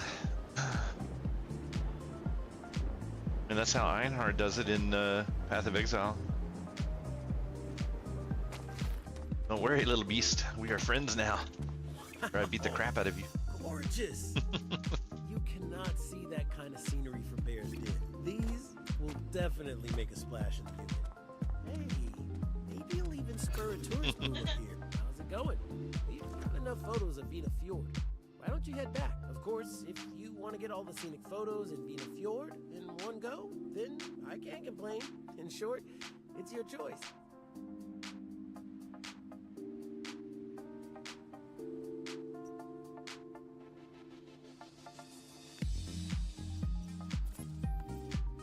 That should be the end of that quest. I only had the one left to get, I guess. Yeah. So yeah, definitely starting to run out of quests here.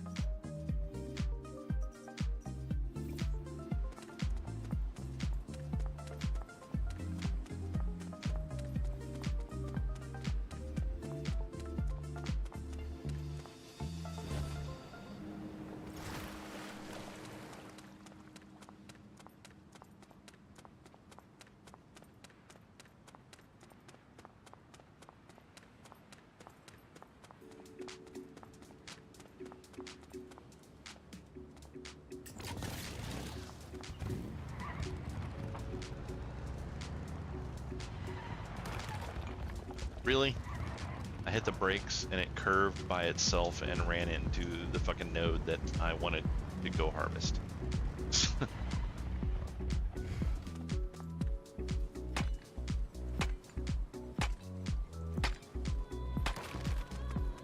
I try to harvest iron whenever I find it because it's be more rare than most of the other metals, at least around our place.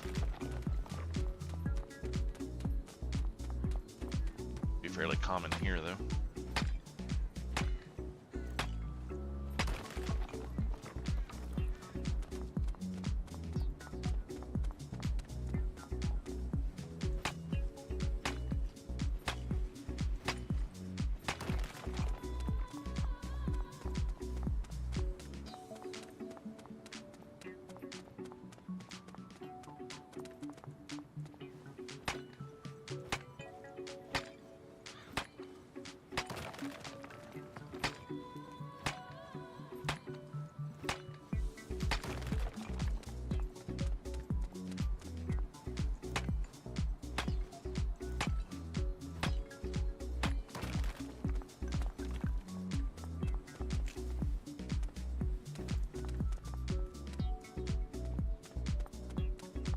I hate it when sometimes you loot and it just doesn't like tell you all the stuff you pick up.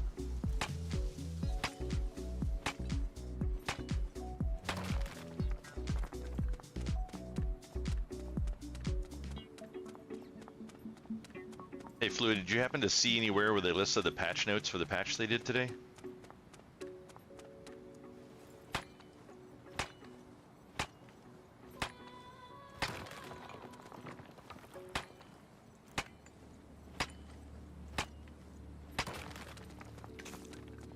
Curious what they've been doing in some of these smaller patches.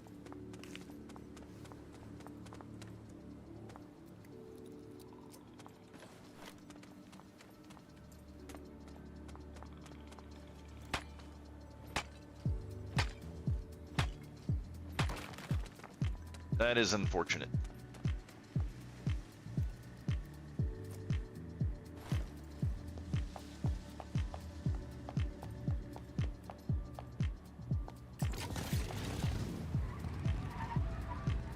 Definitely a very tiny patch, so maybe they found some exploit or something that they got rid of.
Have you checked on patches for Forever Winter anymore?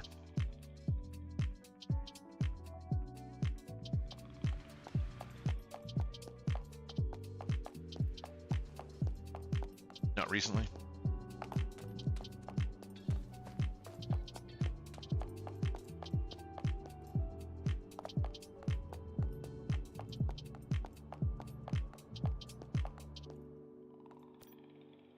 I've been waiting for you, Mayfly.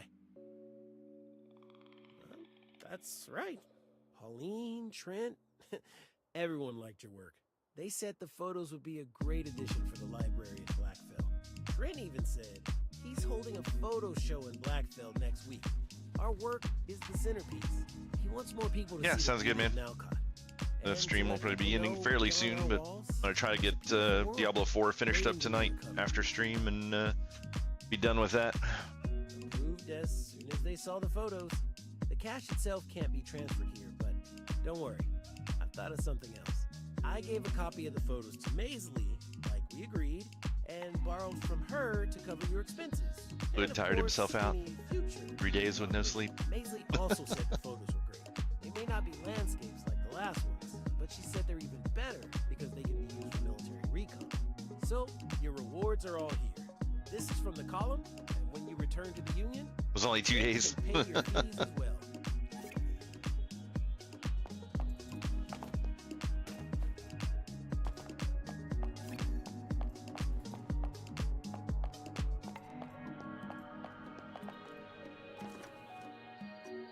Strand. Literally just give me another sightseeing one. Last time it gave me a bunch of row. Oh, that's the next area. I can't get into that one either. Yeah. Have a good evening, Fluid. Maybe we'll see you when you get back. Maybe we won't.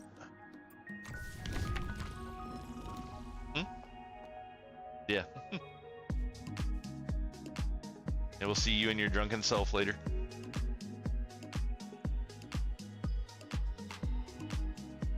Yeah, I like the look of that stone. That's pretty nice.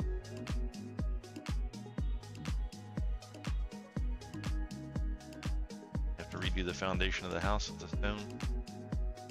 Takes 5 centered bricks for every one, though. Like that.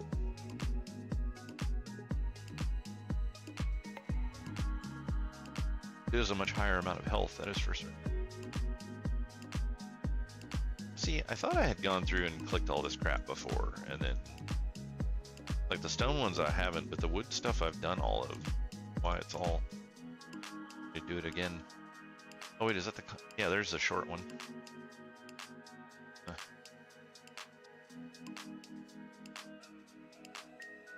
They really just need a mark all as red option for this crap. Like, I don't know why these little triangles drive me nuts on here. They do.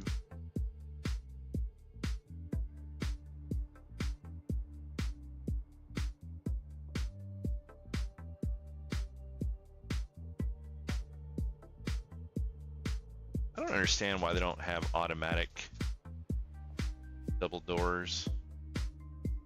It's really weird. I don't get it.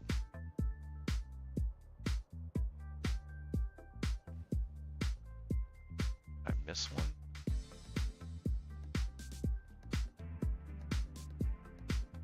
Did.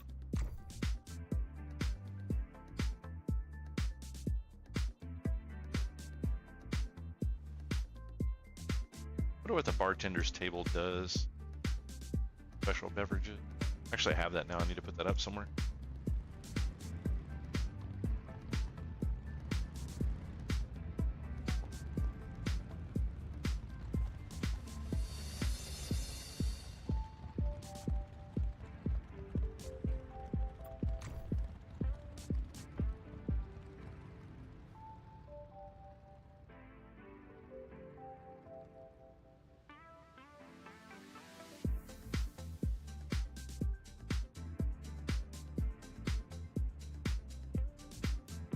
Now there's the crate or carton.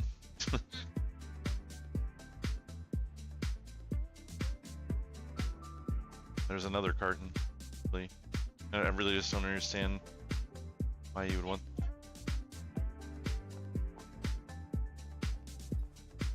Yes.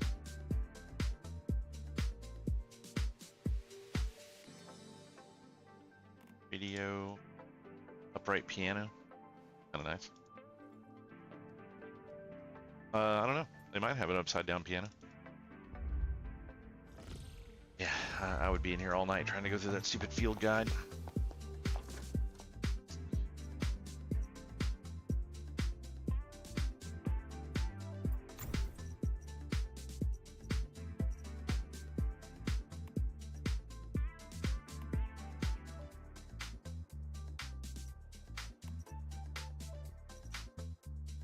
Yeah, so all of the quests I have now are some sort of a dungeon style thing.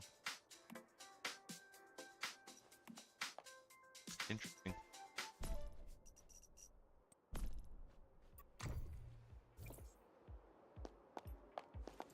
Go back and see if I can go through the park again. Don't know if it'll happen.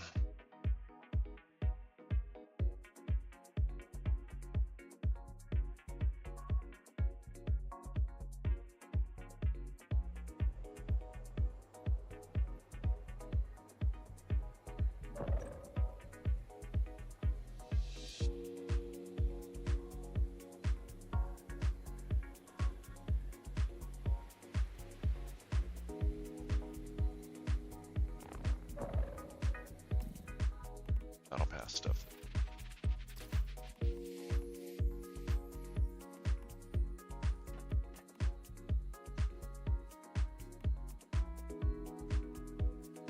Clear coffee table. That's kind of neat looking. Be in my next unlock. Here it is. Retro industrial cabinet. Alright, I suppose. Desk lamp.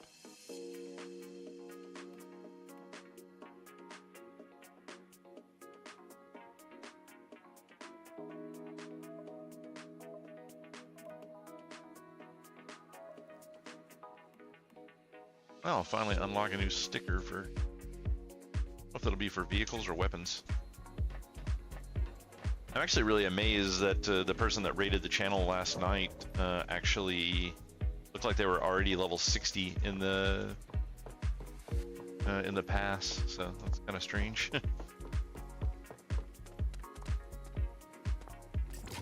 Still a pretty good ways away from that. I haven't killed any of the Chaos Weavers or anything yet, so.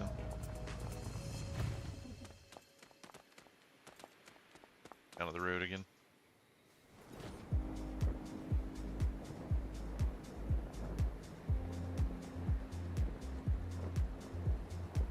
More iron.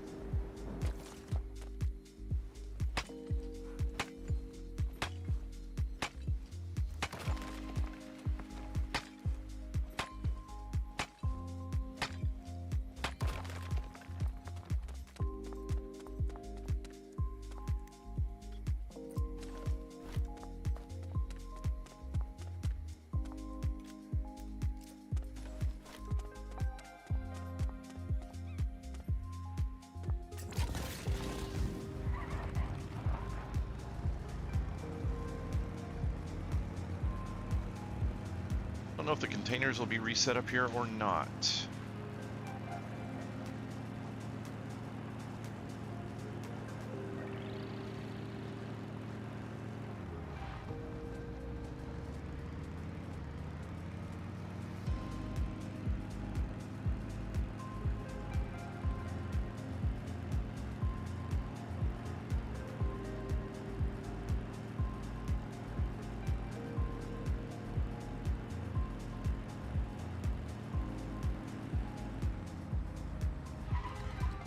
I always come up this way, and this is the wrong way to go.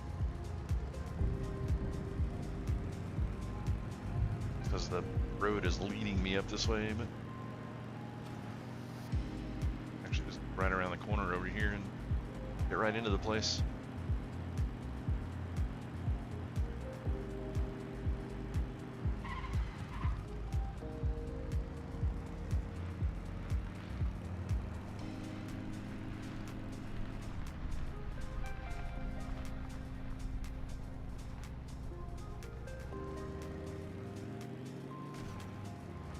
Kind of looks like a weird unfinished area, like, because there's no brush or anything in that section.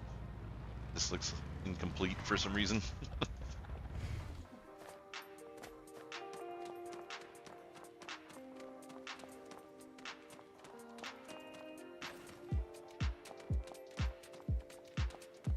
No trash cans yet. Unfortunate. So yeah, I don't know what the respawn timer on those things is. It's less than a day, but more than 3 hours, so.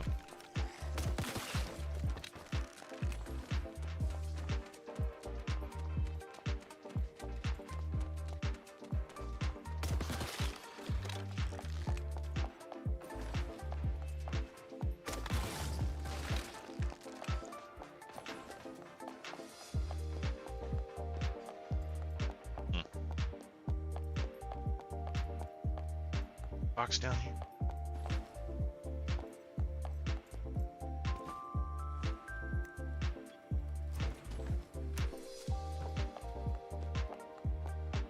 And capybaras. Man, I wonder how you're supposed to get some of the rare harvesting materials. Like, I've killed so many reindeer, and I barely even get like the low end.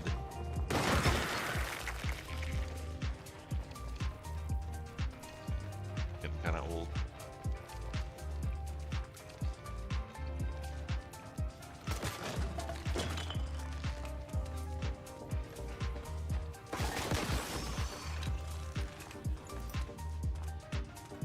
But I barely get the low end resources from killing the reindeer.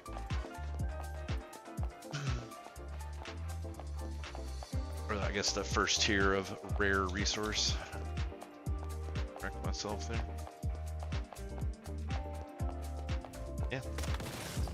Yeah, they have like golden tier hides and stuff that you can get off of them.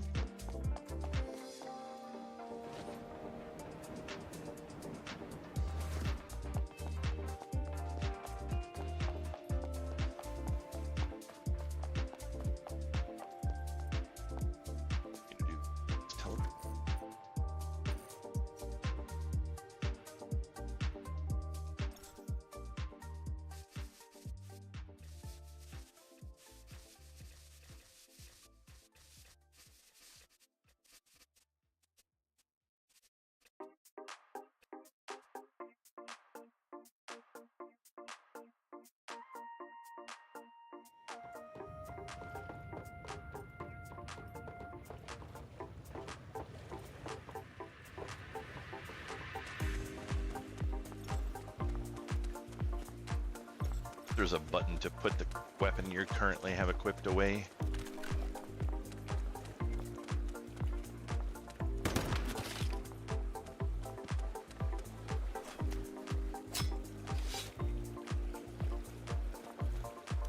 Yep.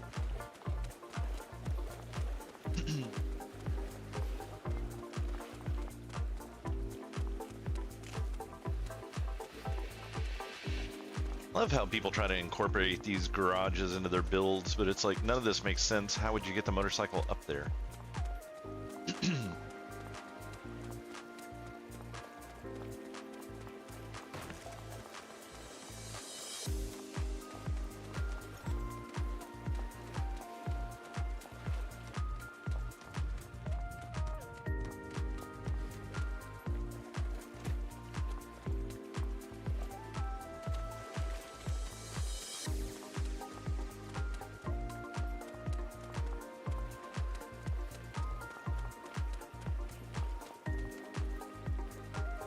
What's telekinesis?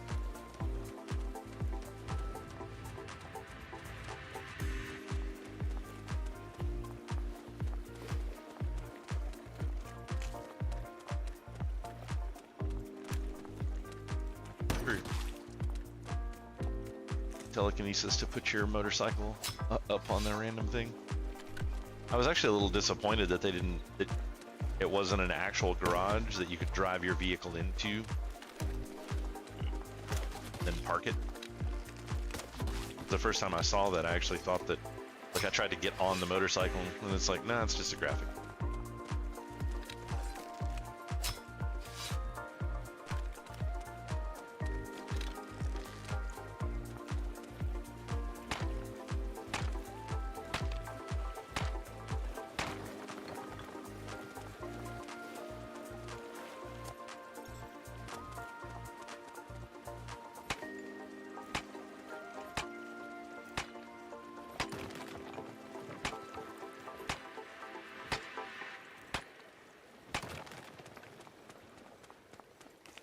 With how much stuff I'm kind of out of doing here, I may stream Throne and Liberty on Wednesday, and then run an extra stream for this game on Thursday, since that'll be the first day of the new content. Log back in and actually something other than just running around harvesting materials.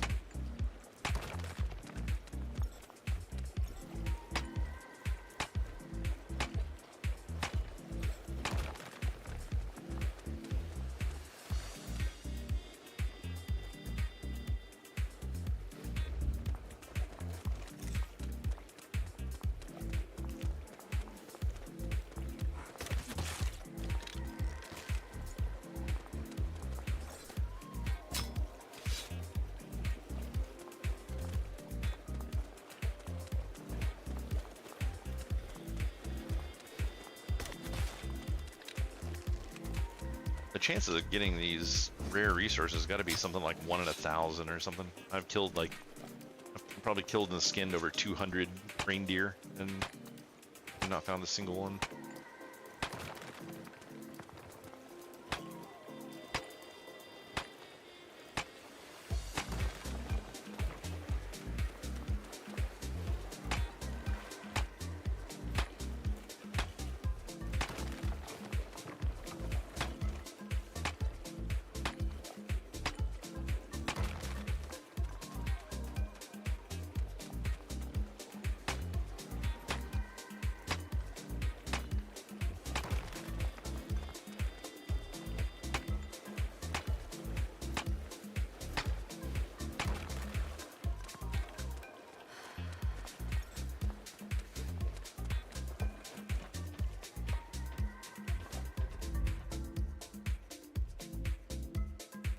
Oh wow, I didn't realize there was a 5th level of upgrades for these.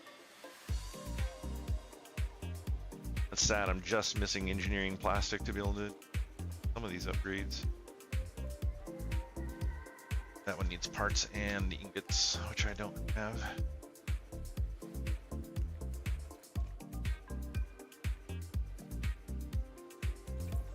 But I'll be able to do all that stuff on Thursday, so completely upgrade everything. I should have a pretty decent amount of aluminum already saved up to just be able to go through and upgrade the shit out of stuff.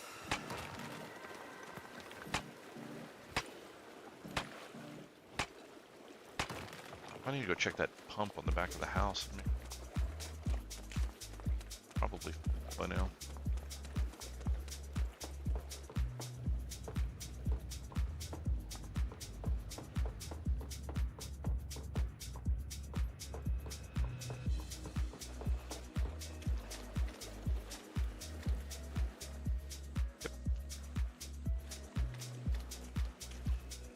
Alright.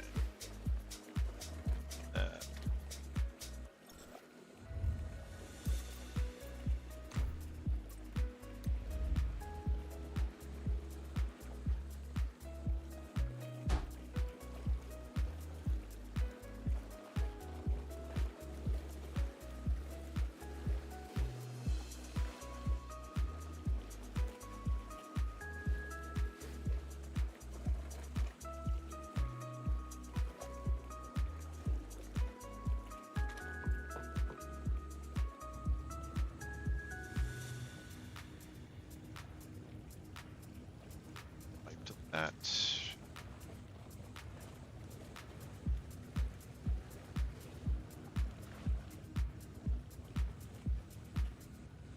Need to take electric. Get that. So I don't really understand exactly how this works. All right, there. Should be pumping out now. Kind of. Slowly. It is slowly going. Wait.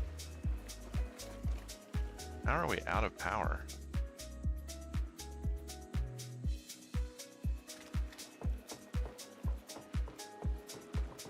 How much power did that thing take?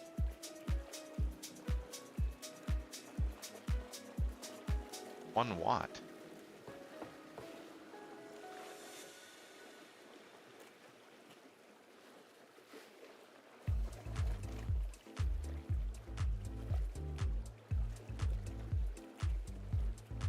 This is only 6 out of 15 watts.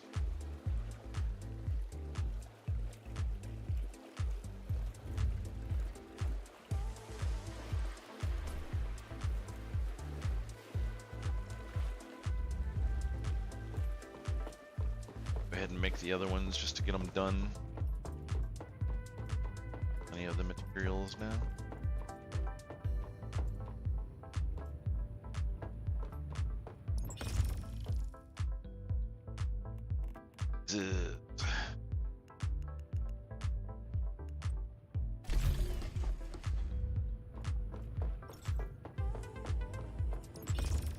Oh, look at all those copper bars. Yeah, buddy.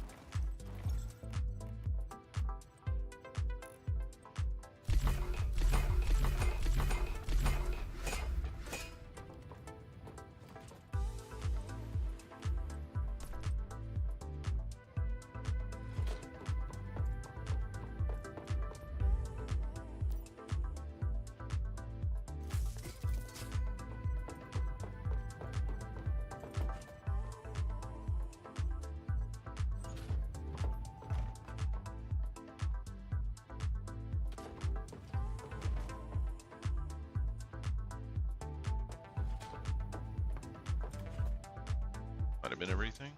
Oh no.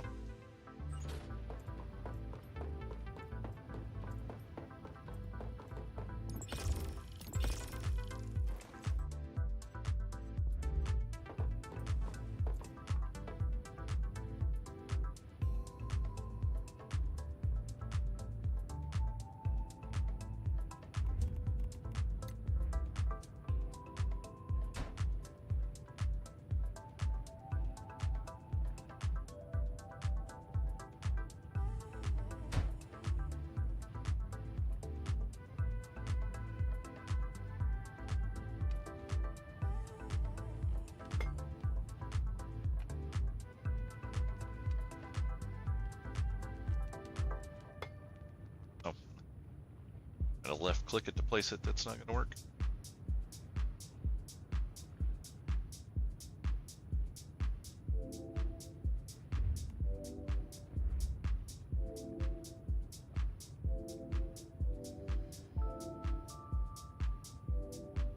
Why does it say this thing doesn't have power? It does. Where's power going?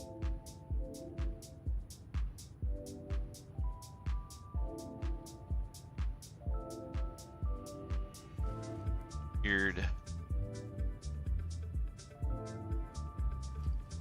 So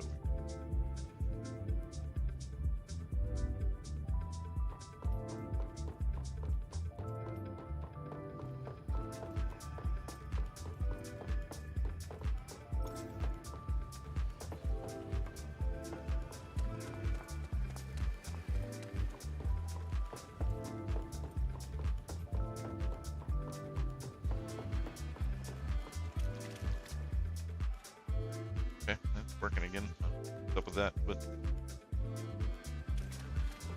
it is what it is.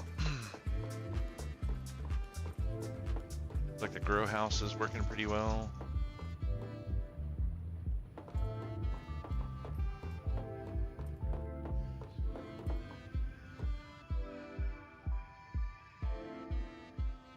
fertilizer going all right.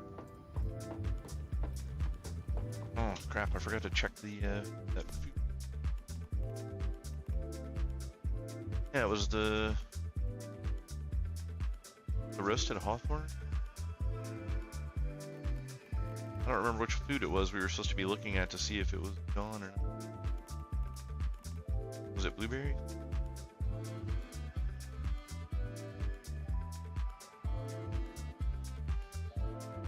No, I wasn't looking at the one in the fridge. It was my inventory. I just don't remember which one it was. I only had 30 minutes left on it. I wanted to see if it deleted the pile or not, and I totally forgot to look.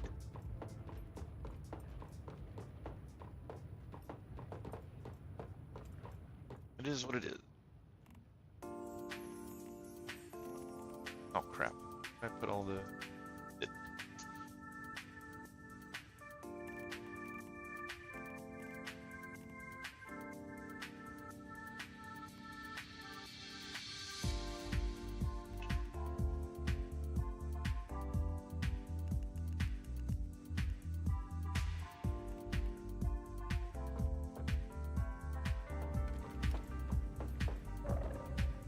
Alright guys, well I think that's going to be it for the stream tonight. It is 1 a.m. It's Monday, so not streaming as late as I did last night. That was pretty nuts, 11 hours. But hopefully everybody enjoyed the stream, and don't forget, if you're watching this after hours or if you're new to the stream here and you're enjoying the content, be sure and give me a follow and turn on notifications. Come back and see us when we're streaming next time, which will be Wednesday night. Also, don't forget to stop by the YouTube page and give us a like and subscribe over there. Should be uploading, hopefully tomorrow, a couple of videos for reviews for... I've got a review to work on for Diablo 4, one to work on for Throne and Liberty, and I'll be working on one for this game as well, though that one I will probably wait until after the Thursday launch to see what the new content looks like. But yeah, that's pretty much all I've got for the night. So everybody have a great night. Thanks for hanging out and chatting for those of you that did, and thanks to the lurkers in the background. You guys all help make the channel grow. We'll see you guys Wednesday night. Have a great evening.